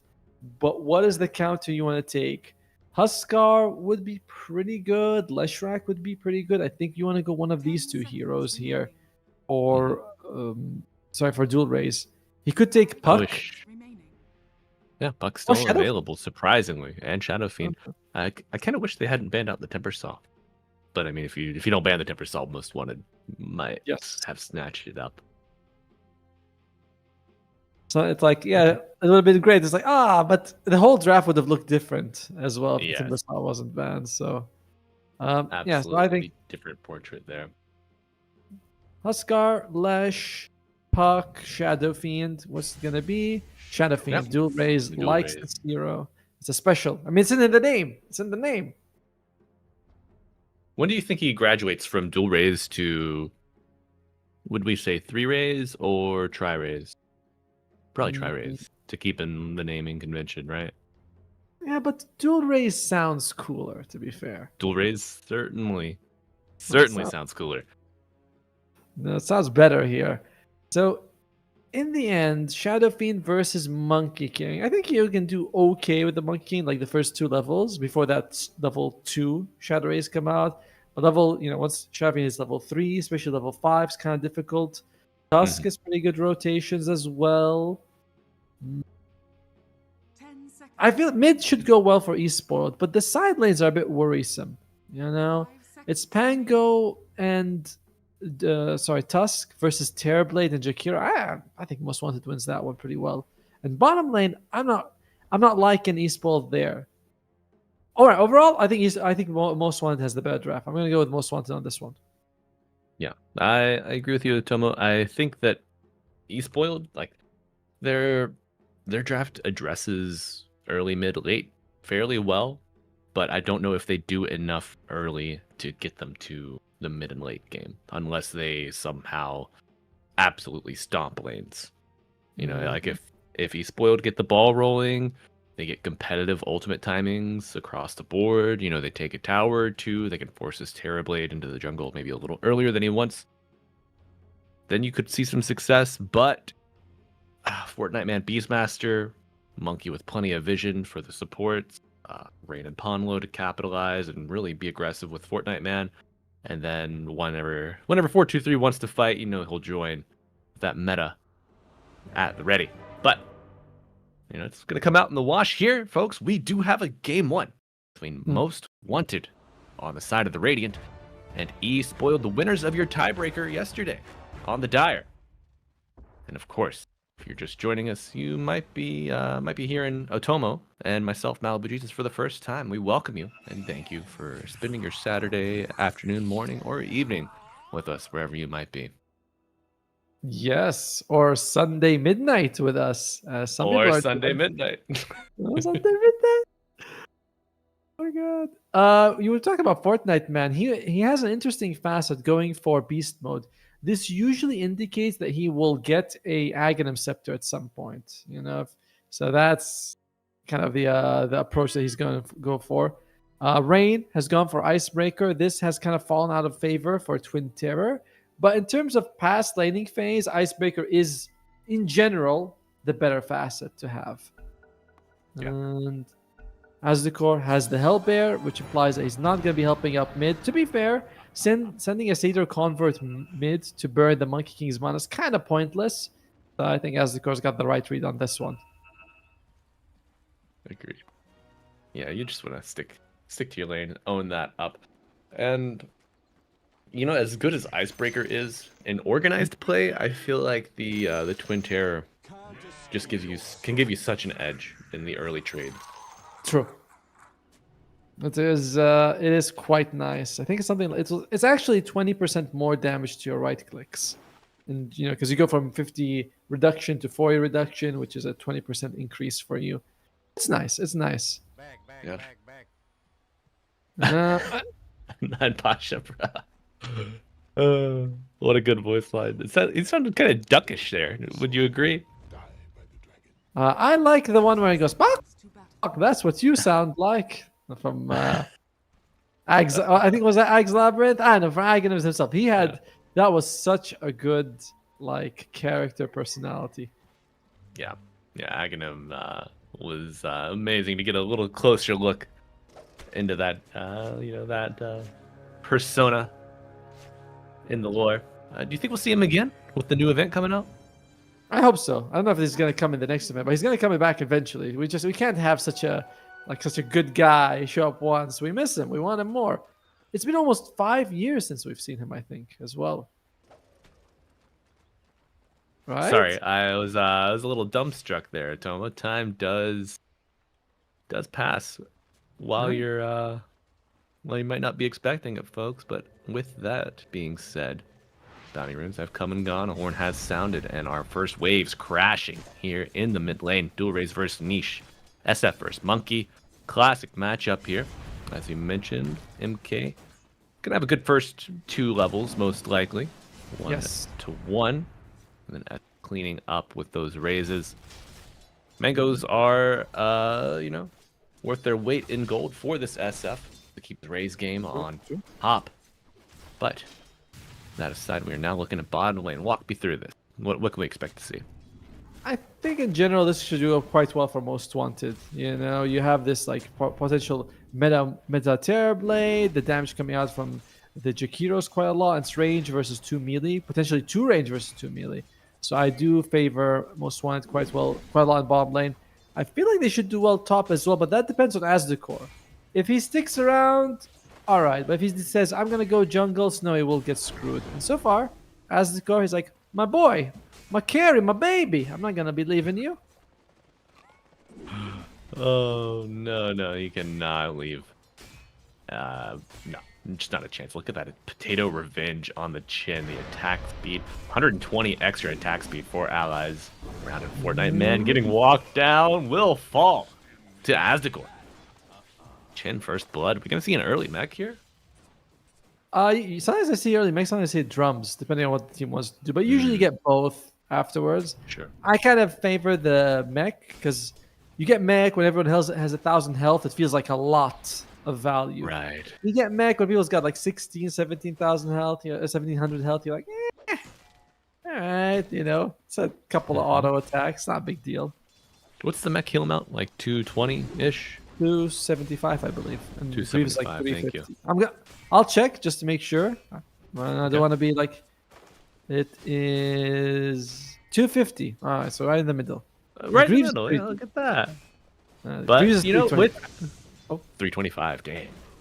And with the most one in the lineup, you got a lot of just kind of wild damage flying out. The axes, the Boundless Strike, the Primal Spring will hit a bunch of units. Yep. Ringmaster Dual breath. spells most of his kit, yeah. So, I mean, you mop up 250 HP in an AoE. As you mentioned, whenever you have 1,000 HP total, 25% heal, pretty nice. It's very good. It's very good. And remember, you're also a Chen, so you also have built-in heal from your ulti. So I'm not Chen. Well, not you exactly, but I mean, like the buyer would be the Chen in this case. Yeah. I wouldn't. Ooh, speaking of buyers, Atomo, make any good purchases lately? Purchases lately. Let's see. Hashtag capitalism. I mean, the mic was new. Oh, yeah. That was the last thing I got. Chat, we got, that is, more on that later. Oh, We do see a snowball running right at 423. Not quite an avalanche just yet, as Corrupted Ryota? has to back out on his Pangolier. Ryota, eats those right clicks, but Wave, actually, Wave is pushing towards the Radiant side. So, not a bad use of meta there. Gonna probably clean up 2 waves of creeps. You force the offlane duo back under their tower. Free up Jakiro to pull a little bit as well. Yep. Make that do. Although, despite all that, Corrupted is having a decent lane, right? 19 and 3. He's not like being zoned out completely. And a little bit low on health, sure. But Jakiro and Terrorblade, while they can hurt him, they usually can't kill him. That last, he'll be able to jump away or swashbuckle. They might kill Ponlo. Fairy Fire gets him a nice 85 HP. Does he make it to the tower? No. No, he gets a little souvenir, though, on his death. That is one of the coolest creeps, by the way. The guy holding the cup, it's like... The kobold. Yeah. Aura. He does have a good aura, in fact. Yes, the movement speed. That's right. There he is. Look at it with the cup. Getting walked down, and might be time to take a drink here for Fortnite Man. Likely to be sent back to the fountain, surrounded on all sides, and will suffer those grievous burns. This top lane, I didn't think that they'd have such a good time there. Bottom lane as well has gone pretty. I mean, bottom lane was always gonna go pretty decently for most wanted, but. Ooh, nice shards from Ryota as he has to walk back into Corrupted to get away. However, 4-2-3 arriving will not be enough to save his Jakiro. Maybe you get a return. No, the shield barrier from the shield crash on Corrupted, just allowing him to body terribly out of this area. As they make a liar out of Miyatomo, 4-2-3 walks right back in. Oh, I'm sure they don't do it on purpose. As mid lane niche is all right in terms of CS, like 5 behind, a couple of denies difference, but overall, I think they expected to get more from this on the Shadow Fiend, right? It's like last pick, gotcha. We were talking about it as a dual race special. He did so well with it yesterday against a Storm Spirit. So a couple of CS difference between him and the Monkey, not so much. Ponlo though, CS nice difference, no bottle charge. Whip hit on the 2. Will Ponlo walk away from this? Oh, a creep ready to dominate. What, does he get one? No. Dual race gets the kill. Okay. Which creep did he get? The Ripper? Yes. Wait. I thought he got the No, small. the Raider. No. Oh, dude, what? Yeah, it's the red one. It's the small centaur. Yeah. There you go. Okay. And they want to take the stack, but they're not like too committed towards it. So looks like it is still going to go for most wanted. But 5-0, 2,000 gold lead, eSpoiled on fire, and they have been on fire the last couple of days. Radiant's middle tower is under attack. Yes, they have, my friend. Got a chatter saying SF versus MK classic matchup. I think so. I mean, Battle of the range melee, the big nuker. Uh-oh. And wow. Niche. Okay. Not bad. And on top of the Wisdom Shrine. More on Niche at 5 as Corrupted not going to get the neutral creep deny. Radiant's courier has been killed. pretty big movements come just now. Most wanted for stealing that Wisdom Shrine. We've always talked about it's like the biggest thing you can do at in the first 7 minutes. Apart from like getting 20 kills, but getting the Wisdom Shrine is huge. And Niche getting that kill, 300 gold behind the Shadow Fiend, 7 minutes in this apparently classic matchup. It's not a big deal at all. It's a classic matchup to me. Yes, but it's a classic to me, man. It's like for me it is. Therefore, that's how it works. Like, oh, okay. A real Battle main persona. character syndrome. And the real main character is in fact in danger as Wukong's command. Ooh, tame the beast. Dodge with the snowball, and that's going to be a return kill. But you do get the crown jewel of the Shadow Fiend. And Atomo, that 300 net worth lead that SF had over the MK, cut in 2/3. Down 100. Yeah. And it'll probably be down to nothing by the time he responds. But very nice move by Ryota, turning what was just a death on the Shadow Fiend into a trade. Not a good trade, but better than nothing. So this is what some teams are really good at. Even when you are losing, you maximize or minimize your losses. When they stick around, they're looking to minimize their losses by capitalizing on the solo nature of Dual Race's SF. But Ryota, the bodyguard, TPing in, and before the next fight breaks out, I'd like to draw some attention to Fortnite Man's build. He's going axes. Is this just due to playing into Chin DK? He feels like he can't be on the wave. The breathe fire, the range attacks, just too much for the boards. What's going on? I think it's because there were stacks, and that was going to help him take it. You're right, because they did make like a bunch of stacks, and that was the best way for him to bring them down. And I do believe he might not go Helm of the Overlord. He might go Dom into the Aghanim Scepter. That's a real possibility for him. I do like the Dom, and if you're going to go Ags, your Overlord is like, what, 2-3 components equivalent, right? Pretty expensive. Not able to get out of this. Ice Path to save temporarily, but the Requiem just pushing him further away. Rolling Thunder coming in also. Gonna be a dead Monkey King, and the floodgates opening here. He's spoiled. Looking to punch Ponlo! back after the recent aggression. A beautiful whoopee cushion from Ponlo and a bounty rune snag. However, the zoo has arrived. We do have a ticket. Fortification will be used, but 3 decently large creeps. Frost armor at the ready. Lose 1. You get attack damage from that Hellbear, I believe. The big tomato. So, yeah. Wow. Yep, 60% for 5 seconds. That is pretty massive. Damn! 60%. I thought it was a flat bonus. My God. 60%, my friend. And then he has that thunderclap, which is 250 damage as well. I like the scaling, by the way. It's plus 50, plus 50, plus 50, then plus 100 at the max level. It goes to 350, baby. That is a thunderclap indeed. Mm-hmm. Now, and this is something eSpoiled can do, by the way. They can definitely go for these fast pushes. They have the Corrosive Dragon Knight, as well as, of course, the Chen. And Chen, you asked, what is he going for? It is drums first, as expected. All right. Nothing wrong with it. 60% extra attack damage with attack speed, aura, and active. My God. They thought of everything, Atomo.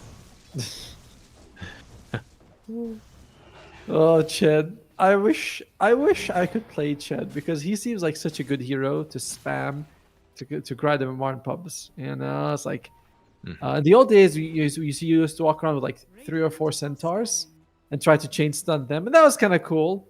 But now you just get a bunch of auras, you click them, and you say attack tower. That's it. Go! Right. Oh, they're hitting me. I'll press R. There's a lot more nuance. to the hero. Respond. There you go. So, Tomo, why can't you play Chen? What's wrong? You have like you have an aversion. I know you don't like zoos. Yes, filthy animals, and also filthy animals in this one. Yeah.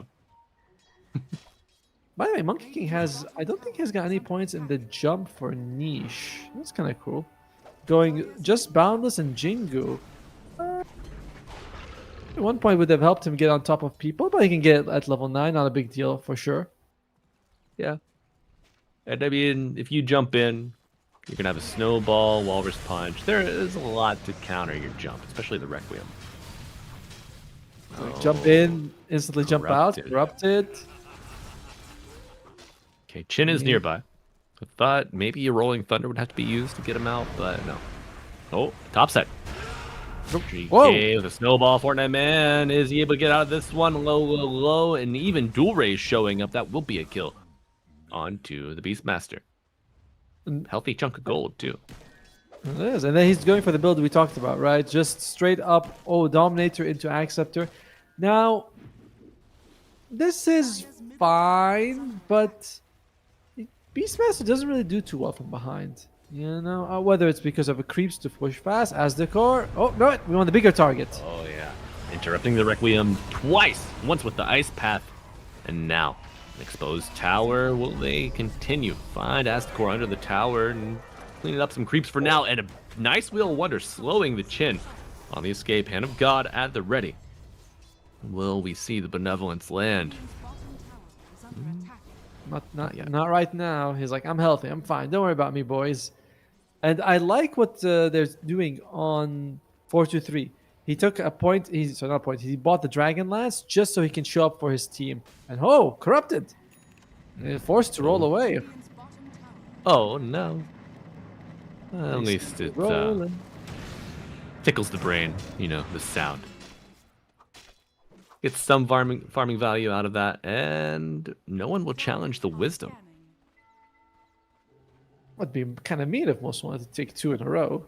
But come on, you can't. I mean, you they're can't most wanted for a reason. Atomo. How do you think they got the name? That's true. But I mean, you go to a person's house twice in a row without inviting them to your house. That's not nice. What if your place is just like it's too small. You can't really fit 5 friends over, you know? Well, then invite 3. 2 of them are like, I'm sorry, you guys were number 4 and 5. That's kind of the cutoff. It's top 3, and that's it. It's gonna be a smaller D&D session when it's my house. Do you play D&D, Atomo? I think I'm gonna be getting into it very soon because my sometimes I'm looking at my son. I'm like, I don't know what I want to do with you, but I don't want to give you a screen. So I feel like I'm getting into that might be an interesting way where, oh, Yeah. you're a warrior. You come across this monster. You want to fight or run? I'll fight, daddy. Mm-hmm. And I mean, yeah, Talking. for a young person, like there are a lot of communication skills. There are a lot of practical skills like literacy, being able to read all of like the books around mechanics and the campaigns and everything. Of course, he's a youngster still, so Yes. that might be a little far off for him. But growing into that, it's kind of nice. Yeah, I And expect to do it in a little You do while. not want an iPad kid, bro. Oh, but trust me, I'm a former teacher. I've seen the effects, like technology, amazing. Obviously, I crave computer. I have as a child. I knew there was a time that I wanted to be outside all day, and then there's a tweet that resonated with me. It's like that first Windows XP PC in the neighborhood hit our neighborhood like crack, man. It was you could not get us outside after that. It was wild. It is. It's kind of scary to see some of them back because I see it on my son as well. It's either all day stare at him and entertain and kill yourself, or here, just take it, leave me alone. I lost the game. I don't want to talk to anyone. Oh, Uh-oh. oh my God. It's corrupted. Might go for a roll here as, wow, the stuns, the Wheel of Wonder, a dead SF off a rip. And high ground, the Chin Army found Fortnite Man, or maybe Fortnite Man's found the Chin Army. They've really shut down Dual Rays. Kind of gave him a favorable matchup. They ganked him like twice mid. They get this kill right now. And you are looking at Dual Rays to sort of be the main playmaker right now. Now, to be fair, Snow is giga farmed. This Dragon Knight is a chunker of a man. But the rest of the team... Oh, DK with the blink. Leading from the Boy. front. Knows that he has to take control. Finds Ponlo. And taming the beast. Taming the dragon. What a whooping cushion to the high ground. Oh, coup de burst indeed. The P God himself, And I like the way... I like his... P, we used to call everything something God, right? He's the P God. Yeah. P God. Pawn God. Yeah, okay. I would maybe say Pawn God. But P God, I'm yeah, sure. I mean, I've seen the guy drink. I just assumed, Yeah. Yeah? Man, what a whoopee cushion. Was a really good one. He's really been holding that one in, huh? He's like that. He definitely had like a couple of burritos for lunch. All right. He arrives on the high ground. He's like, "You guys hear that? That's crazy." Oh. Lifted me off my seat. The fact. Now, Tomo, have you ever gotten somebody with a whoopee cushion? No, doesn't. Not quite my thing. Was that? Was you the whoopee cushion guy? I aspired to be the whoopee cushion guy. We tried a couple times. It's like the learning curve. Like you got to place it just right, have it exposed so the mouth of the whoopee cushion has like a place to put out the air. There's a lot of science behind it. Yeah. Yeah, and as a child, you're like, this is gonna be amazing, and you just hear, meh, and you're like, not what I expected. I'm done with this. And also, as a kid, you kind of don't have a subtlety. Come sit here. Come sit here. Sit here. Yeah, sit here. Don't look at the chair. And you're like, all right, we got it. We got what's gonna happen. Now, most wanted. It might be. Yeah, they're smoked up. They're going bottom. Could come across Asdecor first, and they do. Oy. That's a double They want damage more. creep. You don't see that very often. But leaving Asdecor behind, they're already looking for a +1, but they will not find it. They're gonna have to settle for the Chin off of the smoke. I mean, Chin right now, 5.4k net worth, richest support by far. Yes, he is. Not a bad kill, right? No, very worth it, and it does slow down the push that eSpoiled was hoping to go for. But I think that the push strategies are. Wukong's into the boundless, into the fear, the Wheel of Wonder, the Wheel of Wah Wah Wah, just gone. 50-50 says Gaben. But it's net worth. The net worth is on heroes that is a little awkward. Like you want the Dragon Knight to be farmed, sure, but you're hoping that the Shadow Fiend now would be, Is under attack. what has Shadow Fiend done this game? Dual Raise is 3-3 and 0. That's fine, but we haven't seen like a big Blink Requiem from him so far. No. No. No. And- I think the only big Blink Requiem you're gonna have is after Wukong's is already down, after Roar has been committed, and even then, you've got Jakiro Ringmaster ready to help out. So it's a tough one. He's going BKB next. So maybe Duel is like, listen guys, I'm not joining fights until I have my BKB. If you have this BKB, the only thing that interrupts it is going to be the Roar, and you can just, like you said, jump in after Roar. With Kaya Yasha, sometimes you can jump in and get it off, even if Beastmaster, like, he can't react in time, being a little too far, they're not having Sure. Blink. Corrupted. Oh, they're all going, it's Tormy time. It is Tormy time. Tormy Jr. making his appearance on the map here. 20 minutes in. A nice ward on the midpoint of the high ground for the for the Dire. Smoke from both sides. You spot all smoked. Radiant just pawn low. P got himself. Oh. Now he's smoked. Are scanning. Yes. Oh, I feel like I'm looking camera 1, camera 2. Camera 1, camera 2. Every time we switch between the teams. no. It can be a little disorienting with corrupted. Just keeps. All right, we're re-smoking. We're re-smoking. All right. Take one was bad. Yeah. Take two, everyone. Also, Asdecor continually putting the what is it? The Croaker bubble, magic damage barrier, and whenever it pops, you get a bit of a heal. Oh. Kind of nice. Okay, Snowball, Ice Path committed. Dota. Here we go. Shards into block, but the Battle Strike bringing Niche over, looking to take him down. Jump. Requiem on the backline to get the Ringmaster off rip, and now the Roar coming out. Primal Roar.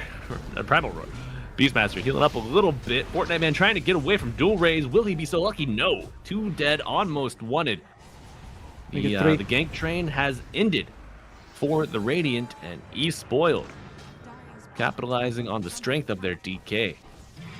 Take the fight. Both. Yeah, the two teams kind of danced around each other, each one, poke, trying to find out where they could get the right angle, the right smoke break. But in the end, eSpoiled, a beautiful jump by Dual Race, finds Ponlo, and as we mentioned, he could get the jump and ulti before Fortnite Man reacts, which is what happened. He jumps in, bursts down Ponlo to nothing, and then the rest of the fight, we didn't see any Wukong, which I'm a little surprised by. And yeah, nice win for eSpoiled. Tormy goes down. It is going to be for Ryota. Very nice shard. One of my favorites. Big quality of life improvement for the Tusk, and with this Terrorblade, with the Beastmaster, even the Monkey King to an extent, the opportunity that you have to block off paths of egress can really make these fights go south quickly for Most Wanted. Agreed. And of course, it has that slow and the damage. Wow! What value? Not just that gets that, You're right. You're right. Because you mentioned quality of life. I mean, like, it makes me feel like you like just the shape of it, nice and long and thick. But no, it's also more painful as well. Yeah, I mean, that's what I expect. That's what I ask of my eye shards, no less. Now eSport actually have a sizable lead, and suddenly we're back to pushing. Push strat now viable, as this tower could lead to Roche. It is in the bottom area, so you can take the tier 2 bottom and just go for it afterwards for eSpoiled. If it rotates, you have less of an advantage in that area. Oh, there are the thick shards coming out immediately, but he gets bounced to the high ground. A nice blink from Corrupted, and Ryota gives a right hook just for good measure. At the same time, they're going for Roche on eSpoiled. Like, yeah, we got what we wanted. We got that top, bottom tier 2, which means they have no real access point. And in the minute they've moved, giving them too close to the outpost. It's given eSpoiled victory right now. eSpoiled are doing esports, Atomo. They are surging ahead with now a Blink Dagger on your Tusk as well. So Ryota been playing very nicely so far. Looking to see his impact grow even further. How's it going for interesting adjustments, by the way? No mech. He's going for Solar Crest. So huge amount of bonus damage for the DK. With the drums and the Solar on top, DK will be hitting He already hit. He doesn't really hit kind of like a truck, but he's Whoa, very fast. that's a roar. Okay, you're not going to be able to use your blink dagger now, but a snowball might just save your life shards off the mark. But DK and Pango in the snowball going forward. They find Fortnite Man, and it's no build map for sure. I wonder if Fortnite Man is he's having an off day. You know, certainly not the Fortnite Man that we've come to know and love.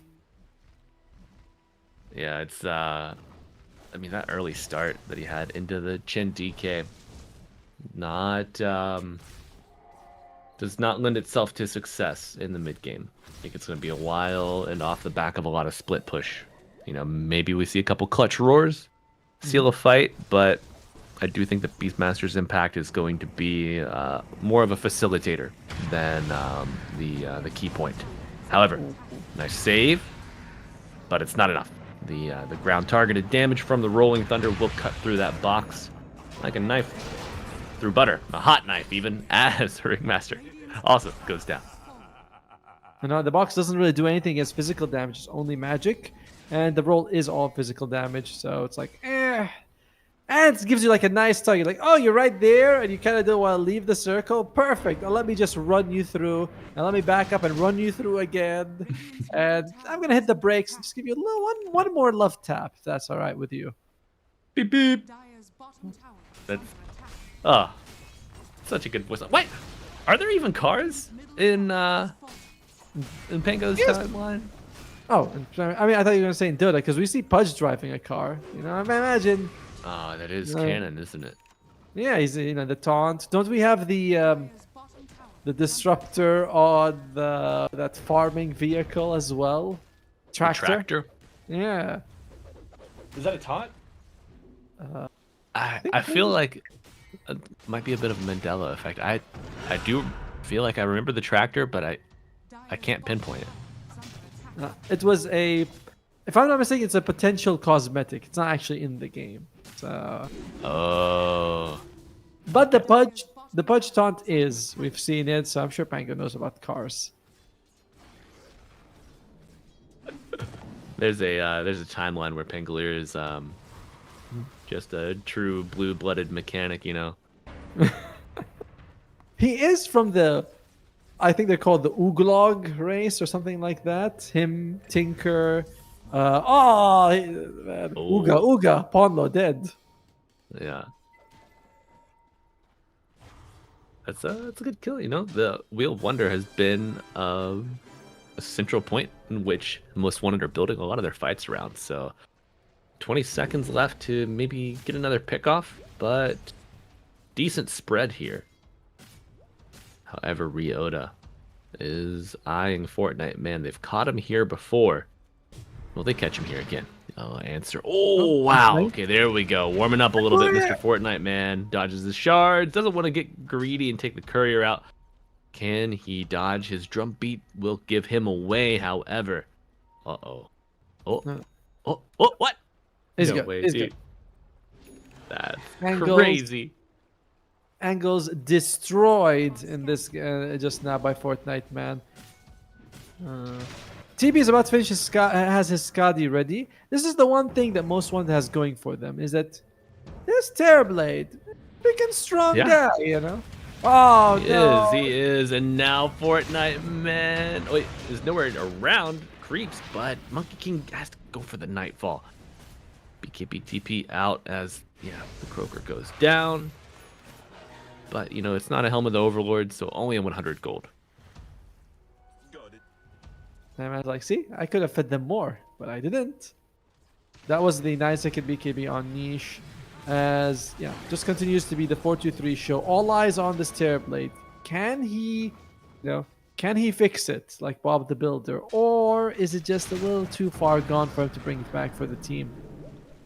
I feel like without BKB, it's going to be very scary. The Shadow Fiend Requiem, there's really no play you can do as a TB. So he needs the BKB, but he also needs damage. And right now he's prioritizing damage.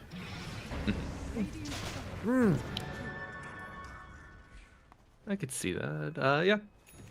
I mean, you kind of in a hole here, right? under attack. damage is a quick way to dig yourself out. And I mean, if you just keep surviving at this 13k, 14k deficit, next row should probably go the way of eSpoiled. True. Yeah. Dire's bottom tower has fallen. But at the same time, eSpoiled, they're smoked up. See who they can find. Radiant's mid They've been hunting mostly.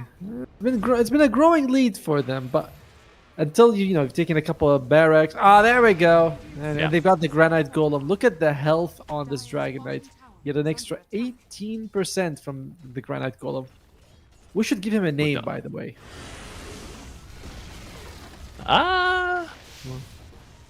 Let's see. Rocky? Oh, come Easy. on. Low-hanging fruit. Hey, it works. Dire's bottom tower. We could. I don't know. We should call him something like George. Yeah, George the Golem. You gave me come on for Rocky, and you come back I with think George? Rock is called Rocky. At least George is. You don't expect it to be called George. You expect him to be called Rocky. What about Grant? Well, I thought of Grant as well. I'm like, it's close to Granite. Is that good or bad? I'll let you decide. Or we can let the viewers I don't decide. I don't know. So Okay, what they call the Grant so Golem. we've got George, we've got Rocky, and we've got Grant. I Chat, let us bet know which way you would like to name the ancient granite golem, and we will we'll refer to them as that from here on out. There's George, or Grant, or Rocky. Look at him putting in work. The biggest of of Chen's children. Oh. Yes, there we go. Moving. When when you go in the first person view, it doesn't look as big. Yes, it seems like he's only like a tiny bit taller from the rest. We're looking at him from afar, like he's a huge man.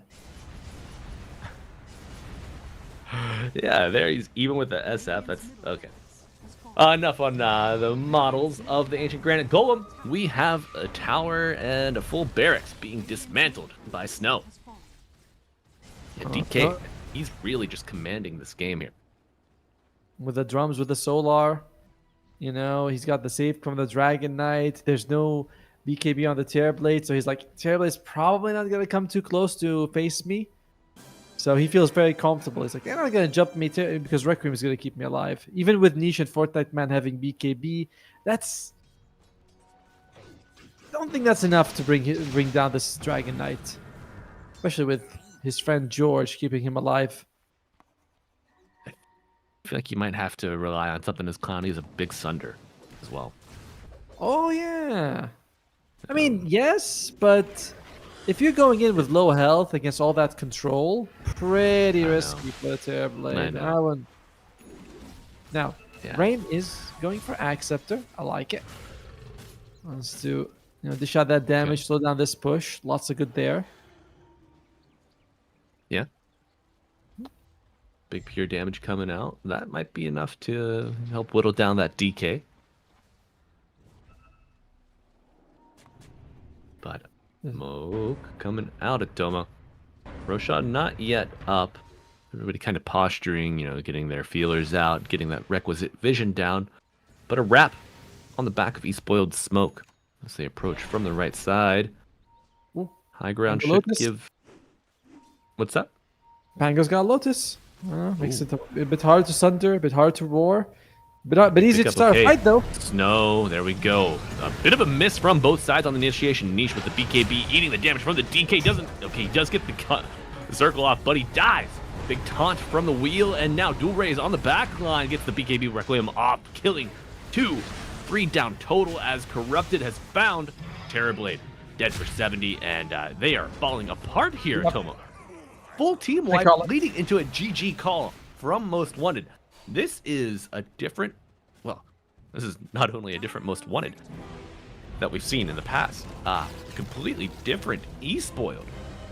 They have leveled up through the end of the group stages into our tiebreakers yesterday, and now completely displaying dominance in game 1.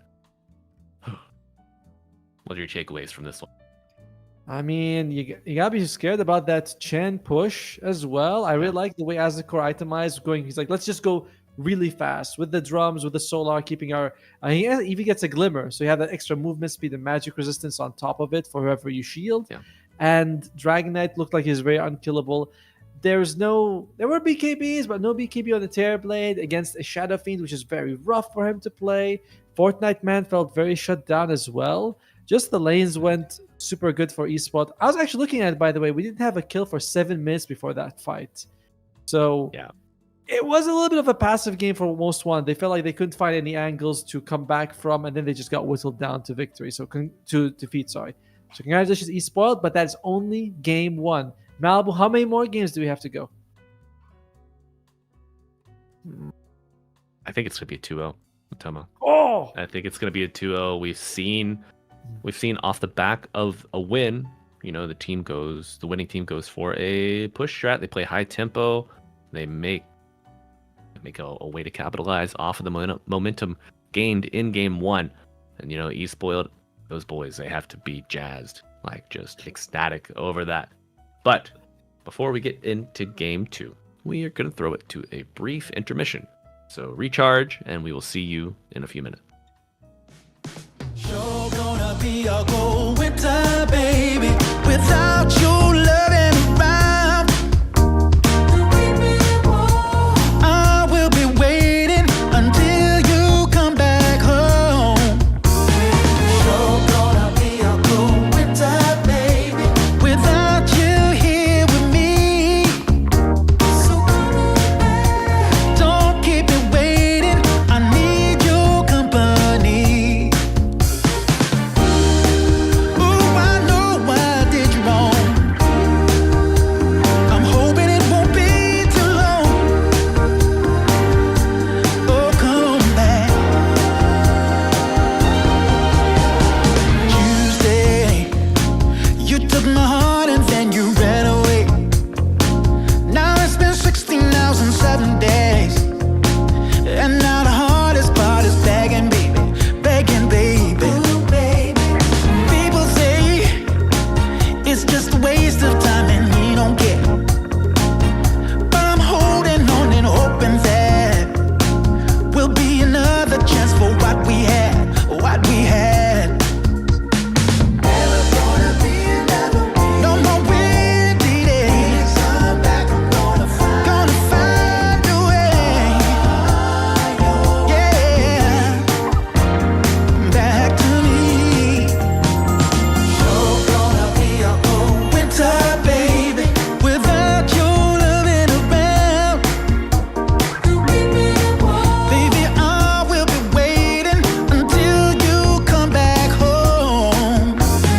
Sure gonna be a cold winter, baby, without you here with me. So come on back. Baby, don't keep me waiting.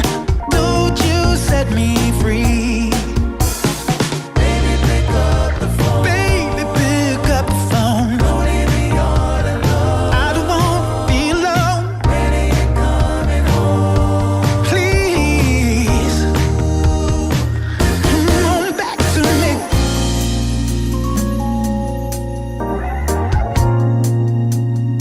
Ooh, baby. Oh, yes, it is. Come on, baby. Sure gonna be a cold winter, baby, without you here with me, baby. Sure gonna be a cold winter, baby. Oh, yeah.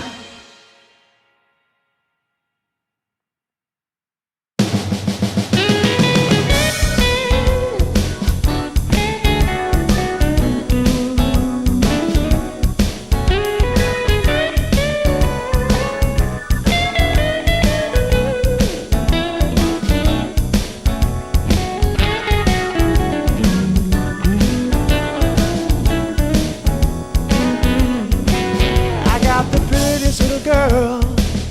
She's as pretty as can be. Yeah, yeah. I got the prettiest little girl. She's as pretty as can be.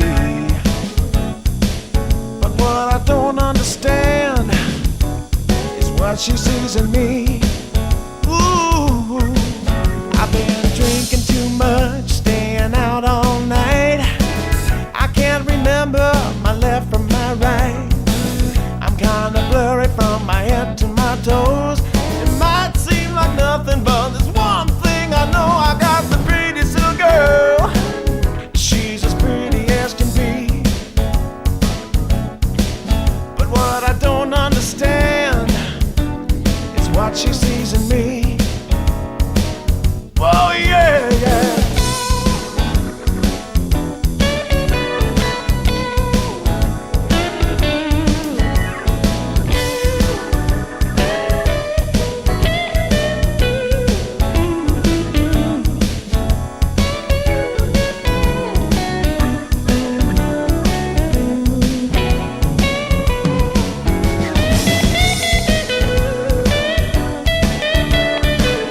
words to this song.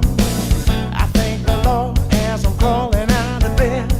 It's another day that I'm not dead. I got the prettiest little girl.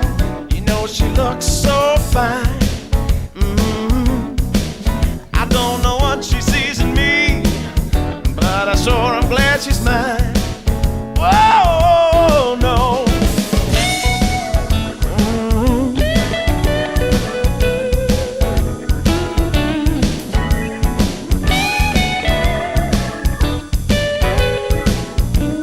Oh, yeah.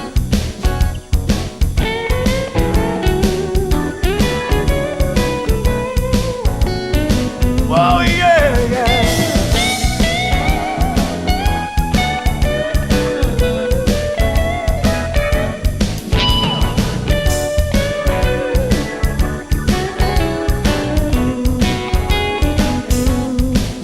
I got the prettiest little girl.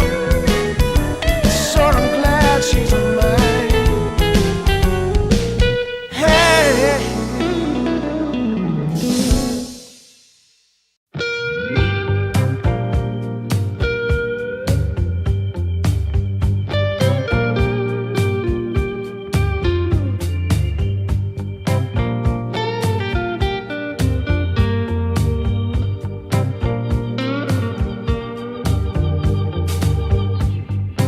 Now I got worries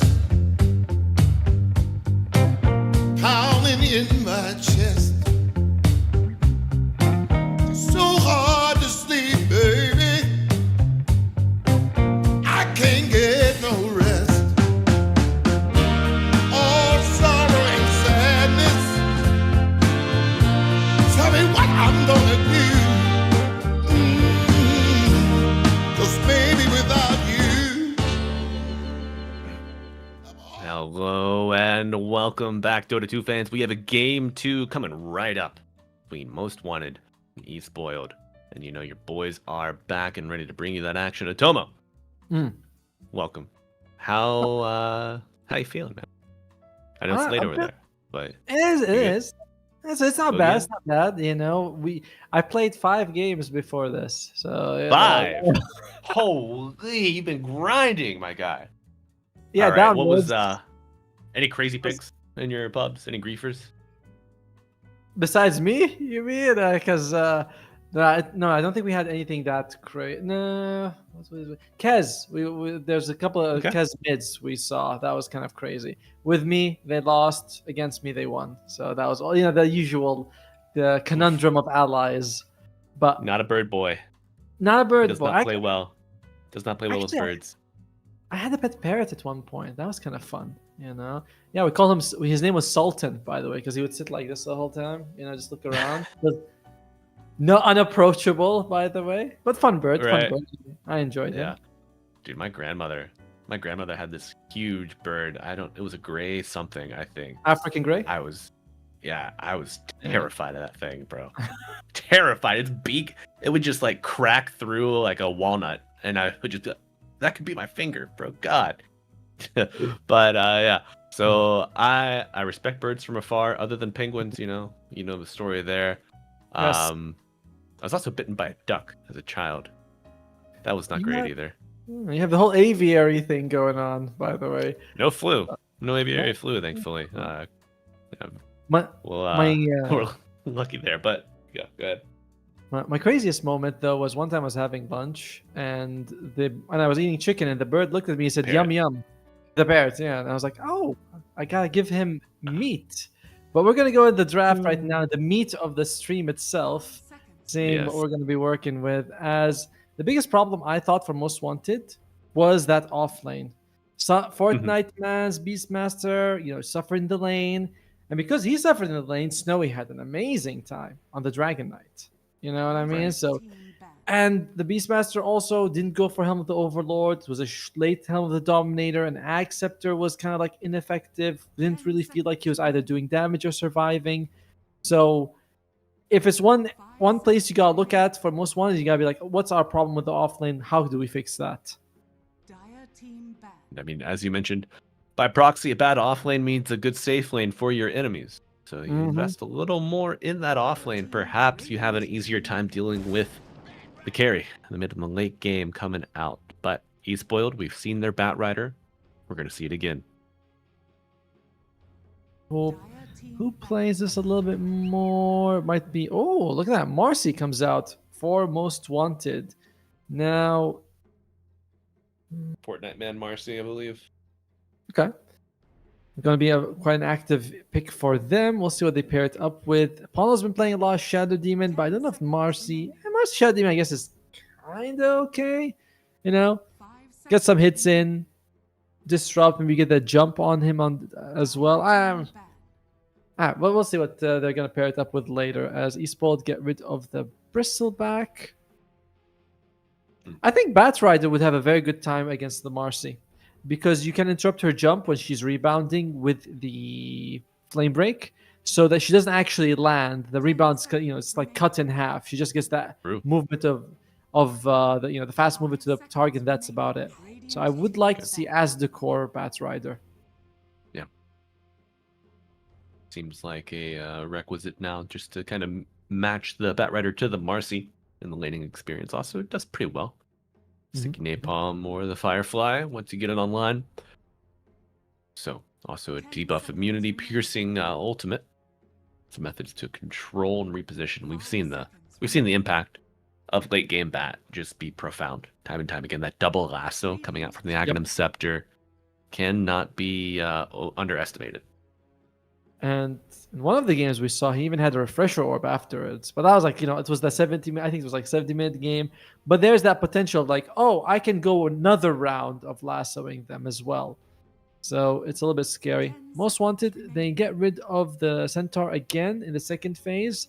They are still targeting Corrupted quite a bit. And his Pango last game, very solid. We didn't really highlight it too much, but he had a decent laning phase. Solid impact. He was 3, 2, and 10. eSpoiled, they were firing on all cylinders. They had a really good game in general, so it was hard to point out. But just nice and stable sometimes is more than you need. Yeah. I mean, given the game one performance, I think nice and stable is probably the best way forward here for Most Wanted. Are there any of their pocket picks or strength picks that you might see come out here that aren't banned out? Broodmother, still in the pool. We have seen the 4-2-3 Broodmother do a lot of work, so I like that one. Niche once played a Venomancer mid, so that would be kind of crazy. I'd like to see that. As Ringmaster comes out, definitely more suitable with the Marcy if that's going to be in the same lane, and a good save against the Batrider as well. Yeah, absolutely. Put him in the box, post lasso. You are good to go. Does it dispel the lasso or break it? Or can you still drag the box around? I wonder.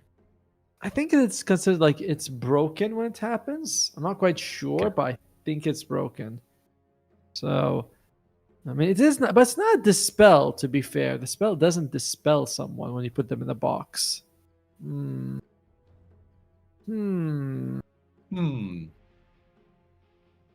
I don't think I can hop into. You can't hop into demo mode while you're in a game, can you? That would break it. No, dang. Okay, well, check. Get in there and test it out for us, and let us know what you find. Oh, well, look at that. Corrupted gets his Pangolier again. If it's not broken, don't fix it. And I like it. It's also a very solid pick against the Ringmaster because if you do put people in the box, you get extra magic resistance, but you are still susceptible to physical damage, which is all that the Pango does. As Naga comes out, that is going to be as the core hero.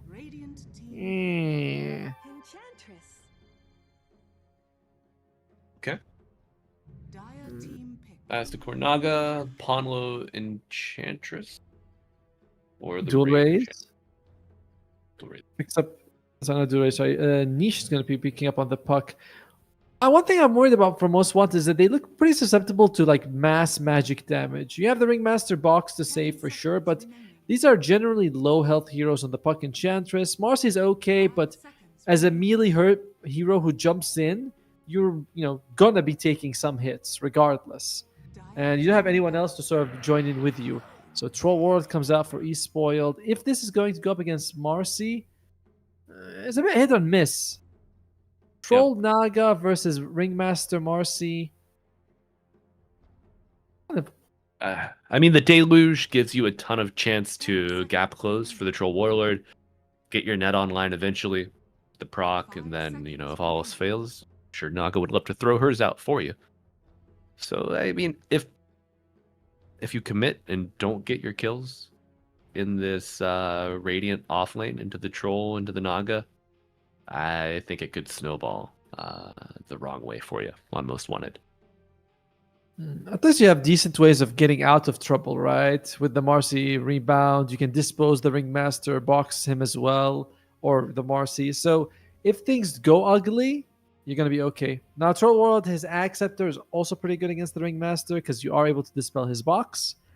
But that's like a 40-minute plus solution. Nah, there's better things you want to get before that. I mean, it could. We have seen the Battle Fury Ags build be prominent at times. I wouldn't say it's main stage material day in, day out on the Troll, but it's certainly is a path if you need it. But I do think that you would probably have to see this 5th and final pick before you would determine that. Exactly. If it's suitable then. As Most Wanted, it could be a carry, could be off, depending on where the Marcy goes, if it's going to be a 4-2-3 or a Fortnite Man Marcy. 4-2-3, he has played a lot of farming carries recently. Morphling, Terrorblade, Dragon Knight Ursa. We just saw him on the Morphling. I feel like I'd rather see him come out on something like a Brood Mother, and you play this Marcy as a 3, you run quick at the enemy team. That could overwhelm Esports quite a bit. 10 seconds remaining. Okay, playing up tempo, aggressive lanes. Yeah, I could get behind that. No. Esports, let's say they're working around the same thing. And they're gonna come at us, they're gonna pick a Brood Mother. What would you want for them? They get rid of both a Shadow Fiend and the Mars, so they're also not 100% sure on where this. Okay, what's it gonna be? It's gonna be an Axe, so it's gonna be the Pango mid. Yeah, they did this against the Broodmother, and it did not work out well for them when they did it against the Broodmother the first time in day 2 of group stages, but maybe they have a different predicted outcome here. But hopefully they probably don't want to just lose again. No team wants that. But plenty of reserve time for Most Wanted to mull it over. Ursa.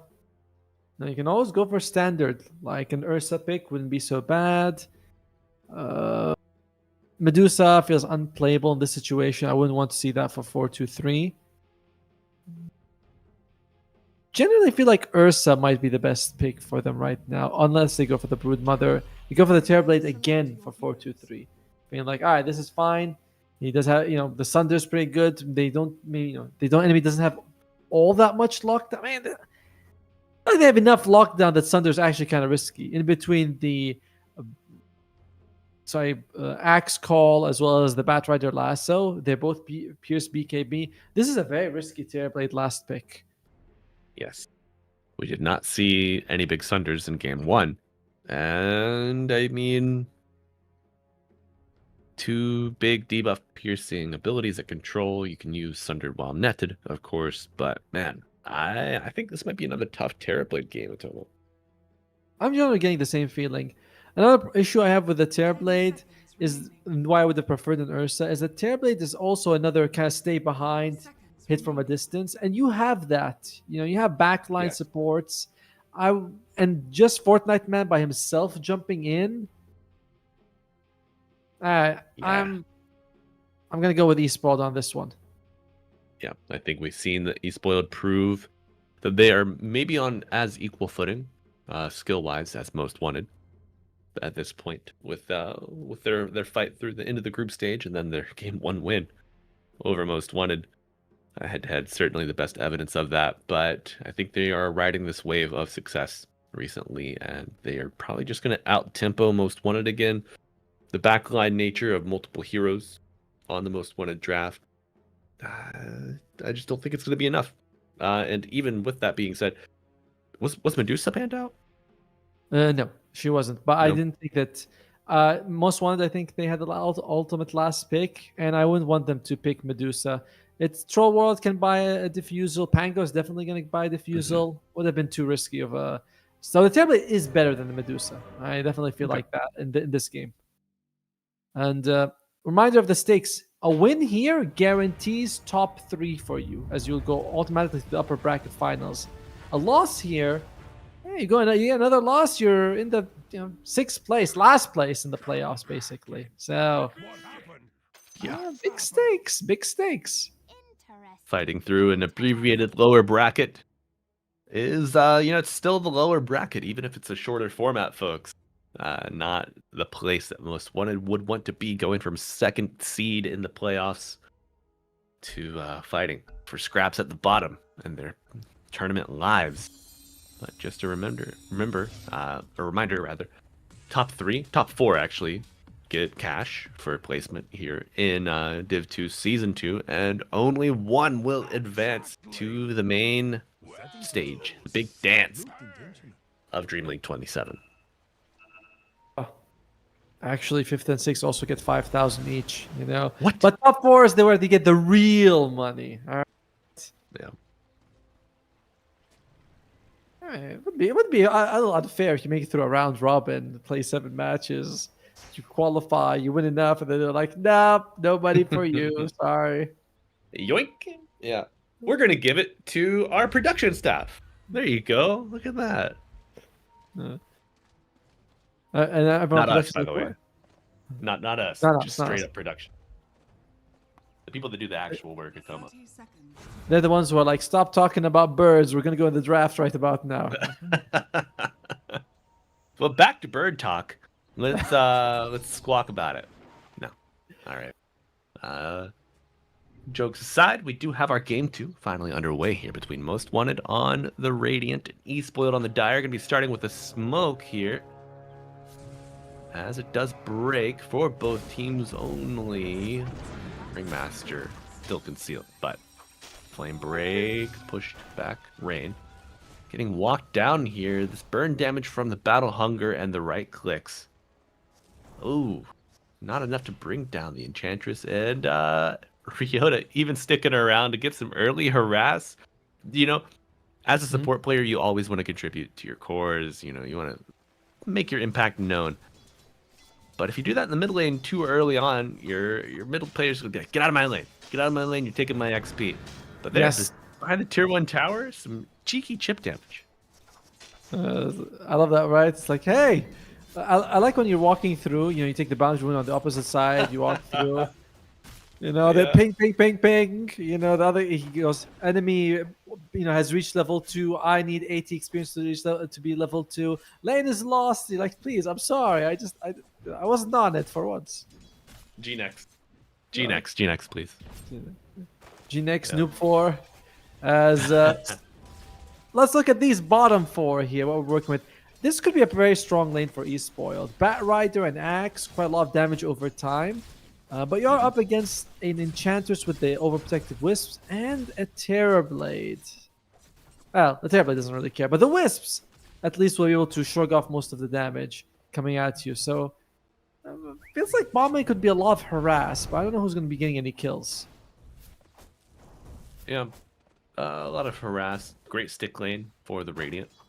Battle Hunger going to be coming out. All the stick napalms as well. And with that, with these low HP heroes like the Enchantress, stick charge is all the more valuable, and the high armor of the Terrorblade. It's got very high EHP, so any snap region you can get is omega impactful. But easy camp spawn does happen, going for the stack, but Ryota will play the role of spoiler, blocking the attempt. But an enchant on the Harpy, and you are going to see this the lightning. corrupted axe get zap, zap, zap. Or is he? Oh my god, look at the spins, the battle hunger damage, it's adding up pretty quickly. Forced to withdraw, 4-3, already half HP, and no, Harpy will get one more zap out at least before it dies. But denied. Look at that. Great play from Mr. Rain on the 5 Enchantress. Yeah, so far, bottom lane, it's going pretty well for Most Wanted. As Corrupted, even though he's harassing 4-3 nicely, he's not getting as much CS as him. And quite critical that your axe has a good time. I will say, though, that space making doesn't fall only on him. You know, you have the Pangolier as well. So it's not too bad if Corrupted has a bad lane. And he's not having a bad lane, just slightly behind. There you go. Equal to Fortnite Man. There you go. And you speak about space. Once Troll gets a little bit of his basic farming kit online, he can hit the jungle. That Naga Siren can just wave shove to her heart's delight.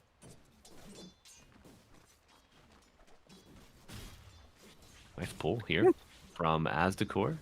Just decimating his wave on this double camp. I don't see top lane going, like there being a lot of action top with both of them. Oh, wait. Rain. Oh, level 2 from the Bat Rider. Is it enough? What? Oh, what? Huh. Did the... That was why did No. she cancel her TP? Right? Yes, he definitely canceled his TP. He canceled, I guess, because he thought, okay, if I stand still, I'm going to lose too much, but maybe if I walk in the tower, they won't change me, so I chase me. But that turned out to be kind of a weird decision because, you already lost like 200 health during the teleport time. You were kind of close to completing it. Weird, but he's going for more. Nice call. Corrupted. Showing that he can play more than the Centaur and the Slardar. That. Dire structures are fortified. This Axe game, honestly, is his best so far. On the Centaur, he was very, stable, which is sometimes what you want, but maybe he's thinking, guys, this competitive scene, it's not so bad. Right? We get how much money if we win? All right, give me Axe. Yeah, he's like, I can get money from that? I could just chop my enemies? Oh, that sounds like a good day. It's a good Saturday or Sunday, wherever you might be. And who gets... Ooh, Ryota coming in to get the big Satyr. They've been working. This is like the third time they both drop sentries in that area. As top lane, Dispose into Tame the Beast. Good coordination from Most Wanted. Snow will retreat under his tier 1 tower. this has definitely been the biggest difference in game 1 and game 2 is that Most Wanted is actually having a decent time top lane. Fortnite Man is equal to Snow, and the thing about the Marcy is it's kind of like a go hero, whereas you go like Armlet, BKB Basher, Phase Boost, sometimes that's all you need to just keep fighting.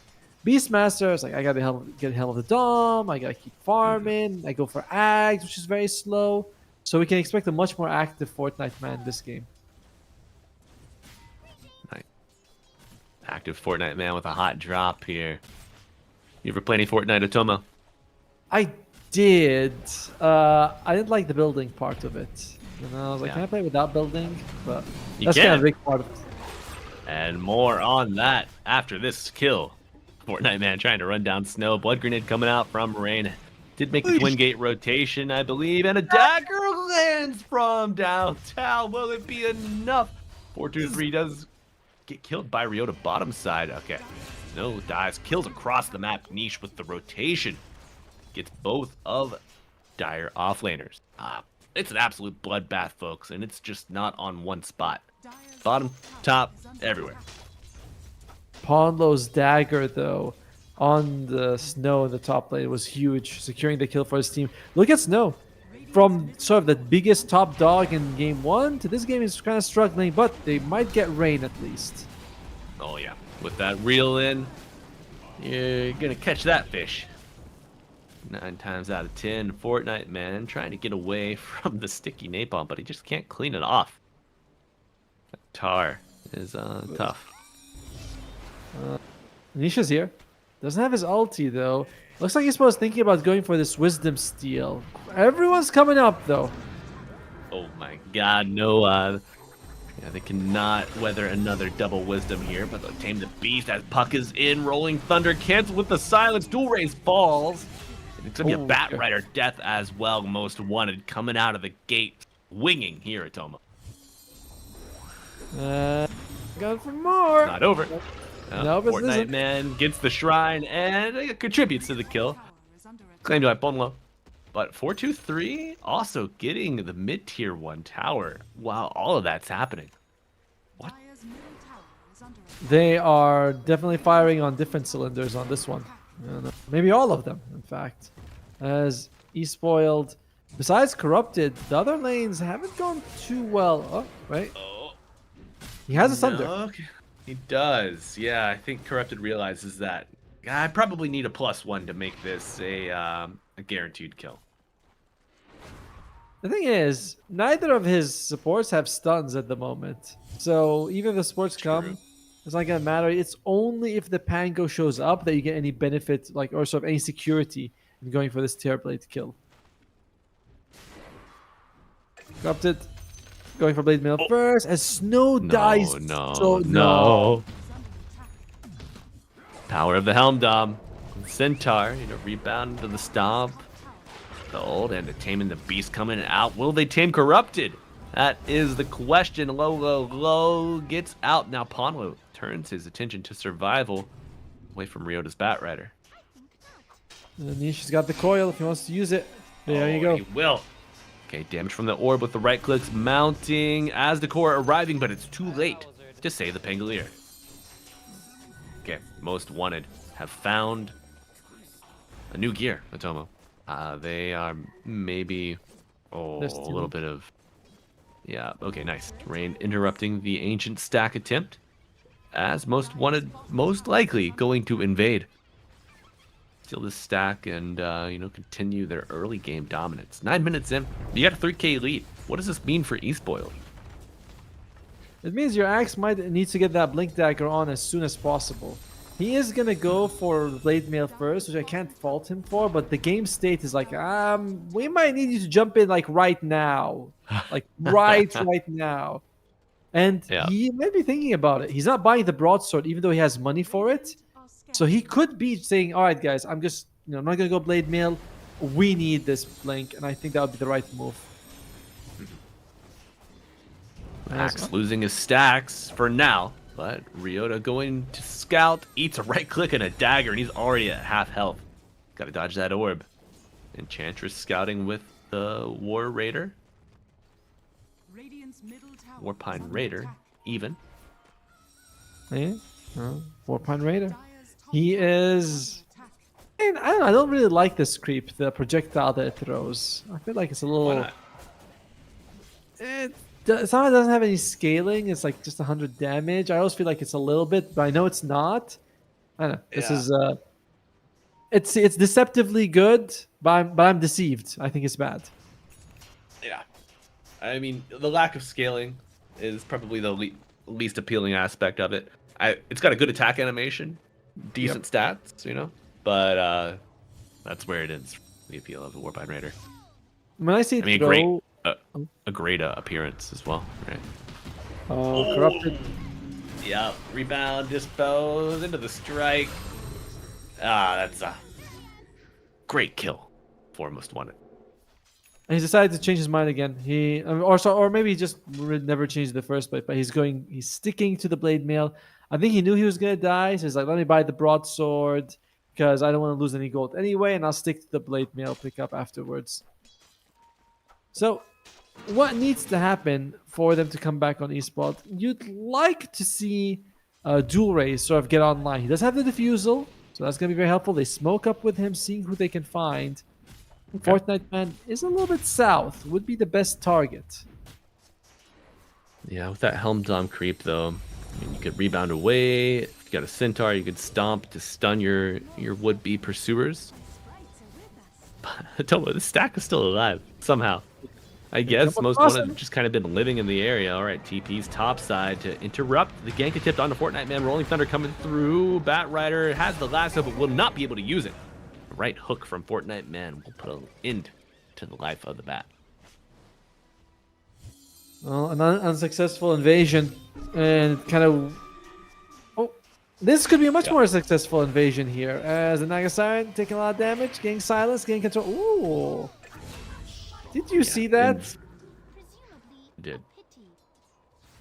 The Wild Wing Ripper coming across, pulling her over. Yep. Cool. Very good plays. Most wanted, as I mentioned earlier, Atoma. That game 1 seems to have been a wake-up call. Kill count now 11-3. Snow, how close is he to the Battlefield? Quite close, but he might lose his life here. Oh my! Hey, well, yeah. Puck all over the map here. Niche really leveling up from game 1 to game 2. Sometimes teams start off, they decimate in game 1, then game 2 as the other team comes back. And in the first Dream League, we saw a lot of teams winning game 1, picking a bunch of push strat heroes in game 2 and winning it that way. This doesn't seem to be as common in Dream League Season 2, though. No, it's not. I wonder why. New patch. Evolution of the meta? What do you think? Definitely evolution of the meta. Radiant's courier Right, because it's like now we're seeing Juggernaut, whereas if you go back, when the patch dropped, like the lettered patch dropped, Juggernaut was still kind of like, it's just the hero that Ame lost with his. Oh wait, dual raise, he's going. Oh, Ame lost dual raise boss rolling through, but the Wisps healing up as Niche gets a kill across the map. Okay, Corrupted. Ooh, no. Oh dear. Draw here for Corrupted on the Enchantress, but maybe a Fortnite man. No, I don't think you have the damage. You do not. Dire's But tower is under attack. it is a solid trade overall. The oh dear, the Enchantress for the Naga, but this is never a good trade. Losing your 14-minute Wisdom Shrine. Dire No. are scanning. Ryota does take the Radiant Wisdom Shrine, so just a trade. Ryota. Is he gonna be okay? No. Fortnite man, Lasso. Oh, look at that! All right, Lasso. Does he get out? Oh, Very the nice. tree. He actually So uses the what- difference in elevation to make sure that the Marcy can't chase him or hit him.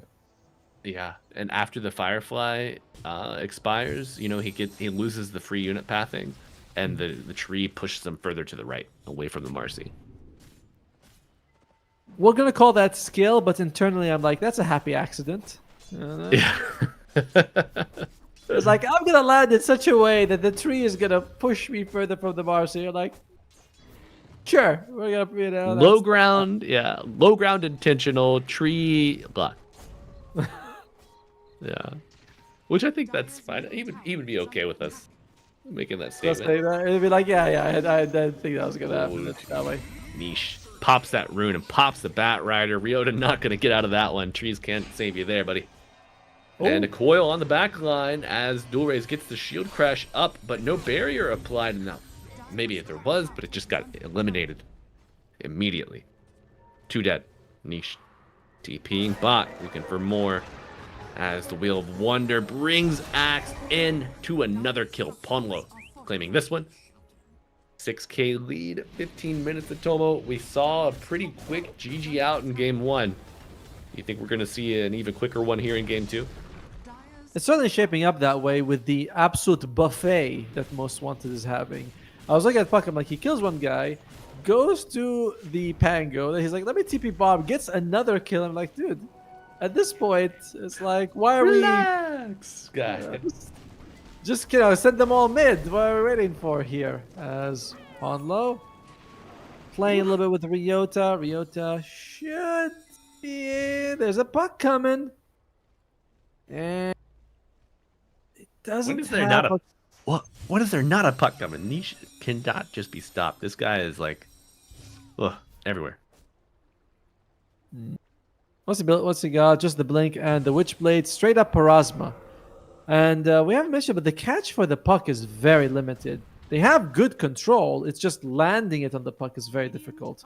You can see the rolling thunder. You can, Axe has a tiny bit of an animation before the call. Lasso as well has that sort of, 0.2 seconds where he's sort of like getting the lasso ready. It's not instant. Where are my Yashikaya or Kaya Yasha enjoyers? It's like, I can do it faster. I can do it faster. Put it on speed dial with that call.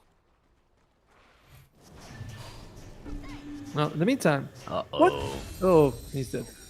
Yeah, this is the poverty corner for the Dire, all the way near the Radiant base. But you die away from Roshan, you die away from your base.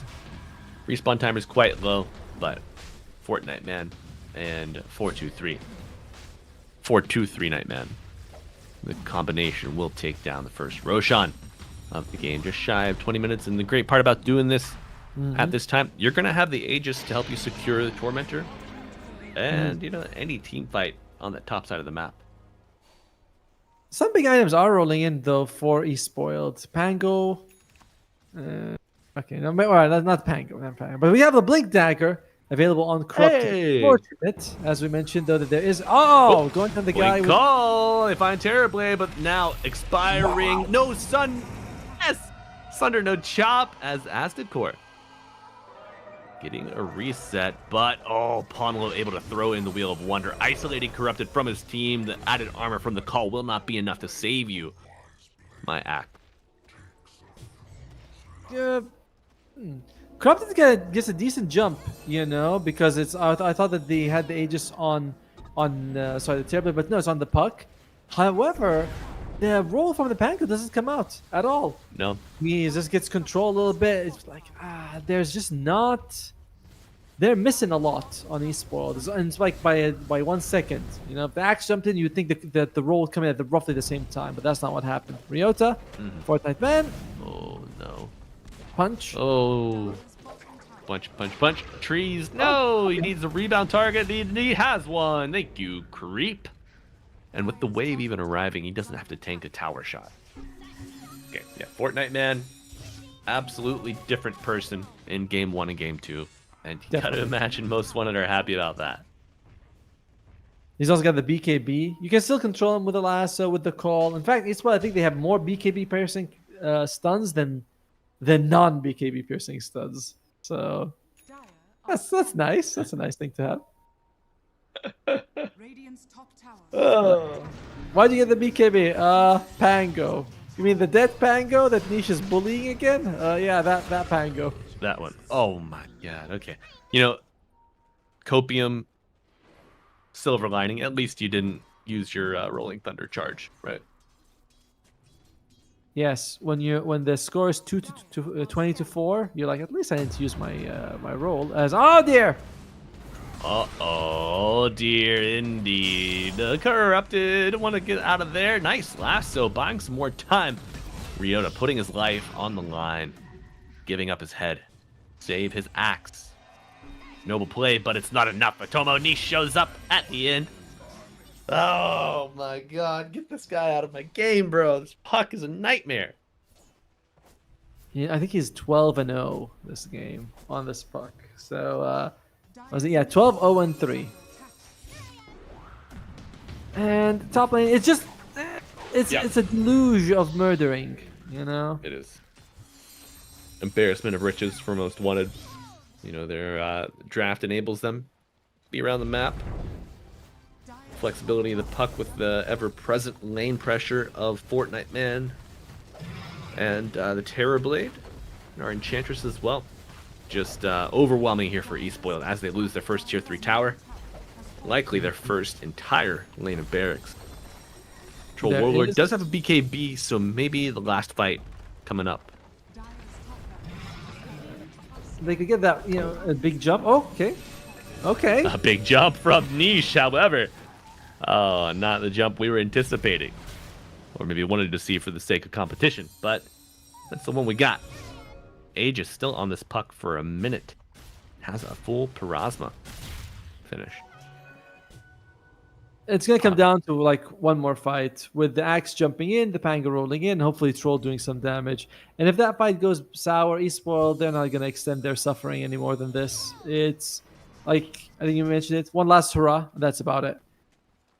I mean, assuming the hurrah fails. If it succeeds, we could have a real fight, a real game on our hands. Then we could have a second last hurrah. Maybe even a third. Oh. Like, what about second breakfast? As That's the right. comes out, keeping Corrupted alive. Rain gets the shard. Solid one. You get that little jump. This used to be. Boinka doink. What it used to be? It used to be Little Friends, right? It used to be the Axe Scepter upgrade from what I feel like at some point, wasn't it? The actual, then they moved it to the shard. They're like, it's so strong. Let's make it slightly weaker, but much cheaper. Well, that seems okay. Yeah. I mean, if you had little friends on your shard and you could have like the root, it pierces debuff immunity. Yes, it can go so up to it's, like 4 seconds, right? Something like it's a that. pretty strong.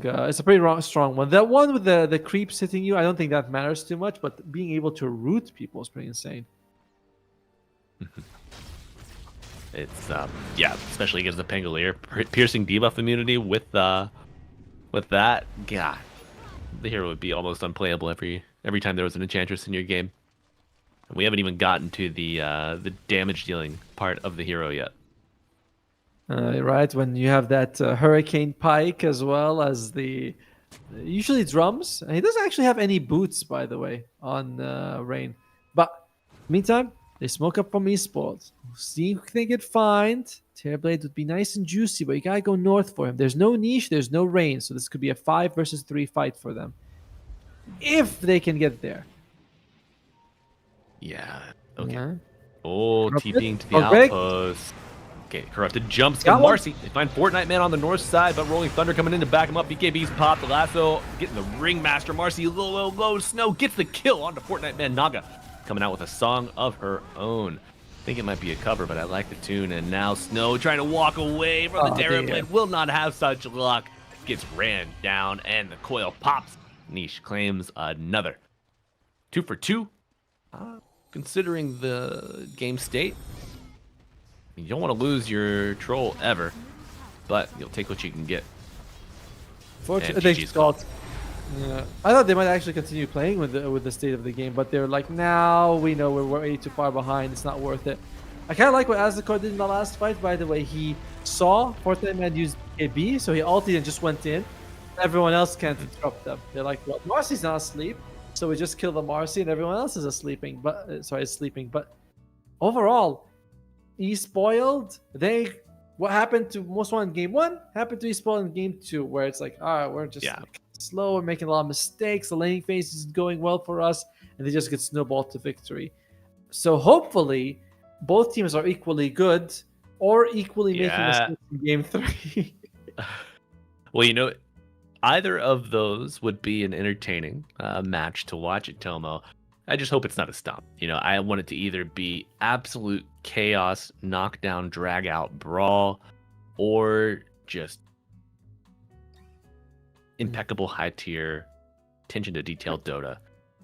Maybe we'll get a gambit of the two, but just hopefully no stomp coming up in game 3. But before we can wiggle our way into that game 3, folks, we're gonna take a brief intermission. So grab you a snack, and we will see you very soon. Sure gonna be a cold winter, baby, without your loving around. I will be waiting until you come back home. Sure gonna be a cold winter, baby, without you here with me. So come back. Don't keep me waiting. I need your company. Ooh, I know I did you wrong.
little girl. She's as pretty as can be. But what I don't understand is what she sees in me. Ooh, I've been drinking too much, staying out all night. I can't remember my left from my right. I'm kinda blurry from my head to my toes. It might seem like nothing, but there's one thing I know. I got the prettiest little girl. She's as pretty as can be. But what I don't understand is what she sees in me. Oh yeah, yeah.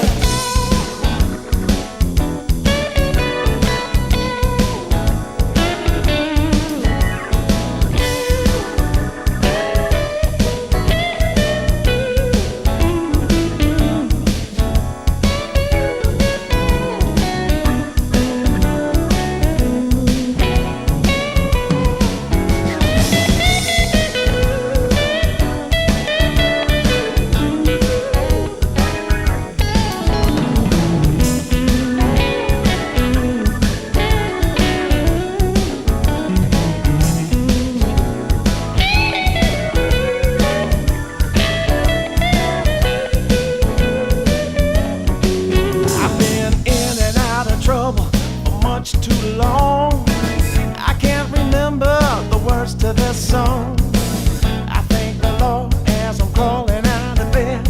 It's another day that I'm not dead. I got the prettiest little girl. You know she looks so fine. I don't know what she sees in me, but I sure am glad she's mine. Whoa, no.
Waiter, there's a game 3 in my soup. Hello, folks. Welcome back. We have a game 3 coming up, hot and ready, between Most Wanted and eSpoiled. Tomo, so far, this series has been the story of the Stomp. Game 3, what are you feeling? Hopefully not a stomp, right? Anything but a stomp, because we don't want that. We know it's not really that super fun to watch. Can you see it from a mile away? It feels like it's no one's really having fun. The winning team, they're having fun, I guess, but not so much for the losing team or the viewers. So I'm hoping this happened before. The series went to all 3 games. eSpoiled won game 1, Most Wanted won game 2 and 3. So I've seen this script before. I want to see, have the writers thrown a plot twist this time around, or is it the same old story we've seen before? Yeah, is it going to be a repeat or a new season? Do you think you get a different result based on playing your normal tried and true strats, or do you have to introduce something new into the fold? I feel like a lot of times trying the same thing over and over again isn't such a bad thing, because you can perfect it more.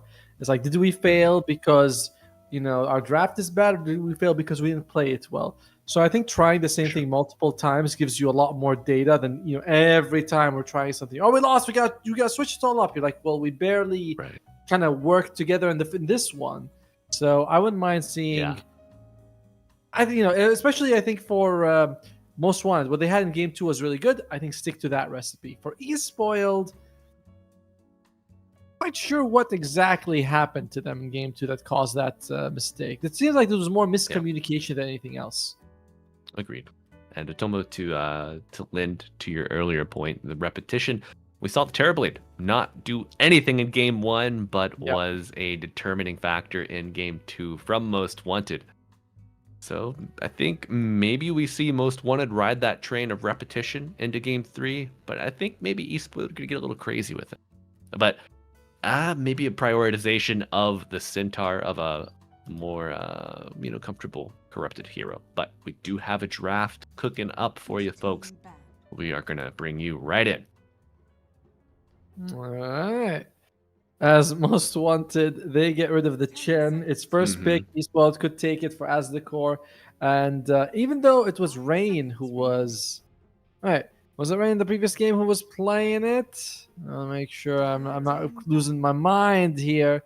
No, Rain was playing the Enchantress. It was game 1 as the core played the Chen. I was like, they had some sort of summoning hero. So it was actually the Enchantress. 5 seconds remaining. Enchantress? I mean, with no Chen, I would never say no to an Enchantress. Just the early pressure on the lanes, towers, it all adds up, man.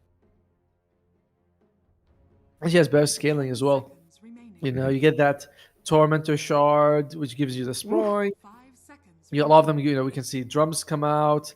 You go for Hurricane Pike, and something it's not expensive items, by the way. Like drums, Hurricane Pike is like 4,000, but it comes in nice cheap pieces like the Force Staff by itself, which is good. Yes, and I really enjoy the Solar Crest. You get your level 4 enchant creep. Put a Solar Crest on that bad boy. Your Wave Shove is immaculate. You can really tear up some towers as well. All right. Let's juice him up. Let's give him a couple of those injections. He's running like crazy. More. Right. I can't handle it. I'm not a Crusader. Yeah, right. I don't have the bone density to handle all this muscle. Leave me alone, please. Oh, look at that. Slaughter was not banned this time by Most Wanted. I believe in game 1 they banned it first phase, then they banned the Centaur in the second phase. But this time it doesn't get banned out. eSpoiled also, we talked about repetition. They don't want the 4-2-3 Terrorblade anymore. They think this has been too problematic for them. At least in game 2 it was, so let's get rid of it. New 4-2-3 hero. 4-2-3, he was our Bat Rider carry player. Am I correct? I know it's been banned out, but I'm just trying to stay on top of my knowledge here. I think he might have been. As Most Wanted, though, they start off with, oh my god, look at that! Jakiro! Ah! Fire! You know what's worse than a one-headed dragon? Radiant team. A three-headed twin-headed dragon. Or three. Yeah.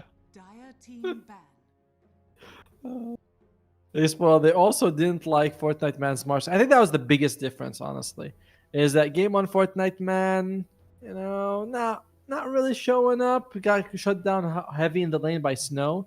Game 2, though, he had absolutely dominant performance. He gets that early helm, runs at them, gets a lot of kills in the lane. Just in general, looking like pretty unstoppable. So they don't want to deal with it. They're like, just take Beastmaster, please. Take the most broken offlane, but don't take Marcy. Right. Yeah. I mean, they've showed that they can deal with the Beastmaster. It's they know how to run at him, but the Marcy is just for some reason a little more problematic. Mm-hmm. Now, Most Wanted, what do you want to ban and what do you want to take? We know that you have your position 5 ready. What will Pawn Low take? I think he's been playing a lot of Ringmaster. I mean, he played Ringmaster in the previous game. Trying to remember what he played in game 1, if it was also the Ringmaster. I think it may have been. Either way, I wouldn't mind Ringmaster again. It's pretty solid against the Slardar. Ish. Dire team. Yeah. Alright. Yeah, good answer. And I mean, if it ain't broke, don't fix it. But they steal the Pangolier away. Is it? I mean, they already had Slardar for yeah. Corrupted. No, I don't think that he was worried too much about it. Dual Race has played a lot of Slardar mid, though. So perhaps they are being like, okay, we want to make sure the Slardar goes, we want to make sure we take the Panko in case you guys were thinking about it. All right, Rio to Tusk. This is a good start for eSpoiled. Tusk Slardar, powerful. Very. Makes me feel like he should go offlane, though, on the Slardar more, because the combination with the Tusk is very strong. And in general, physical damage is looking like a big deal. I wouldn't mind if Tusk considers going for tag team. He picks some, ultra hard, like late game scaling carry. You already have the physical damage solved with the Slardar and the Tusk. Mm-hmm. Yeah, you could just run the map. Similar to how, eSpoiled did it in game 1, Most Wanted did it in game 2. All right, a lot of reach coming out. Do you think this is going to be the Asdecor Snapfire? Yeah. I mean, Ryota's probably he plays the Tusk so much more, and Asdecor's most played hero is the Snapfire. So in the last month, so everyone's getting their signature. Now, if I was Most Wanted, I start thinking about any hero who can get a lot of physical damage mitigation. Something high armor. Abaddon's pretty good for removing the corrosive haze. In general, doesn't get bursted down by these 3. I like this idea from Most Wanted, and this should be the trend they go with. What's a good defensive for is the question. Huh? All right. Okay. Disruptor can be. Huh. Okay. Interesting mix of types of contain, control here from Most Wanted. Only one true point and click stun at their current lineup. Well, even with the delay of the ice path. Of course, static storm, instant can be useful against perhaps a dual raise puck if it's not banned or picked. Well, it's not banned out in this next wave. eSpoiled do have the first pick in the final round. Okay. Maybe dual raise Storm Spirit or Puck are current options. What are your thoughts on this? Both are okay, but both don't really like the Disruptor. So I wonder if they're going to try to take a carry to mix with the Snapfire right now. For Snow, the Troll Warlord or the Jug, maybe, wouldn't be so bad. Troll Warlord, not particularly amazing against Abaddon, because when you go low health and you use your ulti, you don't lifesteal so much due to the Curse of Avernus or Withering Mists. Well, I forget, whatever is the name of the innate. Withering Mist is the innate, and then the Avernus is the passive, the 3, or the E, if you will. The E. Now, I want to see an Ursa if I had to pick anything. I think Ursa would go really well. You have it with a Snapfire. You can, hit, cookie, stun, hit some more. Where they go for the Storm, though, which is what you were talking about. They want to secure their mid for now. Then this does mean, though, that I'd be a little surprised if the Ursa made through this ban phase. I agree. 10 seconds remaining. And Most Wanted, they've done the thing where they discourage a Medusa pick by having 2 potential diffusal builders. Even though we've seen an Abaddon not want to build diffusal in the past. Team banned. It's like Orchid good.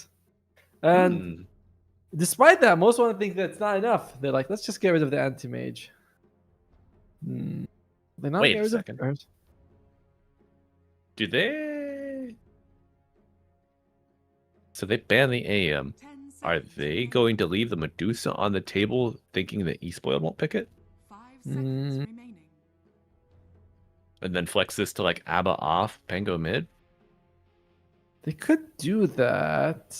And they are protecting this Medusa pick if they want it, but They could also force eSpoiled to use their last ban on it. if I was eSpoiled, like I would think about Ursa is still fine against the Medusa because you can build Yeah. diffusal and you have that insane scaling damage. What if But they ban the Ursa here? If they ban the Ursa, you're kind of in trouble for eSpoiled. You might have to consider banning the Medusa yourself because if without anti-mage, without Ursa, without Troll World, there you go, Ursa's gone.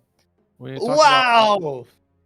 Atomo, together, I think we're good at this thing, man. I don't know. Dire team pick. Are they gonna be is Gyrocopter? Oh, okay. So this means you have no counter to the Medusa. A bold decision by Most Wanted if they do what you said, which is they put the Abaddon off and they pick the Medusa. I don't think that's bad at all. Now, 4-2-3, he plays. Abaddon's kind of like in his mid-level of picks. Let me 5 see it. seconds remaining. But this goes. Okay, Pango off mid quap. We got all excited for no reason in the end. So, what are the lanes going to be looking like? It's going to be Gyros and Snapfire, which is a very powerful combination against the Pango and Disruptor. I think Disruptor's push is okay against Gyro, but you usually won't be pushing him far enough, especially with Afterburners. Like, you push him, he's still going to be very fast coming towards you. Yeah. So I like I like eSpoiled safe lane in that situation. Agreed. Quap versus Storm, meh. Yeah. Bit of The a interesting- burger there. Yeah. The interesting one will be the Tusk Slardar versus the Abaddon and Jakiro. We should have observers go in and tell us what they think is better. Because this one can go kind of either way. You have the Snowball. I like that he's going for Drinking Buddies, by the way. We were talking about this. Drinking Buddies might be better than Tag Team if he sticks to it.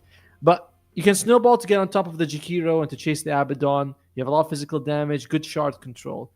On the other side, now Shields is good. Jakiro's range can sort of bring you close to the tower. Harass is pretty favoring Most Wanted. I don't know. I'll let you pick which one you think is gonna do well there. I think Most Wanted they're sauced up after that game too. And we have we have a return to the Rio to Tusk. Dual Ray Storm Spirit didn't do super great in previous games, right? True. He was up against Huskar though in the lane. I remember. Okay, I'll give him that one. That's fair. 4 minutes. He's juggling. He's like, I hope they don't find me. Poor guy. Yeah.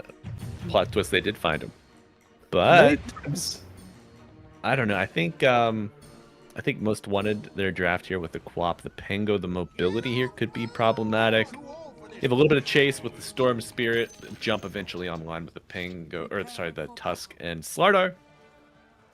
But that momentum is in the back pocket of Most Wanted, as they are most definitely looking for a Game 3 win in the Tomo. This is our final game of the day in this series, and the broadcast eSpoiled on the Radiant, Most Wanted on the Dire. Essentially, we have the best of one. right in front of us. The winner will advance to the upper bracket finals. So, very important game for both of these teams. By the way, Ponlo has taken kinetic fence. What? Yes, he has. Huh. So there are some things about the fence that are interesting. Firstly, it forms much faster than the field. It forms Okay. in 0.4 seconds. I think the field is like nearly a second to form. So it comes up much faster. And you do have Wait the a second. 2 charges. Yes. Does kinetic fence does Pango bounce off of it? He doesn't bounce off kinetic field, so he shouldn't bounce off kinetic fence, right? Because remember, I don't know. technically, what kinetic field and kinetic fence are is that they're not exactly Stops barriers. movement speed. It reduces Yeah, move speed, right? Exactly. So, speaking of movement speed, corrupted. Oh, There's the fence. yep. You see it? Okay, that's a good fence. Yep. I'm seeing it. Well played. It's like near It's- instant it comes out. That's actually pretty cool. Yeah.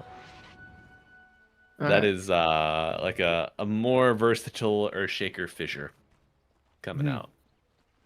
Now, what we need to do is have the fence do a little bit of damage or something like that if you touch it.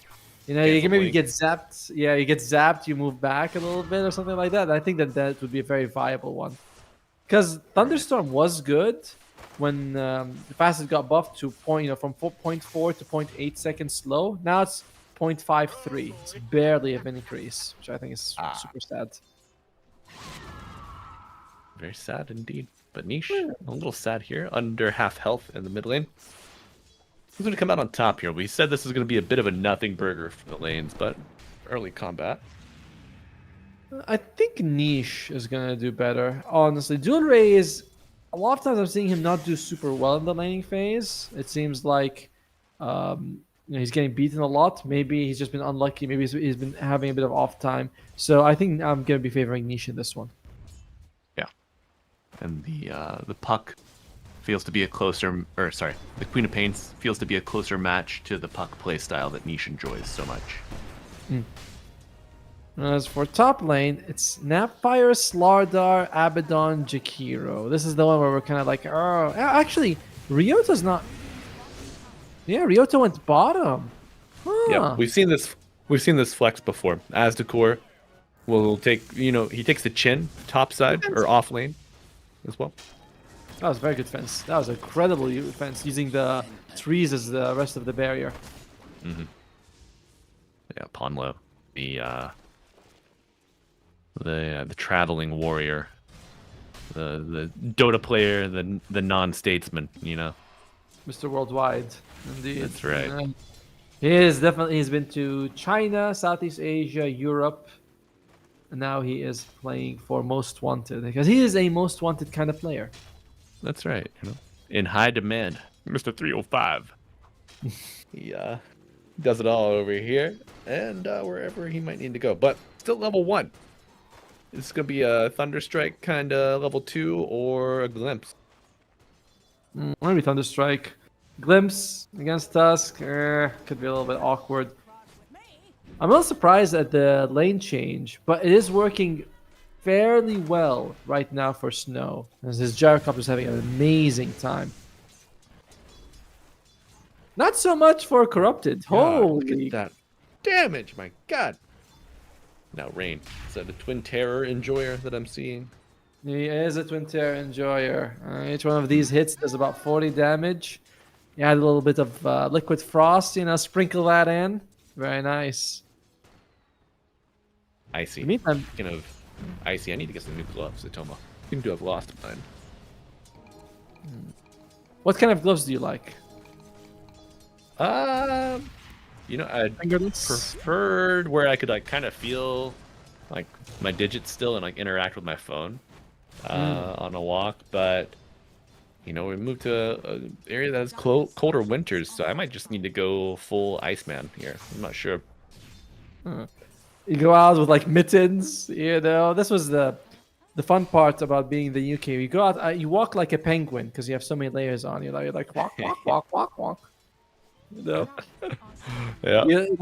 someone calls you, you're like, I'll get it later. I'm not taking my phone out, outdoors. Right. Well, Tomo, funnily enough, have you ever seen the holiday movie A Christmas Story? No, I don't think I have. No. No, that's a rite of passage over here, essentially. Well, your homework before our grand finals cast on Tuesday is to go watch that, because I now live in the city where all of that was filmed and set. Oh, cool. This is a good movie.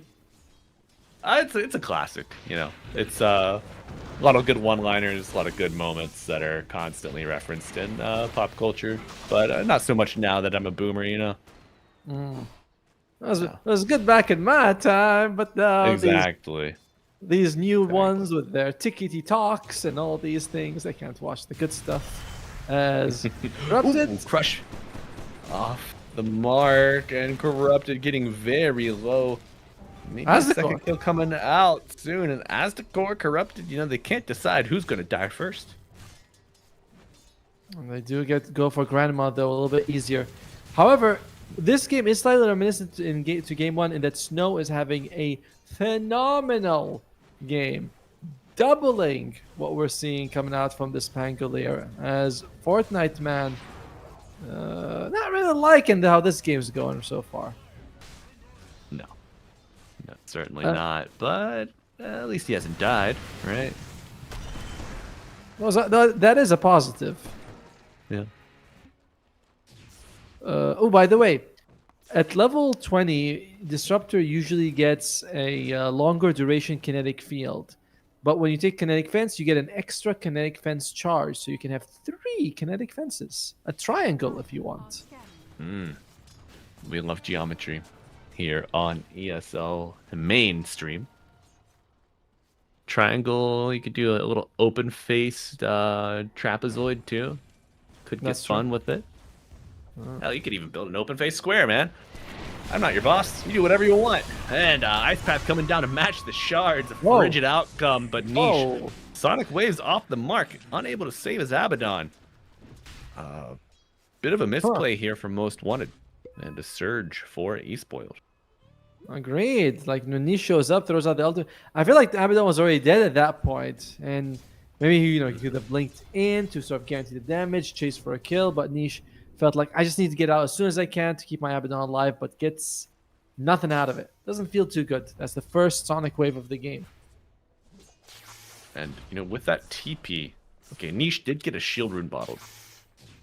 Kind of amazing that he makes that rotation. Still had the rune bottled. Dulre's, well, he went back to jungle a little bit. Maybe he felt he was close to like 6, didn't want to be in the lane, get killed before that. It's always that awkward timing for all the Spirit Brothers, right? Like that 5 to 6 level, Yeah. close to the 6 mids, ruin spawn. You don't want to be caught with your pants down, lose your life. So, yeah, I don't blame him. Yeah, there's an awkward time in every young spirit's life where you just don't want to come out of the jungle, I want to stay in my room. I have all my creeps in here. Are the guests still there? Oh, okay. Just leave my dinner at my door, please. Thank you. Mom, I want seconds. Oh man, a little too real there, Tomo. But snapping back to the Dota game, Fortnite man. Oh, he's spinning. Ran down here. Whoa! Interrupted. Rolling Thunder. Dead Pango and a dead Ponlo. But the glimpse in the fence actually making me a bit of a liar. That fence. I mean, I know it spawns faster, but you see it in action. Like it's nearly instant spawn. It feels like. Yeah. All right, kill opportunity here. Rain will go down. Queen of Pain making the rotation, and the Sonic Wave late again, Atomo. Whoa! Oh my! And the tip from the stand-in coming in. Corrupted. He got him. He gets him. Aztecor gets the kill on Ponlo. Oh man, it's the cookie. It's crumbling, and it is not crumbling the way Most wanted to. As look at that. Thank you for the stack, Habibi. Yalla, Habibi, yalla. Wow. This 4.8k net worth on the gyro.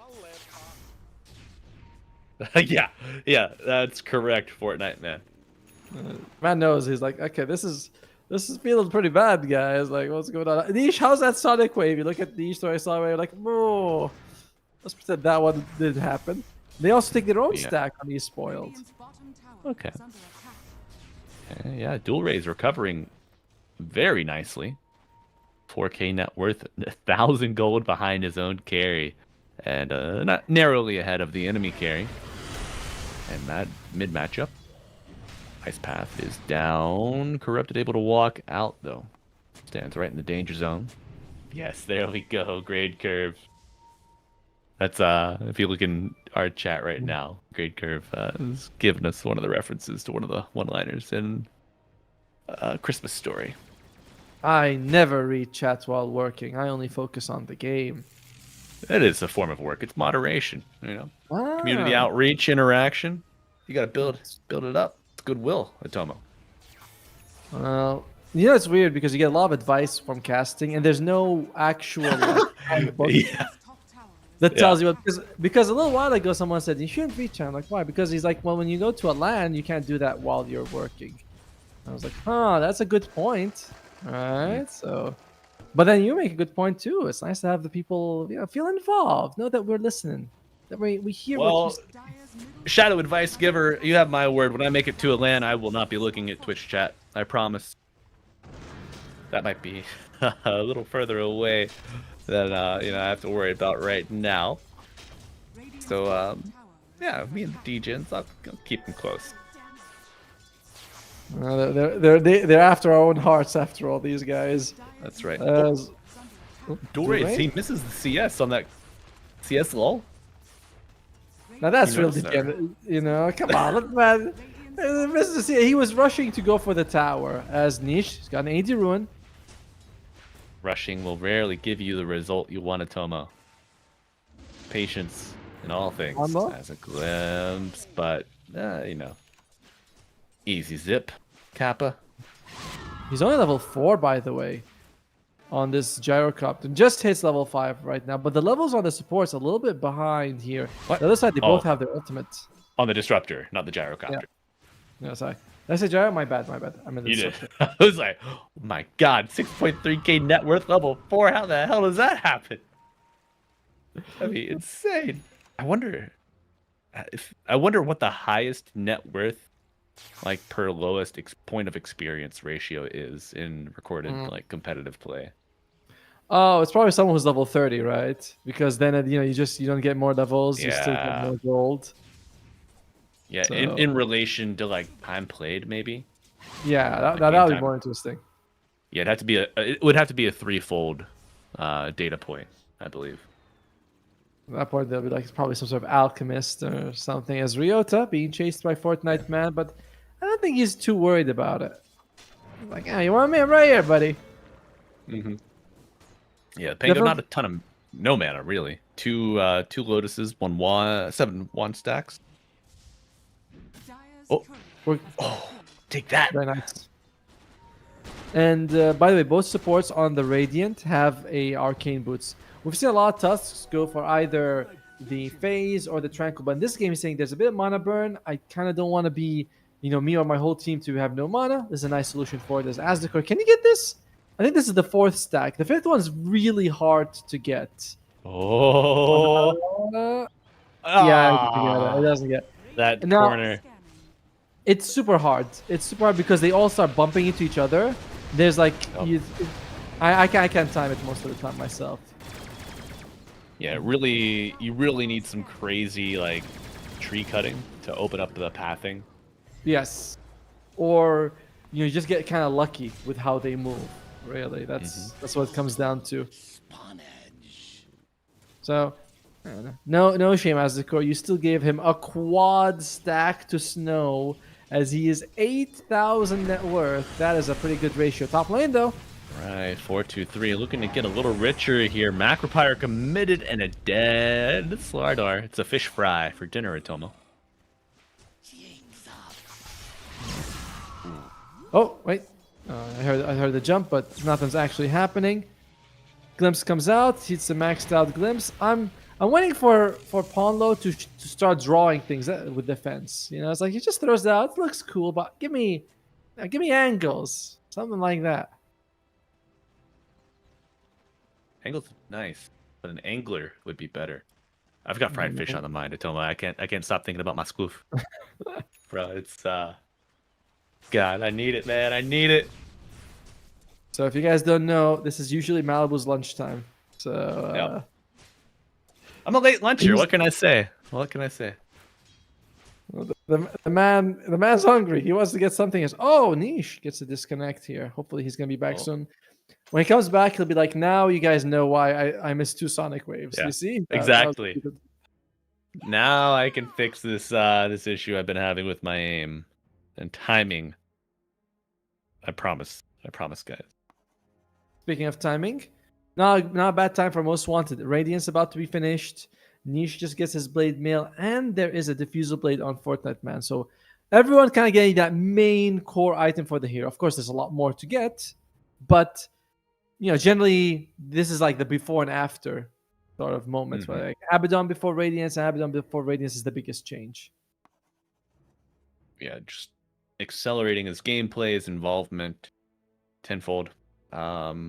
So what's your ideal progression path here post Radiance? You think Manta first, Blink first? What are we looking at? Manta, when you're up against a lot of AoE damage and there's not much to dispel, feels a little bit weird. Like you could go Manta to remove the corrosive haze, then shield an ally. You know, that will kind of save you. But I'm not sure if that's super worth it. It does help you farm. That by itself is kind of good, to be fair. And he's already got the Manta queued up. So in the end, it's just the farming thing for the Manta. I like Harpoon a lot on Abaddon. I think that gives you a lot of good stats. Ooh. I will say I've played against the Radiance Harpoon Blink Abba. Mm-hmm. As a common support player, I'm not a fan because it's so brutal, man. I just cannot escape. At least now you can actually like sort of blink away. Remember when you used to blink and the harpoon still lands and pulls you back? You're like, wait a minute. This is not fair. Yeah, you get pulled all the way back. Like, how is this a thing? It's not right. So I'm glad that was changed at least.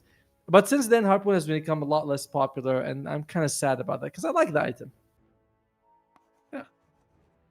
What other? That's probably like the newest like pseudo utility item, right? The Harpoon. It used to be Abyssal would give you the little bit of that movement so you can chase. Oh, the Blink Abyssal! My God, man.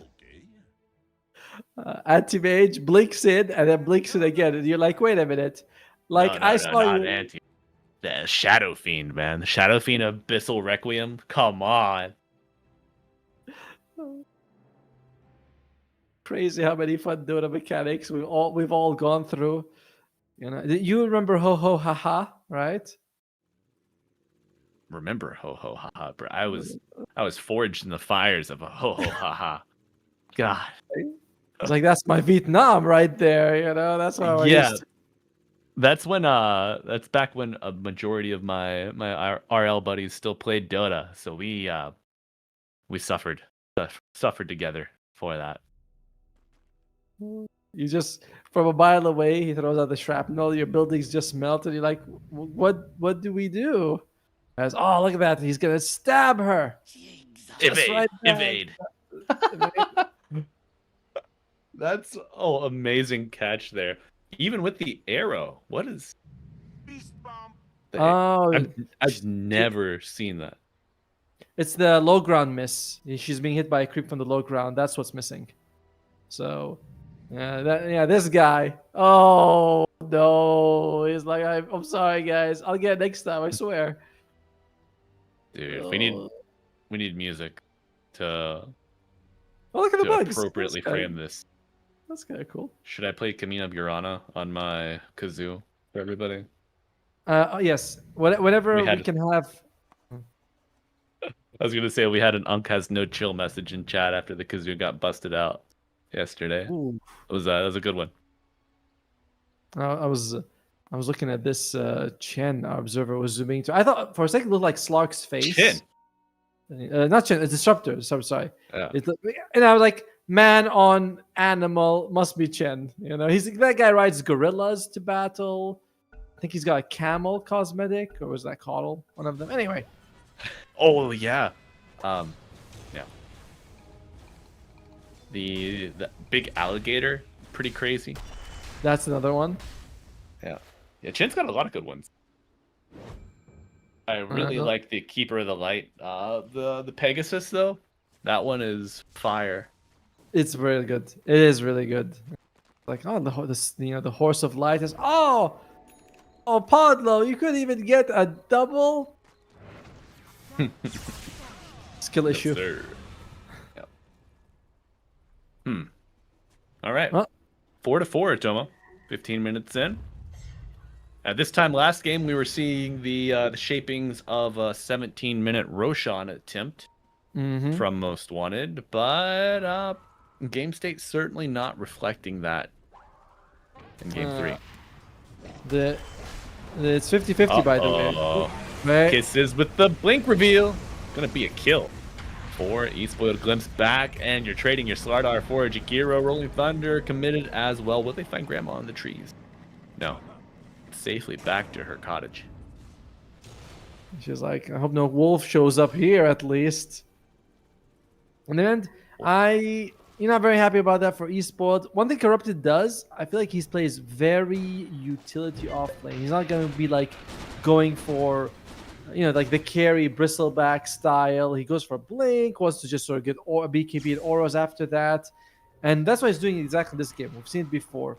And I think because he's a stand-in or new to the team, he's like, all right, I don't want to, be too difficult, demand too much resource. I'm just going to try to be as easygoing as possible with my items. Yeah, I think it's certainly the way to go. Just a plug and play kind of person. Exactly. That's what you got to do. And man, I know we've touched on it before, but 110 extra damage from drinking buddies at level 4 Atomo. Put that on every single flat cannon attack. It is just, it's overwhelming. Like, you can easily farm mega stacks, burst your way through any camps. And a team fight could be the key here with a Mist, Static, Storm, and Ice Path. Do you think eSpoiled go on the push? They seem to not really be too like gung ho about it. They haven't even taken a tower. Maybe they'll just go for a tower to, like you say, get a push going. But so far, they've been very content with the pace of the game. They're like Snow's out farming them. Jewel Ray is having a decent time, but Corrupted is slightly falling. And as we mentioned, he kind of gets weaker as the game goes on because he only buys utility items for the team. Okay. Well, now with that weakness, will your Storm and your Gyro get strong enough to kind of compensate for that? I think so. Like the catch for the Storm, if he has BKB, is really nothing. He's gonna be able to get the tower here. There you go. Easy tower. Clap. And he's trying to bother him. Well, it's like, nah, it's not gonna happen. Pondo, kind of important that he gets this, what's it called? Sorry, greedy enhancement. Because when you have it, it's so very good to go for aggregates. Oh dear, Pondo's maybe dead. They said fence your way out of this one, but the fence with the trees holding him in the Macropire. Cookie to the low ground. Niche with the scream. 4-2-3 healing up nicely. The kisses adding up, bringing down the Queen of Pain enough. Chase is on for eSpoiled. They are in fact going on the offensive, and it will continue. Tomo dual raise, thinks about a jump, but saves his mana. And this is all because the Gyrocopter has an Acceptor that gives you so much that he gets cookied out of it. He has, dude, he's walking around with 2,700 health at 18 minutes. That's, sometimes you look at it, you're like, how are the health pools so crazy? The guy almost has 3,000 health at this point of the game. So they throw out all that damage that you see. That's almost all of it going to the Gyrocopter. But he heals up and he's like, yeah, I'm okay. I'm fine. What are you all worried about?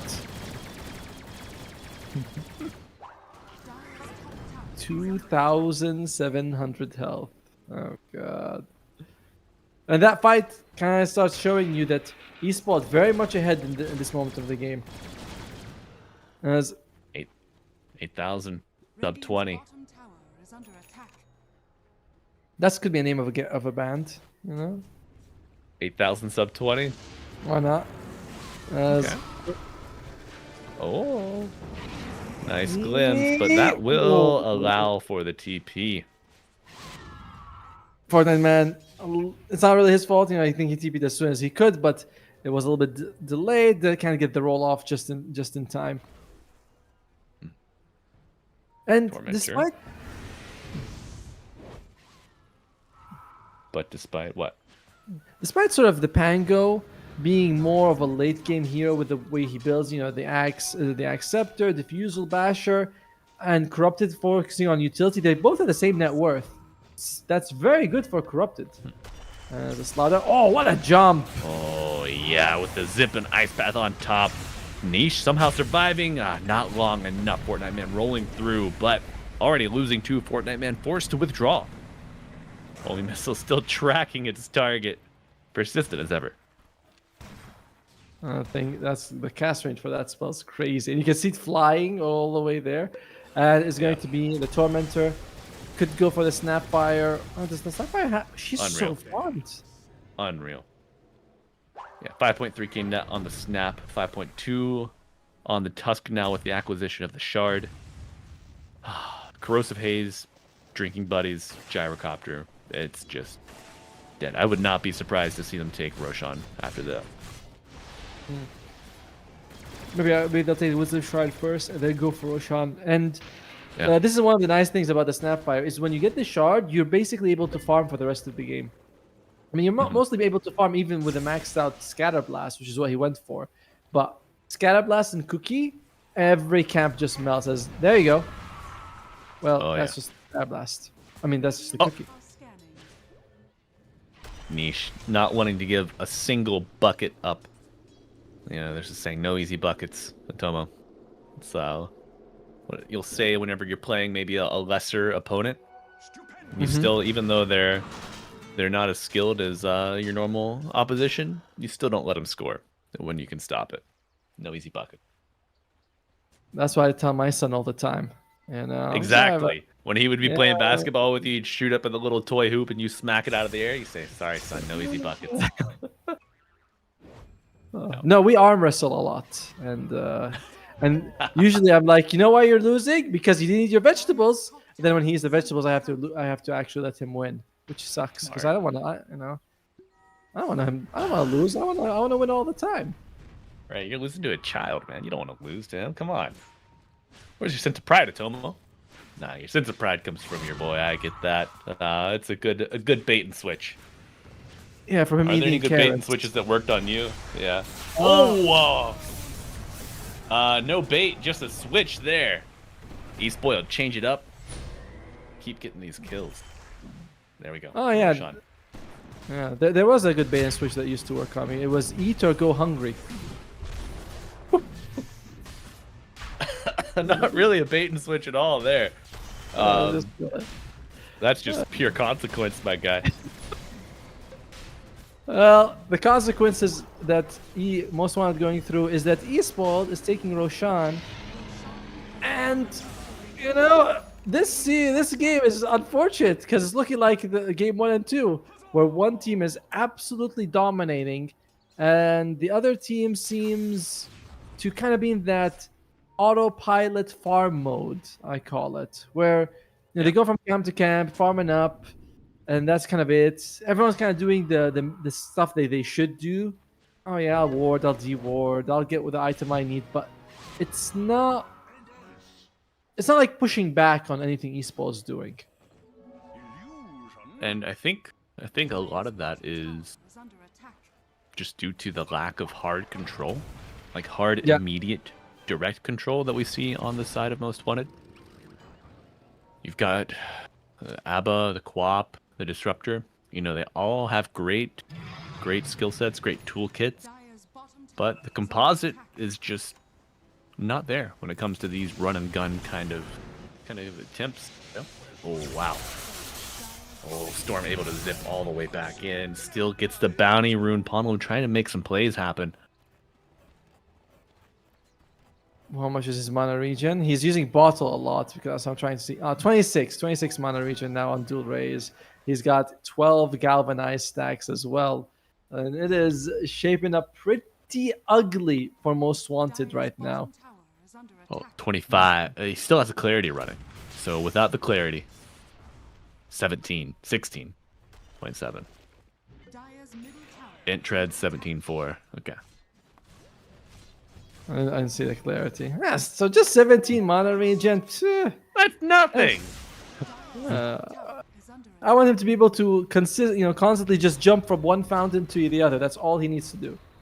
As Snow, during the fight, he's got stay tank. Your point about lockdown, the only solution is the Ponlo Static Storm with Aghanim Scepter. You know?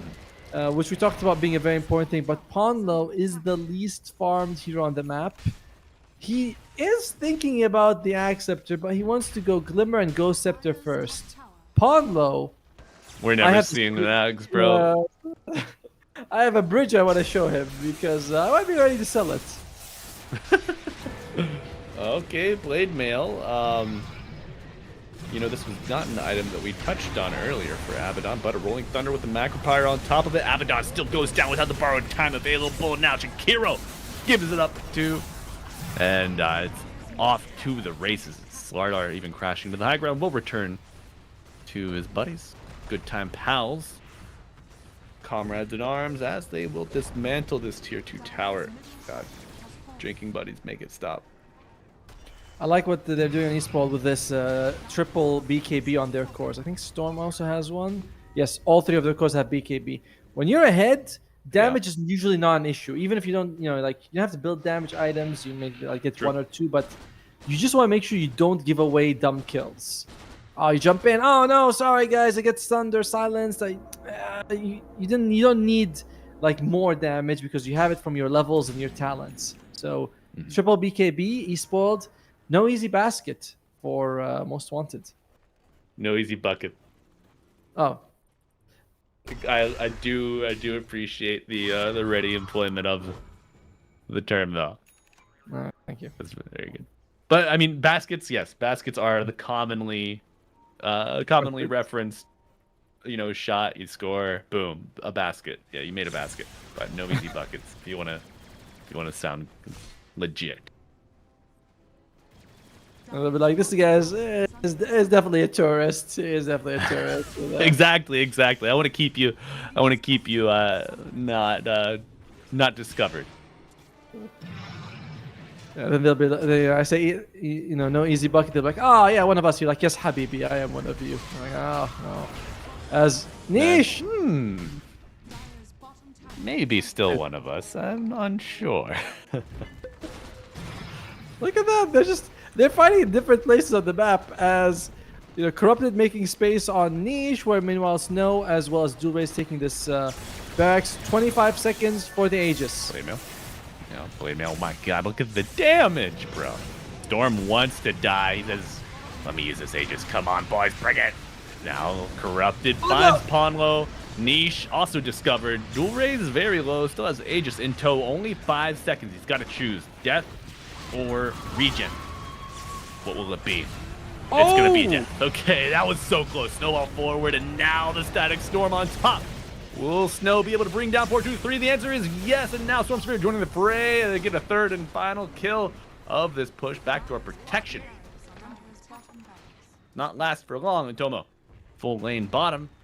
And eSpoiled with a fighting 5 on the line. Turn their attention to the mid lane. Snow taunting with the hero voice lines. One of the best. Slardar just bought an item. One of the best indeed. Yeah, Slardar, I think, he went to get a Hyperstone, working towards an Assault Cuirass. He's like, guys, I want to hit even faster. As no meaningful resistance coming out from Most Wanted. Their cores, all 3 dead. Their spirits destroyed. Their throne on, in a precarious situation. Ponlo! Ponlo fearless, man. I love this guy. Down 28k. He's playing Disruptor. He does not care. He walks forward. What a Chad. Still working towards that Glimmer Ghost combination. Glimmer Ghost Ags. Come on. Be respectful. True. I would be shocked if we get any of these items because poor Ponlo is poor. Poorlo, you can say. Porlo. Mi Porlo. Sounds a lot like My poor Poirot. What's that? Poirot. Oh, it's a detective, kind of like Sherlock Holmes. He has his own series of books. Ah. Good I stuff. wish I could Good read. stuff. All right, I'll read it for you after this. Chapter Thank 1. In Chapter 1, Dual Rays, with the smoke applied, walks up to the side of the Dire base looking for a zip in. The Dire base. The Dire base. Oh my god, he's in the trees! Dual Rays is in the trees, he finds the Jakiro! Static Storm on the back line to save him, but the BKB will cut that short. Hero buyback as the Drinking Buddies come to play. What will it be? A last-ditch defensive effort from Most Wanted, but they are happy having that buyback brought out and a 30k lead for the Radiant. How do they do it, Atomo? Well, man, Chapter 1 really starts off pretty with quite a bang, right? Already people are killing each other. Yeah. Are they gonna go up there to the high ground? Oh my god, he's got BKB, Satanic. Blade Mail on Niche. Okay, interesting itemization. Pomelo gets the shield. Is he able to get out? One more attack does not land. Slardar forced to withdraw as they are drawn away from their tier 3. Axis. The tower goes down, and yeah, big glimpse. You get the fish, but do you save your buildings? Oh my god, you don't save your Abaddon. Buyback instantly. And they stick around. No, a TP out, and the beautiful shards interrupting the Rolling Thunder. A solid win. Escape. Oh. Yeah. Yeah. Esports walk solid away win. fairly happy. You get the ranged racks, get the tier 3, you force the ABBA buyback, you lose Corrupted, which is a pretty big chunk of the golden EXP being given away. But, it's like when you're 32, 33 gold, giving away 2,000-3,000 per death is not a big deal. If you only give them one, of course. That's the spirit. But seriously, you should read some Poirot books. They're actually very good. All right, come on. All right. I might give it a shot. Maybe a audiobook. I'm a busy man, Atomo. I can tell. All right. As Most Wanted, they're also gonna be busy with this smoke. Dual Rays is there. Can we get him? Who's our jumper Short exactly? glimpse into the Static Storm. Dual Rays, in fact, is the jumper, and he's jumping Ponlet. A little bit of payback for their insolence. Kisses landing, kisses killing. As Decor is getting another one. Uh-oh, Crush, this could be it. Blade Mail coming out, return damage onto Slardar. Blink. Does he have it? No, the BKB, but Fortnite Man! Fortnite Man, no! The right clicks land with the BKB. Snow cleaning house here. And GG Atomo will be eSpoiled, playing in the upper bracket finals against Team Tidebound. Also, they're doubling their prize pool, winning so far. 5 to 1,000, 8,000 there for eSpoiled. As I was looking at it, I'm surprised when they jumped on Dual Rays, they jumped with the Ice Path Static Storm rather than with Fortnite Man on the Pango, blinking in with a roll. He's kind of in that water area. I was going to say water area of the river, but then I thought that was kind of redundant. In the mid lane. So I was like, Yes. There's a lot of walls you could bounce there, but he didn't go for that. And in general, it seems like if you win a game, you kind of, you take the next game with a little bit less momentum, a little bit less drive, and that's what happened. Most Wanted lost game 1, game 2 was on fire. Esports lost game 2, game 3 was like just killing it. 30-something thousand gold lead, 37 at the end. Yeah. eSpoiled have shown that they are a team. They could take some time to get going, but once that motor heart starts ticking. It's boom, straight to the end. Inspirational performance from the underdogs, I think most would say. Now, looking forward, they're going to be playing against Team Tidebound and Most Wanted cast down to the lower bracket. Do you think Most Wanted is a team that we could see make a run from the lower bracket? Depends on which Most Wanted shows up. Game 2 Most Wanted or Game 3 Most Wanted, right? What's crazy to me is that now you are 2 wins away from qualifying to DreamLeague 27 if you are Team Tidebound or eSpoiled. Just 2 wins. The other teams have to win 4 wins. 4 in a row. And any time you lose one, that's it. You're instantly gone out of the tournament, which is kind of crazy to see.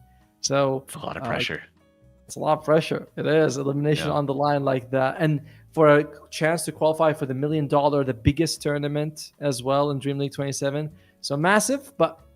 And firstly, congratulations to eSpoiled. It was an amazing performance in game 1 and 2 and 3. Sorry. Yeah, and all of this still with a stand-in. Is he though? Contributing.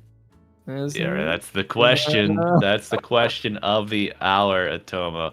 Will Corrupted become a standard fixture on eSpoiled? Or is he just big bro coming in to help out for a little bit? Who knows? Not me, that's for sure. But Atoma, our series, it was a best of 3. It went the distance.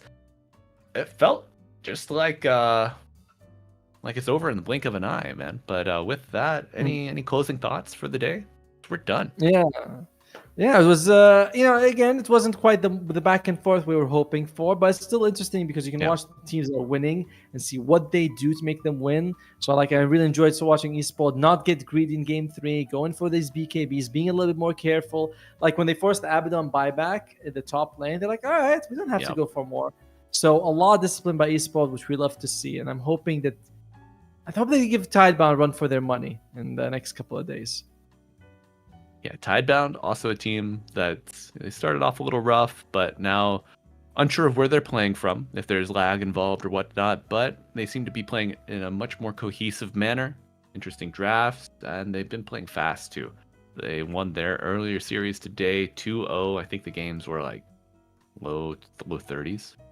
So we'll have to see if eSpoiled are up to snuff and can force it. Maybe they go to force them down the lower bracket. Who knows? But I, for one, know that I am excited to watch the rest of the bracket play out in front of us because you and I, we get to go on a little vacation until Tuesday, right? Yeah. Tuesday for me, Wednesday for you. Yes, Wednesday, very early Wednesday morning, midnight, as we will be doing the grand finals. It'll be a wonderful opportunity, and we look forward to for the best of 5.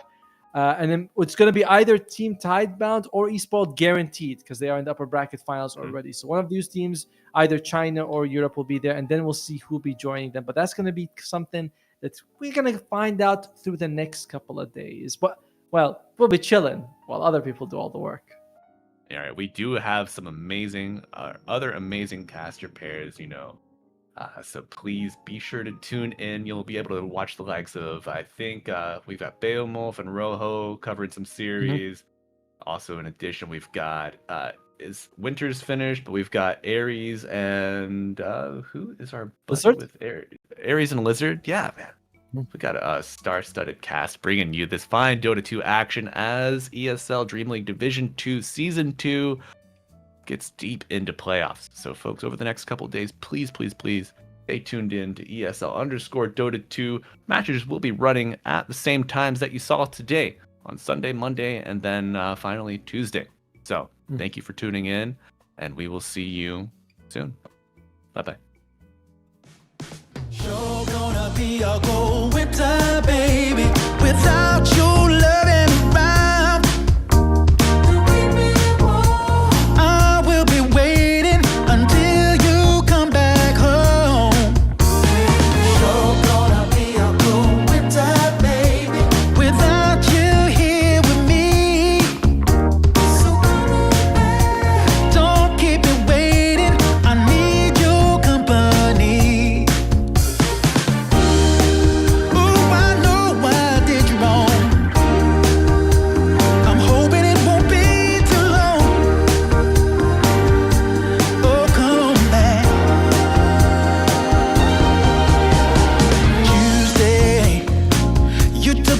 heart and then you ran